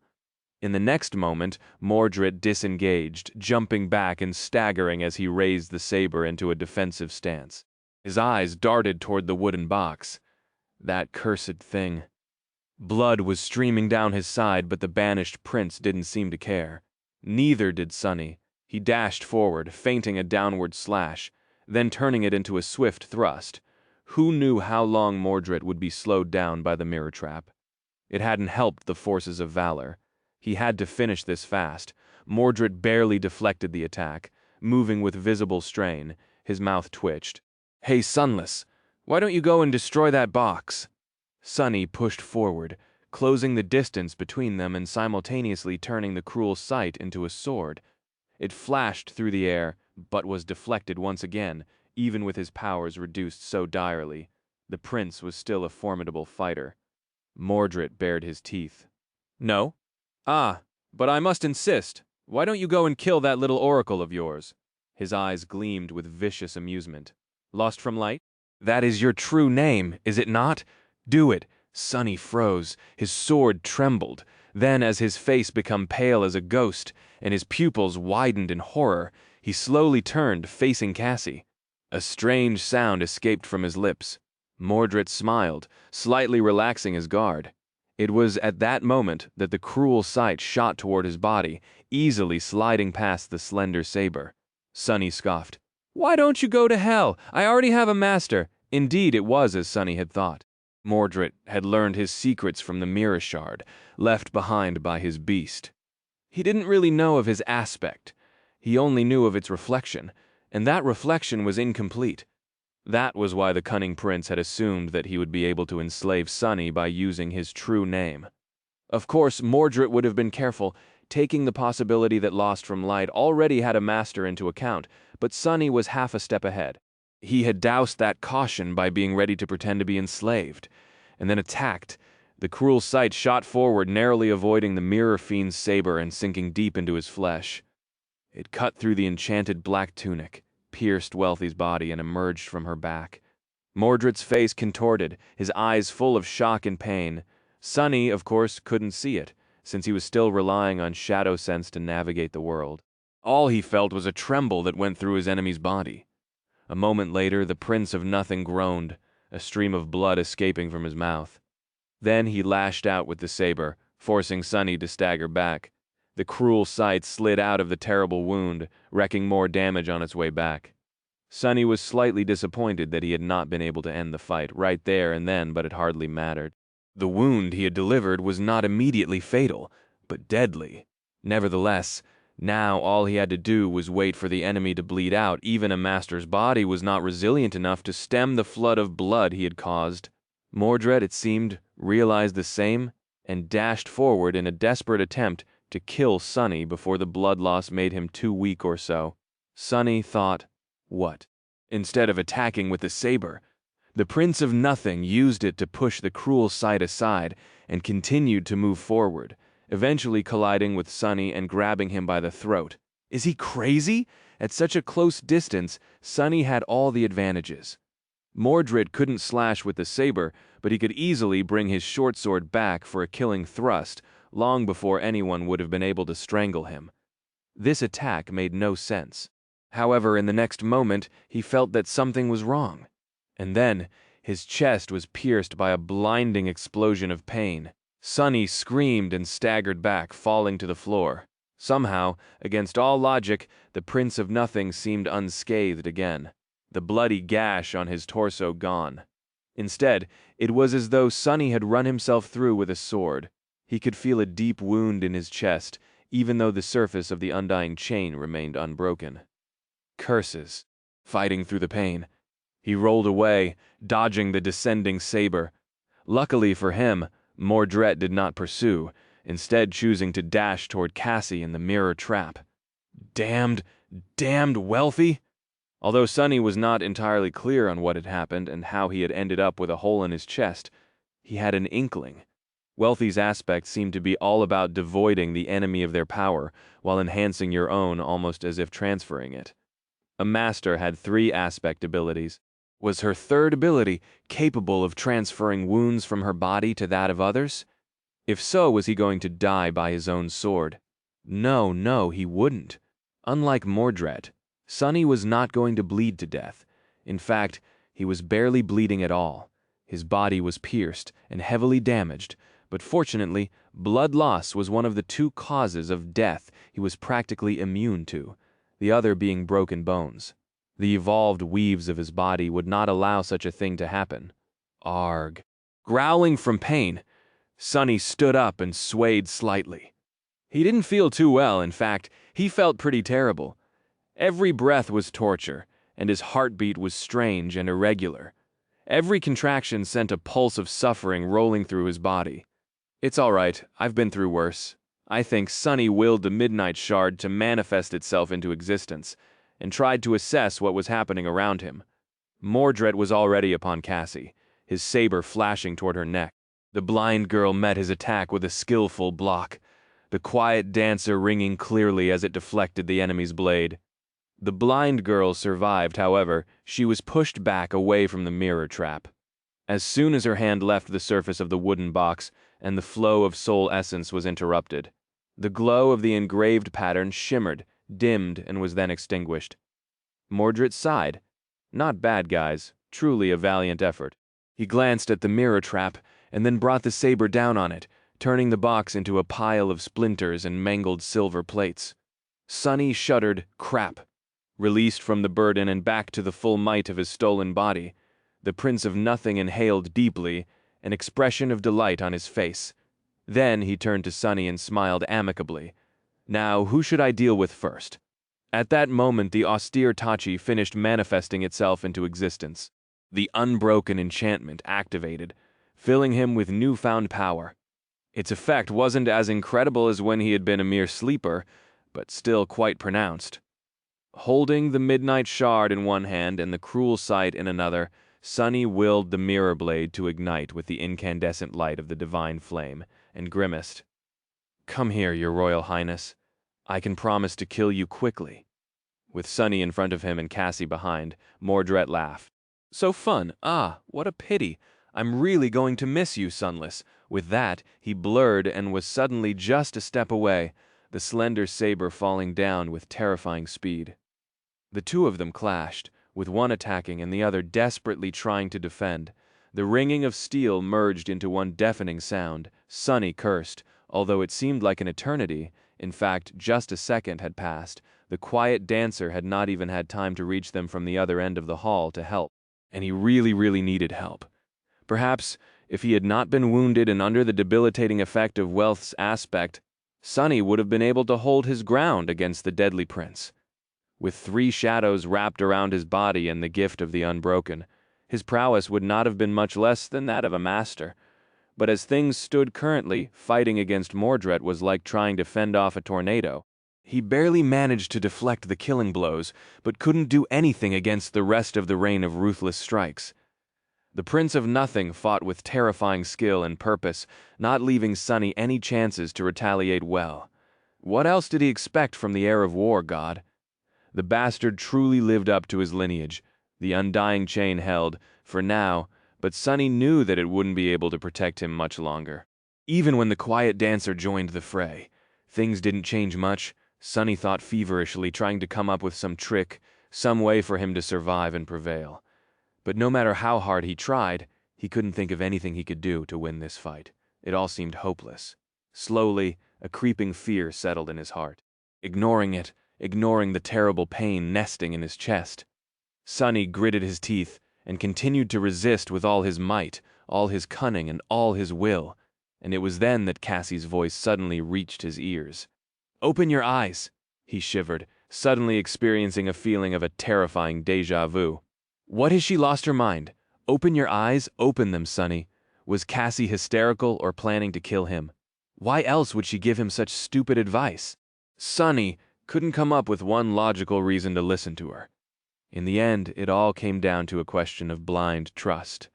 He sighed, then strained his singed eyelids and slowly opened his eyes. Mordred's figure came into focus, a surprised and joyful expression on his stolen face. Sunny saw his reflection in Wealthy's eyes, clad in the bleak steel of the undying chain. No, it wasn't him. There was another reflection hiding even deeper, almost lost in the darkness. And then it was gone. Something cold and alien entered him through the reflection, sinking deep into the dark depths of his soul. A moment later, the world disappeared. Sunny found himself in the tranquil darkness of his soul sea. It seemed as empty and silent as usual. The 3 black suns burned with dark flames above him, arranged in a perfect triangle. Small spheres of light, his memories floated between them like dying stars. The silent waters were vast and motionless, and some distance away, just beyond the periphery of his vision, the rows of lifeless shadows stood unmoving. However, this time something was different. Sunny did not remember entering the Soul Sea, or even wishing to do so. More than that, he couldn't perceive the real world at all. Usually visiting this place resulted in a strange split of his consciousness, with one part of it exploring the depths of his soul, while the other remained aware of his actual surroundings. It was akin to imagining a landscape doing so, did not turn you blind and deaf. But now, he was here, and only here, as nothing existed outside of this dark and silent sea. Come to think of it, it was a lonely and frightening place, untethered from the real world and surrounded by nothing except for deathly silence. Sunny did not feel as calm and comfortable as he usually would, and he wasn't really alone in the darkness. "What a strange soul you have." Hearing those words, Sunny flinched, then turned around. The voice that had spoken them did not belong to Wealthy. It was familiar and pleasant, just like it had been in the lightless abyss of the sky below. Mordred was speaking with high real voice once again. The Prince of Nothing stood some distance away, looking up with a curious smile on his face. Now, for the first time, Sunny saw how he must have looked before his true body was destroyed. Mordred was tall and slender, with pale skin and raven black hair. He seemed to be in his 20s, older than Kai and Effie by a couple of years. His face was sharp and thin, not exactly handsome, but at the same time charming and strangely beautiful. His most striking feature, though, were his eyes, which didn't seem to possess a color of their own, and instead reflected the world back on itself like two pools of liquid silver. Currently they were as dark and lightless as the endless abyss of the void. Mordred was dressed in a simple tunic, its fabric long devoid of any color. He wore no armor and didn't seem to bear any weapon. However, Sunny could feel immense pressure radiating from his slender figure, and knew that he was in mortal danger. What surprised him, however, was that Mordred's face seemed familiar. In fact, he looked exactly like a slightly older male version of Morgan of Valor. The resemblance was too striking to be a coincidence. It could only be shared by siblings. And there was another thing that Sunny saw which made him tense and apprehensive. All around the Prince of Nothing, he could see a pale golden glow. The same kind of beautiful radiance that hid in his own blood, and surrounded Nephis, the light of divinity. Curses. Mordred studied the three cores of Sunny's soul curiously, then looked at him with a friendly smile. "I have never seen anything like it. How kind it was of you to invite me inside Sunless. I really do wonder what your little friend was thinking, though. Does she perhaps think that you will be able to resist me?" Sunny stared at the invader somberly, then shrugged. "Fool's errand, you know?" Mordred chuckled. "Ah, wiser words have never been said. Well, I guess we will find out soon." Sunny shifted slightly, then asked, his voice gloomy, "Why would you even want to possess my body anyway? Didn't you get wealth already? What's so great about it that you would rather have me than a master?" The Prince of Nothing smiled. "Who says I can't have you both?" That seemed like an answer, but actually it wasn't. Sunny had already experienced Mordred's habit of dodging questions to be misled this way. He frowned and glared at the mere fiend, unamused. The invader laughed. "So serious? Don't sell yourself short, Sunless. You might be just an awakened, but then, who else should I make a vessel if I wish to ascend myself? Plus, your body suits my current needs perfectly. You have an aspect that gifts you both stealth and teleportation abilities, a perfect combination for someone who wishes to escape a saint, don't you think?" He took another step forward and continued, "I also have never met or heard of anyone else who possesses a divine aspect. Imagine my surprise when I found out that you were just like me. And that thing you have? I'm very curious to find out what it is that allowed you to make me blind, back in the Ebony Tower. Such a powerful anti-divination artifact will make my life much, much easier, so, you see, although I'm not too happy about it, taking you as a vessel is a regretful but inevitable choice I had to make." Sunny narrowed his eyes, trying to understand what Mordred was talking about. Making him blind back in the Ebony Tower? Sunny had worn Weaver's mask to read the harrowing runes on the 5th level of the stronghold of the ruler of the Underworld. Was that what the Mirror Fiend meant? So the mask had been able to hide Sunny from his spying as well. And more than that, the Mirror Beast had not managed to glimpse its secrets. So, Mordred did not know what it was, just that there was something in Sunny's possession that could prevent him from being tracked and seen by otherworldly means. When he narrowed his eyes, though, something else happened. Sunny didn't expect it, so he almost lost his composure. He had not known that he possessed such an ability. But it seemed that the evolution of the blood weave had enhanced his eyes as well. Suddenly, he was able to peer beneath the surface of Mordred's soul, just like he was able to peer beneath the surface of memories and echoes to study their weaves, and what he saw there made him tremble. Crap! As a living soul, the Prince of Nothing did not possess a spell weave. Of course, however, what he did possess were soul cores, 6 of them. Mordred was a terror, and that terror was getting closer and closer to Sunny. To tell you the truth, Sunless, your body fits me so perfectly that I even thought for a second that the old man had sent you to me as a gift. Gods know he has a lot to apologize for, to think that he had nothing to do with it, and all of this was just a coincidence. That funny attribute of yours is really something, isn't it? Sunny gritted his teeth, and then said in a grim tone, "That is really wonderful. I'm very glad for you, pal. However, what exactly happens now? You don't really expect me to just surrender my body to you, right?" Here in the Soul Sea, Sunny wasn't bound by his flaw since his words were nothing more than thoughts. It was actually a bit of a relief.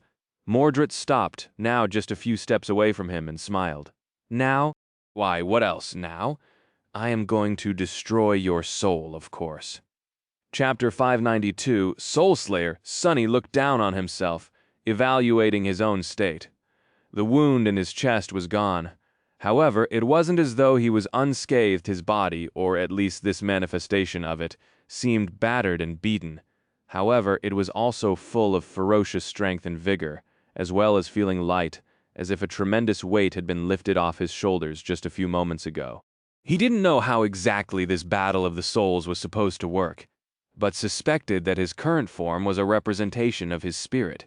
He had endured a lot in these recent weeks, enough suffering and fear to crush someone with a lesser will. Sunny, however, had survived far worse, so his strength was not diminished by much. He was still clad in the bleak steel of the undying chain, and holding his weapons. 3 shadows lay at his feet, and he could feel the presence of the soul serpent nearby. His enemy, meanwhile, was alone and unarmed. This was Sunny's soul, after all. Here he was bound to have the ultimate advantage. "Let's see who will destroy whom, you bastard!" With a smirk, Sunny commanded the shadows to rise and wrap themselves around his body. Instantly, his strength, speed, and resilience were enhanced manifold. In the next moment, however, his expression froze. Mordred looked at him, then smiled. As he did, 6 shadows descended upon him like a dark mantle, making the pressure that the Prince of Nothing exerted feel almost suffocating. "You didn't think that it would be that easy, did you?" A split second later, he was beside Sunny, his fist crashing into the breastplate of the undying chain. As pain exploded through his body, Sunny flew back and fell onto the still water, sliding across it into the darkness. "What?" Before he could even rise, Mordred was already upon him, his foot slamming into Sunny's ribs. Sunny yelped as he was thrown into the air, then felt another blow landing on his chest, pushing all air out of his lungs and sending him plummeting back down. Knowing that he had to escape somehow, Sunny dove into the shadows and emerged from the darkness behind the Prince of Nothing, the blade of the cruel sight shooting forward. However, it pierced nothing but air. Mordred had turned into a shadow himself and disappeared without a trace, his laughter echoing across the surface of the silent sea. Weak, too weak. Something struck Sunny in the back, sending another explosion of pain rolling through the very core of his being. He groaned and tried to slash with the midnight shard, but the enemy was already gone. A moment later he was kicked in the abdomen, then ruthlessly slammed across the face. Mordred's fist felt like a sledgehammer. No, like a mountain descending. Half-blinded and disoriented, Sunny fell to his knees, spitting blood. What the hell? This was not how he had imagined things going. The damned mirror fiend clearly had to weaken his prey before attacking, so his victory was not set in stone. There was a way to defeat him somehow, and since Sunny's spirit had not been broken, he had expected to be able to prevail. However, the bastard was just too powerful. How was he supposed to resist such terrifying force? Worse than that, Mordred seemed to be able to mirror all of his powers. Bastard, lost from light, stop. The Prince of Nothing laughed again, then struck Sunny in the side of his head, almost blinding him. "Sorry to say this, but that trick is not going to work. This is an entirely different situation, you know. Hurting and hoping to escape the next blow." Sunny turned into a shadow again. This time, however, he wasn't in a hurry to attack and remained incorporeal. Thinking before he could form a single thought, however, another shadow lunged at him from the darkness, and suddenly he was in the throes of indescribable agony, his very soul damaged and cracked. With a stifled shriek, Sunny escaped the shadows and assumed his human form again, only to be ruthlessly struck down a moment later. He fell on his back and desperately gulped for air, but his lungs seemed to be paralyzed. All he could do was try to block the next blow, only for it to fail and another wave of pain spread through his body. God damn it! Sonny used Shadow Step to disengage, but his enemy simply followed.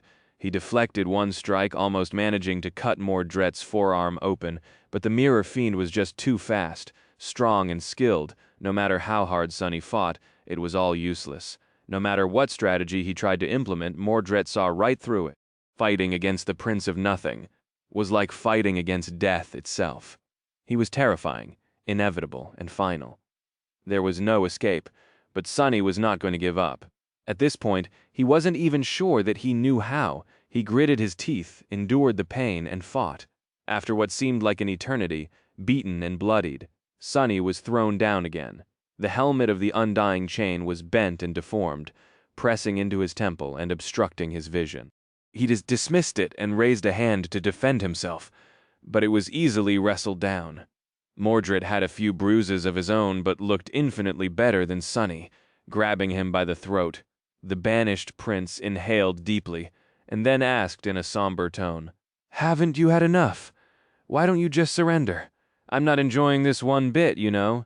Sonny looked at him through the red haze and grinned, his teeth painted red by blood. Really? Ah, too bad, 'cause I'm actually having the time of my life." With that, he lowered his head and tried to sink his teeth into Mordred's hand. The Prince of Nothing sighed, then hit Sonny in the face, sending him rolling away. Crap, that one really hurt. Sonny slid a few meters and came to a rest just beyond the rows of silent shadows. He tried to stand up, but the world suddenly spun around, making him fall back down. A quiet groan escaped from his lips. Mordred shook his head dejectedly and then walked over to the cruel sight, which lay on the surface of the tranquil waters where Sonny had dropped it. He bent down to pick it up, but the somber spear simply turned to tenebrous mist, dismissed by its master. The Mirror Fiend remained unperturbed. He lowered his fingers into the water and caught the reflection of the fearsome memory before it fully dissipated, then brought it up, ending up with the exact same spear in his hand. To think that the spell would make it anew and return it to me. It's fitting, I guess. He studied the cruel sight for a moment, then turned to Sonny, a dark look in his eyes. "Let's end this now, no matter what you may think. I don't enjoy torturing people. Unless they deserve to be tortured, of course." Sonny finally managed to rise to his knees and glanced at the approaching prince with a grim expression. One of his hands reached toward the hilt of the Midnight Shard, which lay some distance away, while the other was pinned awkwardly behind him. In it, a ghostly stiletto silently appeared, its transparent blade hidden from sight by Sonny's body. "Whatever you say," Mordred willed the cruel sight to extend to its full length, then lunged forward, thrusting it toward Sonny's heart. Sonny tensed, preparing to dodge, but before he had a chance to, he was suddenly covered by a massive shadow, and a long, multi-jointed arm appeared from somewhere above, blocking the blade of the spear with its terrifying bone claws. Sonny blinked, Mordred froze too, and then slowly looked up. As he did, Sonny mirrored the movement. Towering above him, the shadow of the Mountain King stood silently, one of its 4 arms extended forward. For a moment, nothing happened. And then another shadow moved slightly, clicking its chitinous claws. One of the carapace scavengers took a small step forward. Like a chain reaction, a wave of movement spread through the ranks of the silent shadows, bringing them to life. All of them shifted, their gazes focusing on Mordred. Members of the Carapace Legion, dwellers of the Crimson Labyrinth, horrors of the Dark City, inhabitants of the Chained Isles, there were monsters of all shapes and sizes, each more terrifying than the other. A horde of creatures that Sonny had slain. There was an abominable spire messenger, a nest of slithering vines, a tall knight in a heavy suit of intricate armor, a strange creature with a chest in place of a head, and many more. For the first time, confidence drained from Mordred's face, and he paled. Taking an involuntary step back, the Prince of Nothing hesitated, then said evenly, "Sunless, my dear friend, Tell me, why is there an army of dead nightmare creatures hidden in your soul? Sonny finally managed to grab the midnight shard and slowly rose to his feet, using the tachi as support. His teeth flashed in a dark smile. Oh, I have human souls here too. So, don't you worry, Mordred, when I kill you. You'll have good company at least. The mirror fiend chuckled nervously, then slowly brandished the reflection of the cruel sight. In the next moment, the horde of shadows surged forward, descending upon him like an avalanche of darkness. And Mordred suddenly vanished without a trace, as if he had never existed. Chapter 593, one step forward, Sonny opened his eyes, disoriented. The orange glow of the fire and the dancing shadows on the shattered walls, the smell of blood, the tearing pain in his chest. He had escaped the Soul Sea and returned to the scorched heart of the Night Temple. He had prevailed, but what was going on? It felt as if he was falling. Why was he falling? Sonny crashed onto the cracked stone plates of the floor and heard Wealthy's body falling somewhere nearby. A tortured groan escaped from his lips, and then a stifled curse. What the hell? Although his battle with Mordred had lasted for a while, it seemed that just a single moment passed in the real world. That time had not even been enough for Sonny to properly fall down. The quiet dancer was still in the same position, and Cassie was still rushing over, dagger in hand. I survived, however? Why did it feel like he was forgetting something? Sonny strained his wounded body, trying to sit up. He felt exhausted and weak, both from his physical injuries and the damage his soul had sustained in the harrowing battle against Prince of Nothing. What was it? Cassie was already by his side, reaching out to help him sit. Her rapier hovered in the air and then turned the tip of its blade, aiming at Wealthy's unmoving form. Oh, right. Where did Mordred disappear to? Suddenly, his eyes widened. Sonny raised his head, pointing at Wealthy. Kill her! The quiet dancer was already flashing through the air, reacting faster than its master. Cassie frowned. What? Isn't he dead? But it was too late. Wealth suddenly moved, her hand shooting forward to catch the flying rapier by the blade. The sharp point stopped just a few centimeters away from her throat. No, Mordred wasn't dead. He had simply run away, retreating from a fight that he knew he wouldn't be able to win. Back to his previous vessel. Cassie stared at the Prince of Nothing in shock, and then shrieked when thin cracks appeared on the blade of the graceful rapier. She hurriedly dismissed the echo, saving it from the crushing grip, and pulled Sonny to his feet. What do we do now? Sonny saw the body of the ascended knight stirring, as if slowly coming back to life. Her hollow eyes suddenly glistened, becoming full of dark will and lethal intelligence once again. His heart skipped a beat. Now that Mordred had failed to both enslave and possess Sonny, there was only one use for him left. Torture the Weaver's mask out of him, and then dispose of what was left with that fiend wearing a master's body. What were they supposed to do, indeed? Actually, Sonny had a perfect answer. He glanced at Cassie with a determined expression, and then screamed, What else? Run! Mordred wasn't the only one who knew when to remove himself from a hopeless situation. Pushing the blind girl toward the large hole in the wall of the former stronghold of the Valor forces. Sonny turned his back on Wealth, who was slowly rising to her feet, and sprinted away as fast as he could. His eyes were tightly shut, so that the bastard couldn't spy on them through the reflections. The Night Temple was a large place. With some luck, they would be able to play cat and mouse, or rather mice and tiger with the damned prince for a few days. Hopefully, St. Cormac would arrive. Soon as he was diving through the breach in the wall, a mocking voice assaulted him from behind. What? Leaving so soon? Feeling Mordred taking a step forward, Sonny dismissed the heavenly burden. Pierce's corpse, which was still pressed against the ceiling, suddenly plunged down and crashed right in front of the mirror fiend, forcing him to jump back and slow down a little, without turning his head. Sonny threw the broken oath behind him, then sent the ordinary rock flying into the depths of a random corridor, and ran in the opposite direction with Cassie. As they rushed away, the rock ricocheted off the walls and screamed loudly in Sonny's voice, Run, run, run! Sonny didn't expect his tricks to slow down Mordred for long, but with enough of a head start, they were bound to be able to disappear into the confusing labyrinth of the great cathedral. They just had to get out of the inner sanctum in time. Once outside, catching them would be much harder. He might not have been a match for the Prince of Nothing in direct combat for now, but when it came to stealth and traversal, Sunny had a decisive advantage. Not only could he use Shadow Step to jump across large distances, but he could also use his shadows and senses to scout, spy on the enemy, and navigate in the darkness. Mordred, meanwhile, was only able to see through reflections which were few and far between in the Night Temple. Hiding from him was not an impossible task. Especially with the help of Cassie and her uncanny intuition, the blind girl was going to slow Sunny down somewhat, but at the same time having her with him was a boon. Just as he thought that, Cassie suddenly pulled him into a barely visible mouth of a narrow corridor, which then led them to a small staircase.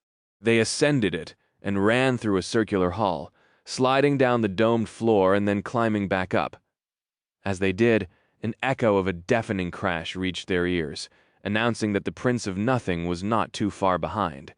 What was the bastard doing? Breaking through stone walls instead of searching for a path. The interior of the citadel was bizarre and confusing, so Sunny quickly lost his sense of direction. All he knew was that they weren't moving toward the familiar exit out of the inner sanctum, nor were they approaching the central bell tower. His doubts were dispelled, however, when Cassie opened a narrow wooden door and cold wind hit him in the face. Somehow they had reached the grand hall of the cathedral, where the broken gateway stood in the center of the vast basin of the craterous dome, instead of entering it through the tall gates of the inner sanctum. Sunny and Cassie appeared on a hidden gallery circling the hall's perimeter high, great hall of the somber cathedral at a relaxed pace. Above his shoulders, a dozen blinding orbs of light hovered in the air, throwing white reflections of the dark stones. Sunny silently stepped back, pulling Cassie with him, pressed against the back wall of the gallery, and safely hidden in the deep shadows. They slowly moved away. Below, the spheres of light suddenly shot in different directions, illuminating a large portion of the dark nave. Luckily, their radiance did not reach the hidden gallery, be it just barely. What it did reach, though, were the hundreds of mirror shards scattered around the vast expanse of the inverse hall. Each of them shone, reflecting the white light. It was as though countless stars suddenly ignited in the darkness. Sunny silently cursed, knowing that those shards served Mordred as eyes. Who knew how many more were hidden throughout the cathedral? Without slowing down, he dismissed the memories he had left behind, and continued moving toward the distant end of the vast circular chamber. The Prince of Nothing, meanwhile, tilted his head a little. Where are they hiding, I wonder? Suddenly, he was surrounded by a whirlwind of white sparks. Sunny did not linger to see what memories Mordred was summoning, and instead concentrated on reaching another door. Before the sparks of light coalesced into tangible shapes, Cassie and he had already left the gallery, finding themselves in another corridor. They had successfully left the sanctum behind, and were now in the main structure of the citadel. It was a large and convoluted space, so finding them here was not going to be easy from where they stood now, just outside the nave. They could go anywhere in the temple proper, exit into the outward ring, or descend into any of the 6 belfries. They could even circle back and try to hide in the 7th, the main bell tower, hoping that the Mirror Fiend would not expect them to return. However, somehow Sunny doubted that escaping Mordred would be that easy. The morbid remains of his butchered victims were all around them, after all. None of these people had escaped. He hesitated for a moment, then pulled Cassie in the direction of the outward ring. That was the part of the citadel they both knew the best, which was an important advantage, of course. The banished prince understood that too, which meant that he would most likely be moving there too. This was a risk Sunny had to take. At the end of the day, their goal was to escape, and they could only do that by reaching the sealed gates of the Night Temple. A few hours passed, suffused with fear and tension. Sunny and Cassie had moved through the main structure of the cathedral, getting closer and closer to the outward ring. On the way, they took a short break partially to eat and replenish their strength, but mostly because he simply couldn't walk anymore. The exhaustion and pain were taking their toll on Sunny. Finding a safe spot, he fell to the floor and remained motionless for a while, breathing hoarsely. Then, he dismissed the breastplate of the undying chain, pulled the shirt hiding beneath up, and tentatively explored the dire wound dealt to him by Mordred. The result was not too good. Sonny wasn't going to die anytime soon, but neither was he going to heal quickly. For the time being, he was as good as crippled curses. At least he had not bled to death. That was something. At least he summoned the breastplate back, then opened the covetous coffer and took out a couple of tubes of synth paste. The two of them hurriedly consumed the nutritious sludge, and then it was time to get back up again. Before that, however, Cassie handed him something here. "You hold on to this." Sonny took the item and raised his eyebrows, recognizing the shape. It was a small piece of cold steel, shaped into a semblance of an anvil. His fingers, though, could feel that the thing was not at all simple. In fact, it seemed like one of the most potent artifacts he had ever held. Wealthy's amulet. "When did you grab it?" The blind girl sighed. "After you opened your eyes, I should have tried to reach his body in time, instead. If only I had more essence, I could have done something differently." Sonny hesitated for a moment, then threw the amulet into the maw of the covetous coffer. "Why are you so down?" "Yeah, we might have failed to get rid of that bastard, but then again, we've done better than 100 lost and 2 Knights of Valor did. That's not too bad of an achievement, isn't it? Plus, Mordred's plans are also ruined. He might seem in control, but trust me, that guy is in as much trouble as we are. Things didn't exactly go his way either." The blind girl remained silent for a few moments, then nodded and helped him stand up. Somewhat rested, but not at all free of exhaustion. They continued moving forward, soon crossing into the outward ring. When they did, however, Cassie suddenly froze, then trembled. Sonny tensed. What? Then he heard it too, the insidious sound of approaching footsteps. And a second later, Wealth's familiar voice, "There you are," gritting his teeth. Sonny grabbed Cassie's hand and ran in the opposite direction. Damn it! Damn it! Damn it! His chest was burning, pulsating with excruciating pain. They moved with all the speed they could muster. But what was the point? A master was so much faster than an awakened. Even though Mordred didn't seem to be in a hurry, the sound of his footsteps was growing closer and closer. Before he could reach them, however, the whole Night Temple suddenly shook, throwing Sonny to the floor. An explosion of pain radiated through his body, and a moment later his shadow sense was not constrained by the outer walls of the citadel anymore. It pierced the black stone and easily reached into the vast emptiness beyond. Sonny clenched his fists. "The seal, it's lifted!" The saint had arrived. Chapter 595. The saints are coming. At that point, Sonny and Cassie weren't too far away from the gate chamber, where they had made a morbid discovery soon after escaping from the cage. Back then, the heavy gates had been closed and sealed. Now, however, it seemed that they were finally opened. Saint Cormac had returned from his expedition to the Hollow Mountains a few days sooner than expected. For a moment, Sonny was overcome by fierce joy. Then, however, the cold and rational part of his mind took over. Yes, the arrival of the saint created a path of escape and was bound to solve their Mordred problem most likely.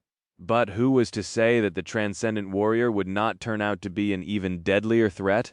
The first thing Saint Cormac was going to see after entering the citadel was a pile of mutilated corpses. After that, he would most likely kill anyone who appears in his way. After all, any survivor would either be a potential vessel of the banished prince or a witness. Sonny gritted his teeth, then rose to his feet and pulled Cassie into a side corridor. There they hid in the shadows, wrapped her cloak around themselves, and waited. He didn't dare to extend his shadow sense toward the gates or send his shadows forward to scout, fearful to draw the saint's attention, so neither of them knew what was going on. Few seconds passed in terrifying silence, and then Sonny heard something rustle through the corridor they had just left. A gust of wind blew past them, as if left behind by something moving at incredible speed. A moment later they heard a distant impact, and the Night Temple trembled once again. It seemed that Saint Cormac had already found Mordred. Sonny pushed Cassie to her feet and hissed, "Hurry to the gate!" They ran toward the exit. Soon, the familiar chamber came into view, fresh air mixing with the terrible smell of the rotting corpses. The gates of the Night Temple stood wide open, the impenetrable darkness of the sky below, stretching into eternity beyond them. The tall doorway seemed like a portal into the endless night. Now slowing down, even for a moment Sunny and Cassie dashed toward freedom, passed through the gates, and finally escaped the cursed cathedral. After a month of suffering, bloodshed, and harrowing dread they had experienced in this ghastly stone trap, the air of the lightless abyss seemed sweet like nectar. Just as they left, the night temple shuddered once again, dust falling from its ancient walls. Far below, the bells rang somberly, their usually melodious song sounding strangely staggered and frantic. The saint was battling the Prince of Nothing, the whole citadel suffering the burden of their furious clash. Hurry! It's not over yet. The two of them dashed across the rickety bridge that swayed above the chasm of the sky below on rusty chains, and soon reached the treacherous stairs that skirted the slope of the northern island. Running up the narrow steps, both of them knew that one wrong step can potentially cost them their lives. But Sunny was unwilling to slow down. They had to reach the surface, cross the island, traverse the heavenly chain, all before St. Cormac was done dealing with the escaped prisoner. Too long, this is taking too long. Sunny hesitated for a moment, then summoned the heavenly burden. Climb onto my back, Cassie lingered, then did as she was told. He drove the black needle between the plates of the undying chain, cursed, and then threw his hand forward, the triangular blade of the prowling thorn shooting into the overhanging stone slope with the blind girl's weight added to his own. The speed of their ascent wasn't too fast. However, with the help of the kunai and its invisible string, Sunny was able to increase it somewhat. It was an arduous and nerve-wracking journey. The two of them were like a spider scaling a mountain with the help of a single thread of silk. The difference was that the mountain was steeper than vertical, and there were furious winds threatening to either crush them against the stones or throw them away into the darkness of the sky below. However, after a dozen torturous minutes, or maybe an eternity, they still managed to reach the surface of the island alive. Sunny dismissed the needle and fell onto the soft ground, gripping his chest. There were disturbing, wheezing sounds coming out of his lungs with each breath. He lay motionless for a few moments, then allowed Cassie to pull him to his feet. I know, we need to move. It's not time to rest yet. They ran across the field of flowers, the hollow mountains towering behind them. White mist was flowing down their slopes, and there was something white dancing in the air in front of them, too. Sunny felt a pleasant cold spreading across his burning face. His heart contracted painfully. Snow. It's snowing, was it December already? Or did the first snowfall arrive ahead of time as well? There was no escaping fate. The northern island trembled beneath them, and just a few moments later, a dark figure appeared in their way. Sunny had never met St. Cormac, but he recognized him almost instantly. Only a transcended could have such a deep, unfathomable shadow, and a presence that seemed to affect the very world around him. The saint looked to be in his 30s, with a cold face and dark, ruthless eyes. His black armor was battered and worn, barely holding together after a month of exploring the death zone. Surprisingly, it wasn't too impressive as far as armor-type memories went. Neither was he wielding a terrifying weapon. His fingers, however, were covered with fresh blood, crimson drops falling down and painting the delicate violet flowers red. It seemed that Mordred had failed to gain freedom in the end. His last vessel was destroyed. St. Cormac frowned, looking at the two of them, then took a step forward. The snow swirled surrounding him like a cold mantle. Sunny was suddenly overwhelmed by a feeling of suffocating, killing intent. He shifted slightly, pushing Cassie behind him. His eyes darted around, hoping to find something, anything that would save their lives. Then, suddenly, the world darkened, as though a transient shadow covered the sun. A second later, the shadow was gone in a rustle of wings, and a tall, slender woman was standing between them and the approaching saint, her posture straight like an arrow. Sky Tide shielded Sunny and Cassie with her body and glanced at the other transcended warrior, her beautiful face as cold and stark as always, her vertical pupils full of calm, grim resolve.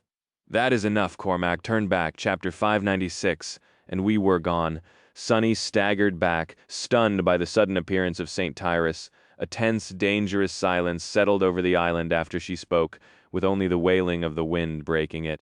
Snow danced in the air, slowly settling onto the cold ground.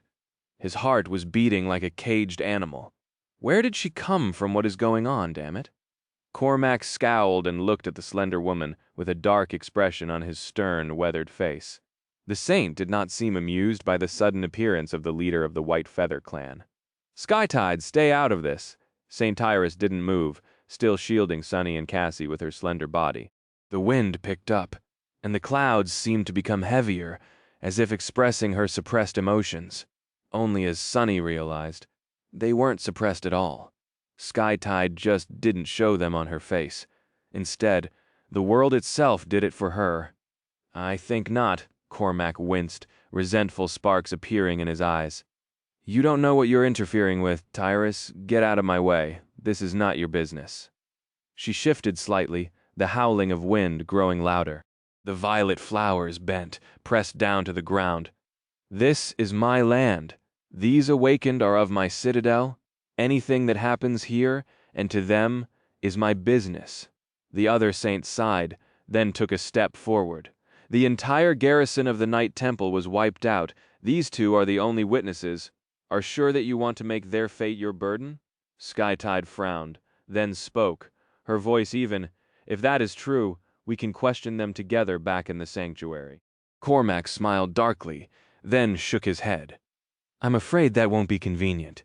You might not know my task here, Tyrus, but you know who gave it to me. Obstructing me in this matter is the same as obstructing the will of valor. You wouldn't want to do that, would you? A corner of Skytide's mouth suddenly twisted upward. She stared at the fearsome saint and said, a hint of mocking in her voice, What is he going to do? How is he going to punish me? Exile my clan to a remote frontier region. Maybe? Oh, wait. She took a step forward as well, her tone changing, becoming darker and heavier. The clouds swallowed the sun, submerging the world into shadows. You have forgotten, Cormac. I am Skytide of the White Feather clan, not Valor. I am a vassal of the king, not his servant. 6 years ago, I looked the other way and allowed your odious scheme to happen.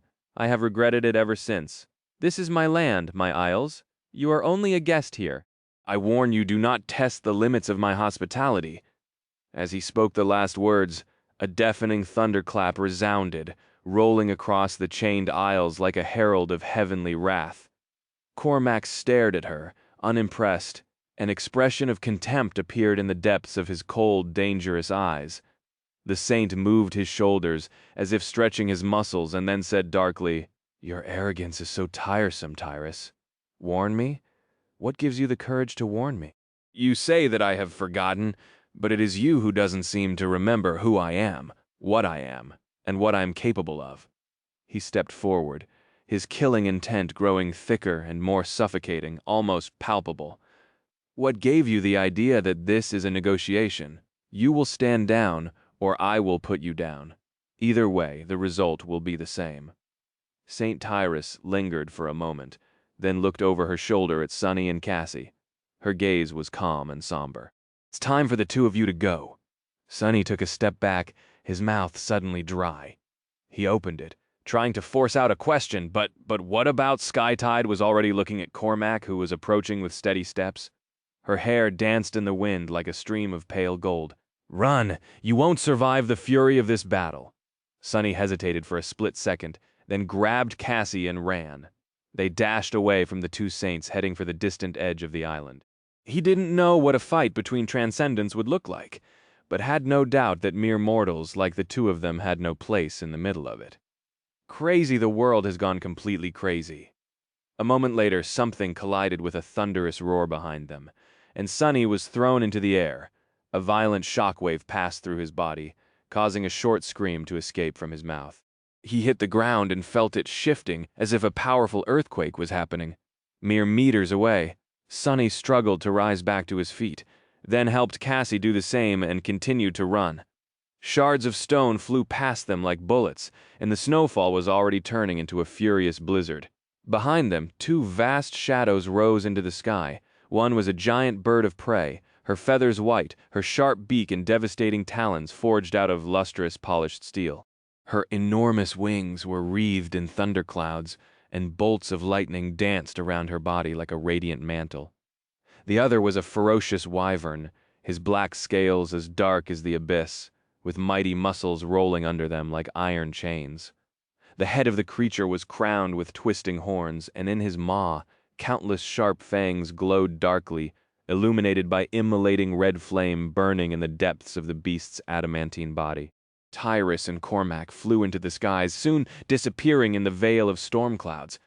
A terrifying roar rolled across the island, and then another shockwave hit, tearing a hole in the blizzard. Boiling blood suddenly streamed from above, falling on the snow like vermilion rain. Gods, oh gods, Sunny and Cassie could only run from time to time. A violent tremor threw them to the ground. The hurricane wind threw snow and sharp bits of ice into their faces, and their ears were ringing from the thunderous cacophony of the titanic battle happening somewhere above them. They were almost to the edge of the island, ready to jump onto the chain, when there was a sudden lull in the terrifying havoc. And then 2 shadows fell down from the skies, so fast that Sunny couldn't even tell who was who. The saints collided against the center of the island with such force that its surface swayed like water. The shockwave of the impact was so fierce that it instantly obliterated the field of flowers, blew away the top layers of the soil, and made the stronghold on the northern edge crumble into dust. The ground itself split open, a wide crack spreading to both ends of the isle, cutting it in 2. The northern island shuddered and then crumbled, large pieces of stone breaking off and flying into the darkness as more and more cracks appeared, and the tension of the heavenly chains tore even more violently than before. Only this time, instead of soil or stone, what they found beneath them was nothing. The ground disappeared, and Sunny found himself falling down, down, down, down, into the endless darkness of the sky below. All he could do was grab Cassie and hold her close, making sure that they weren't separated. Bloodied, mangled, and weak, they plummeted into the abyss as all around them devastation reigned. The night temple cracked, then disintegrated into a rain of black stones. The 7 bells rang mournfully as they disappeared into the void. The colossal chain that served as one of the anchors of the chained isles shot toward the hollow mountains, colliding with their slopes with enough force to make the ancient slope shatter and create a momentary hole in the veil of flowing mist. Luckily for Sunny, his eyes were still closed, so he didn't see what hid beneath, and somewhere in all this chaos, the 2 saints continued their harrowing battle. Sunny held Cassie tightly and fell, happy to be getting further and further away from that clash with each second. After a while, the sounds of the fighting disappeared far above. The signs of destruction disappeared too, as well as the last remnants of the light. Now, they were falling through absolute darkness in complete silence and solitude, with nothing threatening their lives. It was sort of peaceful. Sunny sighed, finally allowed himself to open his eyes, then glanced at Cassie and forced out a weak smile. See? We're not dead. Your vision was a bust again. She trembled. How are you so calm? We are falling into the sky below. Not dead yet. He tried to laugh, then winced and decided against it. This place is actually not so bad. Just wait for a little, we'll fall for a bit more, and then I'll summon memories to either guide us back up or push us toward the rift. We have food and water, at least you won't believe what I had to eat the last time. Remembering the dead mimic, Sunny shivered. Yeah, this is definitely not bad. Believe me, it could have been so much worse. However, as soon as Sunny said that, something changed in the lightless void. A swift shadow shot toward them, surrounded by a circle of furious light. What before Sunny could even react, 2 hands extended toward them, one grabbing him, the other closing around the nape Cassie's cloak. With nothing to stand on, they were as defenseless as Pierce had been moments before Sunny killed him. Damna, oh, thank gods, I found you. He blinked. That voice. Why did it sound familiar? Sunny stared into the light, his eyes slowly adjusting to it. Soon he was able to see the shape of a paper lantern that floated in the air, just above the shoulder of a tall, infuriatingly handsome young man in a needlessly fashionable armor. Sunny opened his mouth, then closed it, then opened it again. Kai? "What the hell are you doing here?" The charming archer smiled, an expression of joy and profound relief appearing on his face. "What else?" "Rescuing you, of course. Hold on for a bit more." The archer strained a little, bearing their weight as he darted through the abyss, his flight swift and effortless, illuminated by the paper lantern. The three of them traveled through the darkness like a small comet, moving faster and faster. The wind whistled in Sonny's ears. He remained silent for a bit, dumbfounded, then asked, "Wait, was it you who brought St. Tyrus here?" Kai smiled, looking somewhere far away. "Of course, when you and Cassie didn't return to the real world, we knew that the negotiation with the representatives of Clan Valor must have failed. But when you didn't arrive at Shipwreck Island by November, as the plan had been, it was clear that something went wrong. So, Effie and I waited for a bit, then went to the White Feather Clan for help." He paused for a moment, and then added, "Eventually we decided to come to the Night Temple ourselves. That was a week ago. We have just arrived yesterday." But the citadel was sealed. Sonny frowned, suddenly catching an inconsistency in Kai's words. "Wait, a week ago? How did you cross the chained isles so fast?" The archer smiled brightly. "Look ahead." "What does he?" Sonny glanced forward and froze. They were swiftly approaching another source of light, this one much, much larger.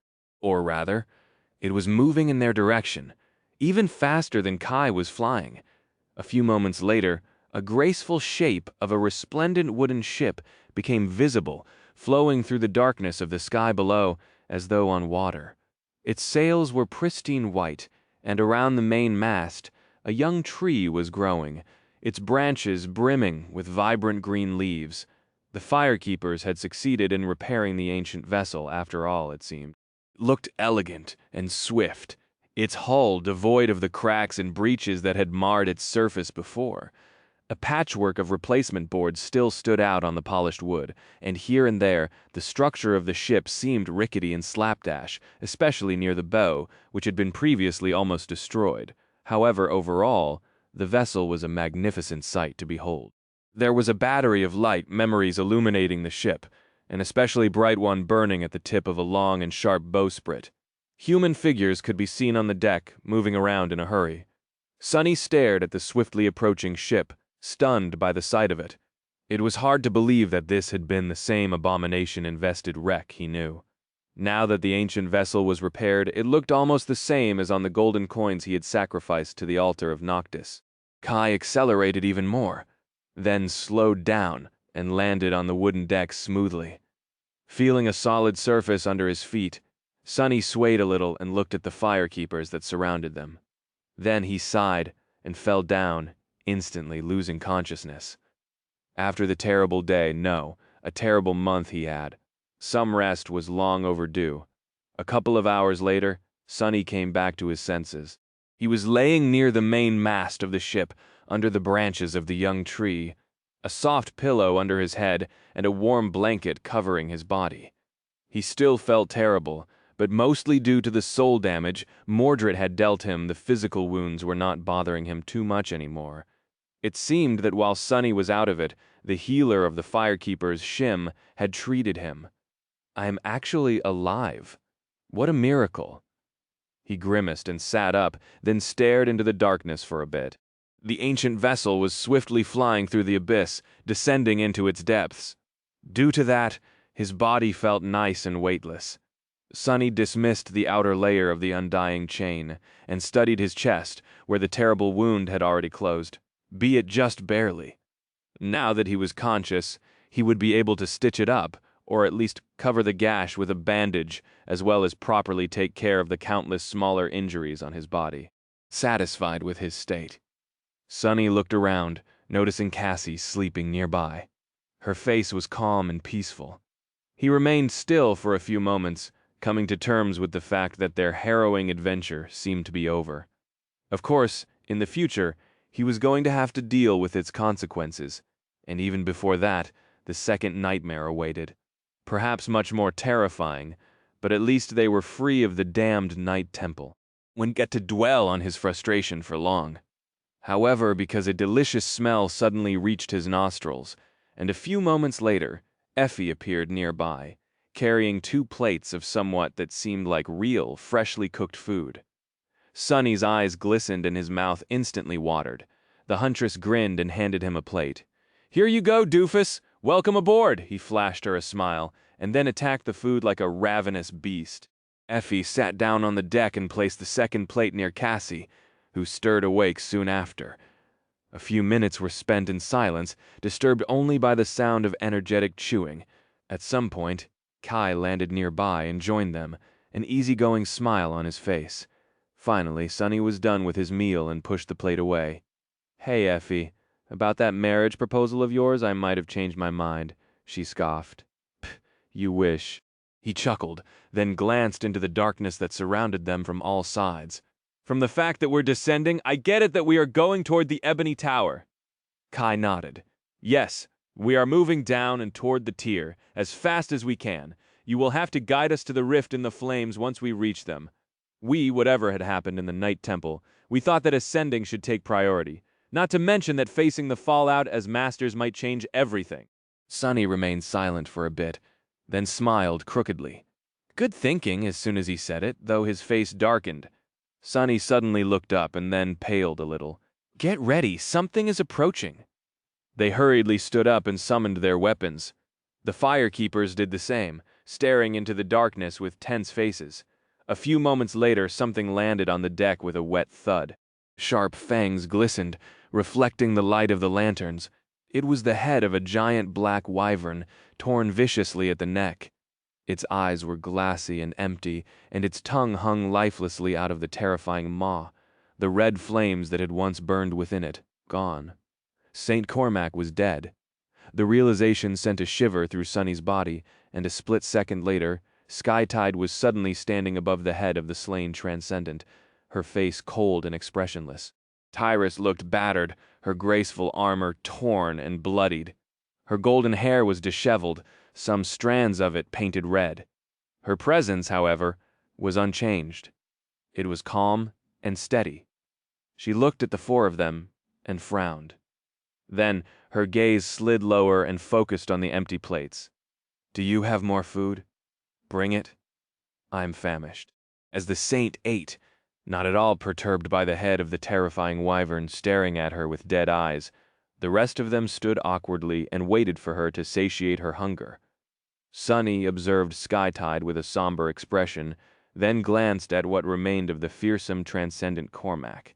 His heart was heavy. Damnation.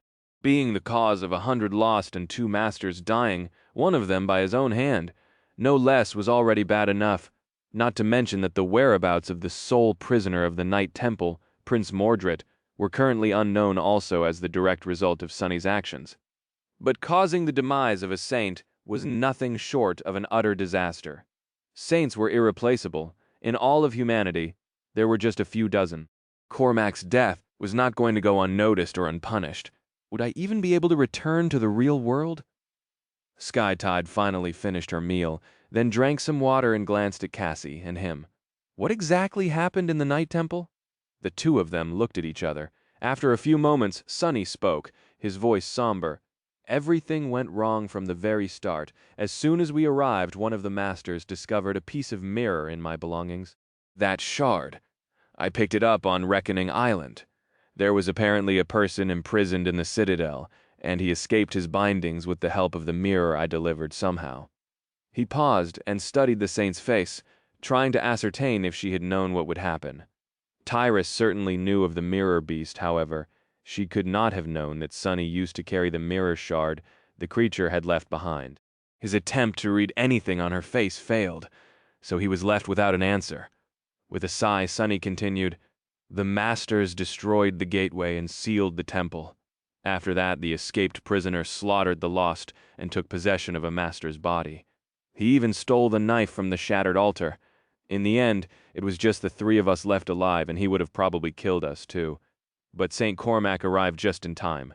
You know the rest." St. Tyrus stared at him for a few moments, then shook her head. "So the prince still lives. How could this be?" She frowned and looked straight at him. "Where is he now?" Sonny shrugged. "That we don't know.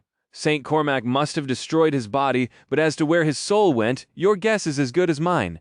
He is probably hiding in one of the mirror shards, falling into the sky below with the rest of the Night Temple as we speak. Skytide remained silent for a while, then sighed. I see. You did well to survive. Don't worry about the rest, there are no witnesses left, and even the Citadel itself is gone. I will deal with the fallout as well as I can. However, it will be good for the two of you to disappear for a while. Proceed to the Seat of Nightmare as you have planned, and challenge it. By the time you return, if you do, the worst part will be over. The situation will be different, too. She rose and glanced into the darkness of the sky below, a somber expression on her face. Now that the Hollow Mountain's anchor is no more, the chained isles will shift and change position. That will cause a mass migration of the nightmare creatures, both those from the surface and those from the dark side. Even some of the corrupted abominations might move to new hunting grounds. I will have my hands full for the foreseeable future, so we won't see each other again for a long time. Good luck to you? Sunny stared at the beautiful saint, then at the head of the wyvern. He cleared his throat.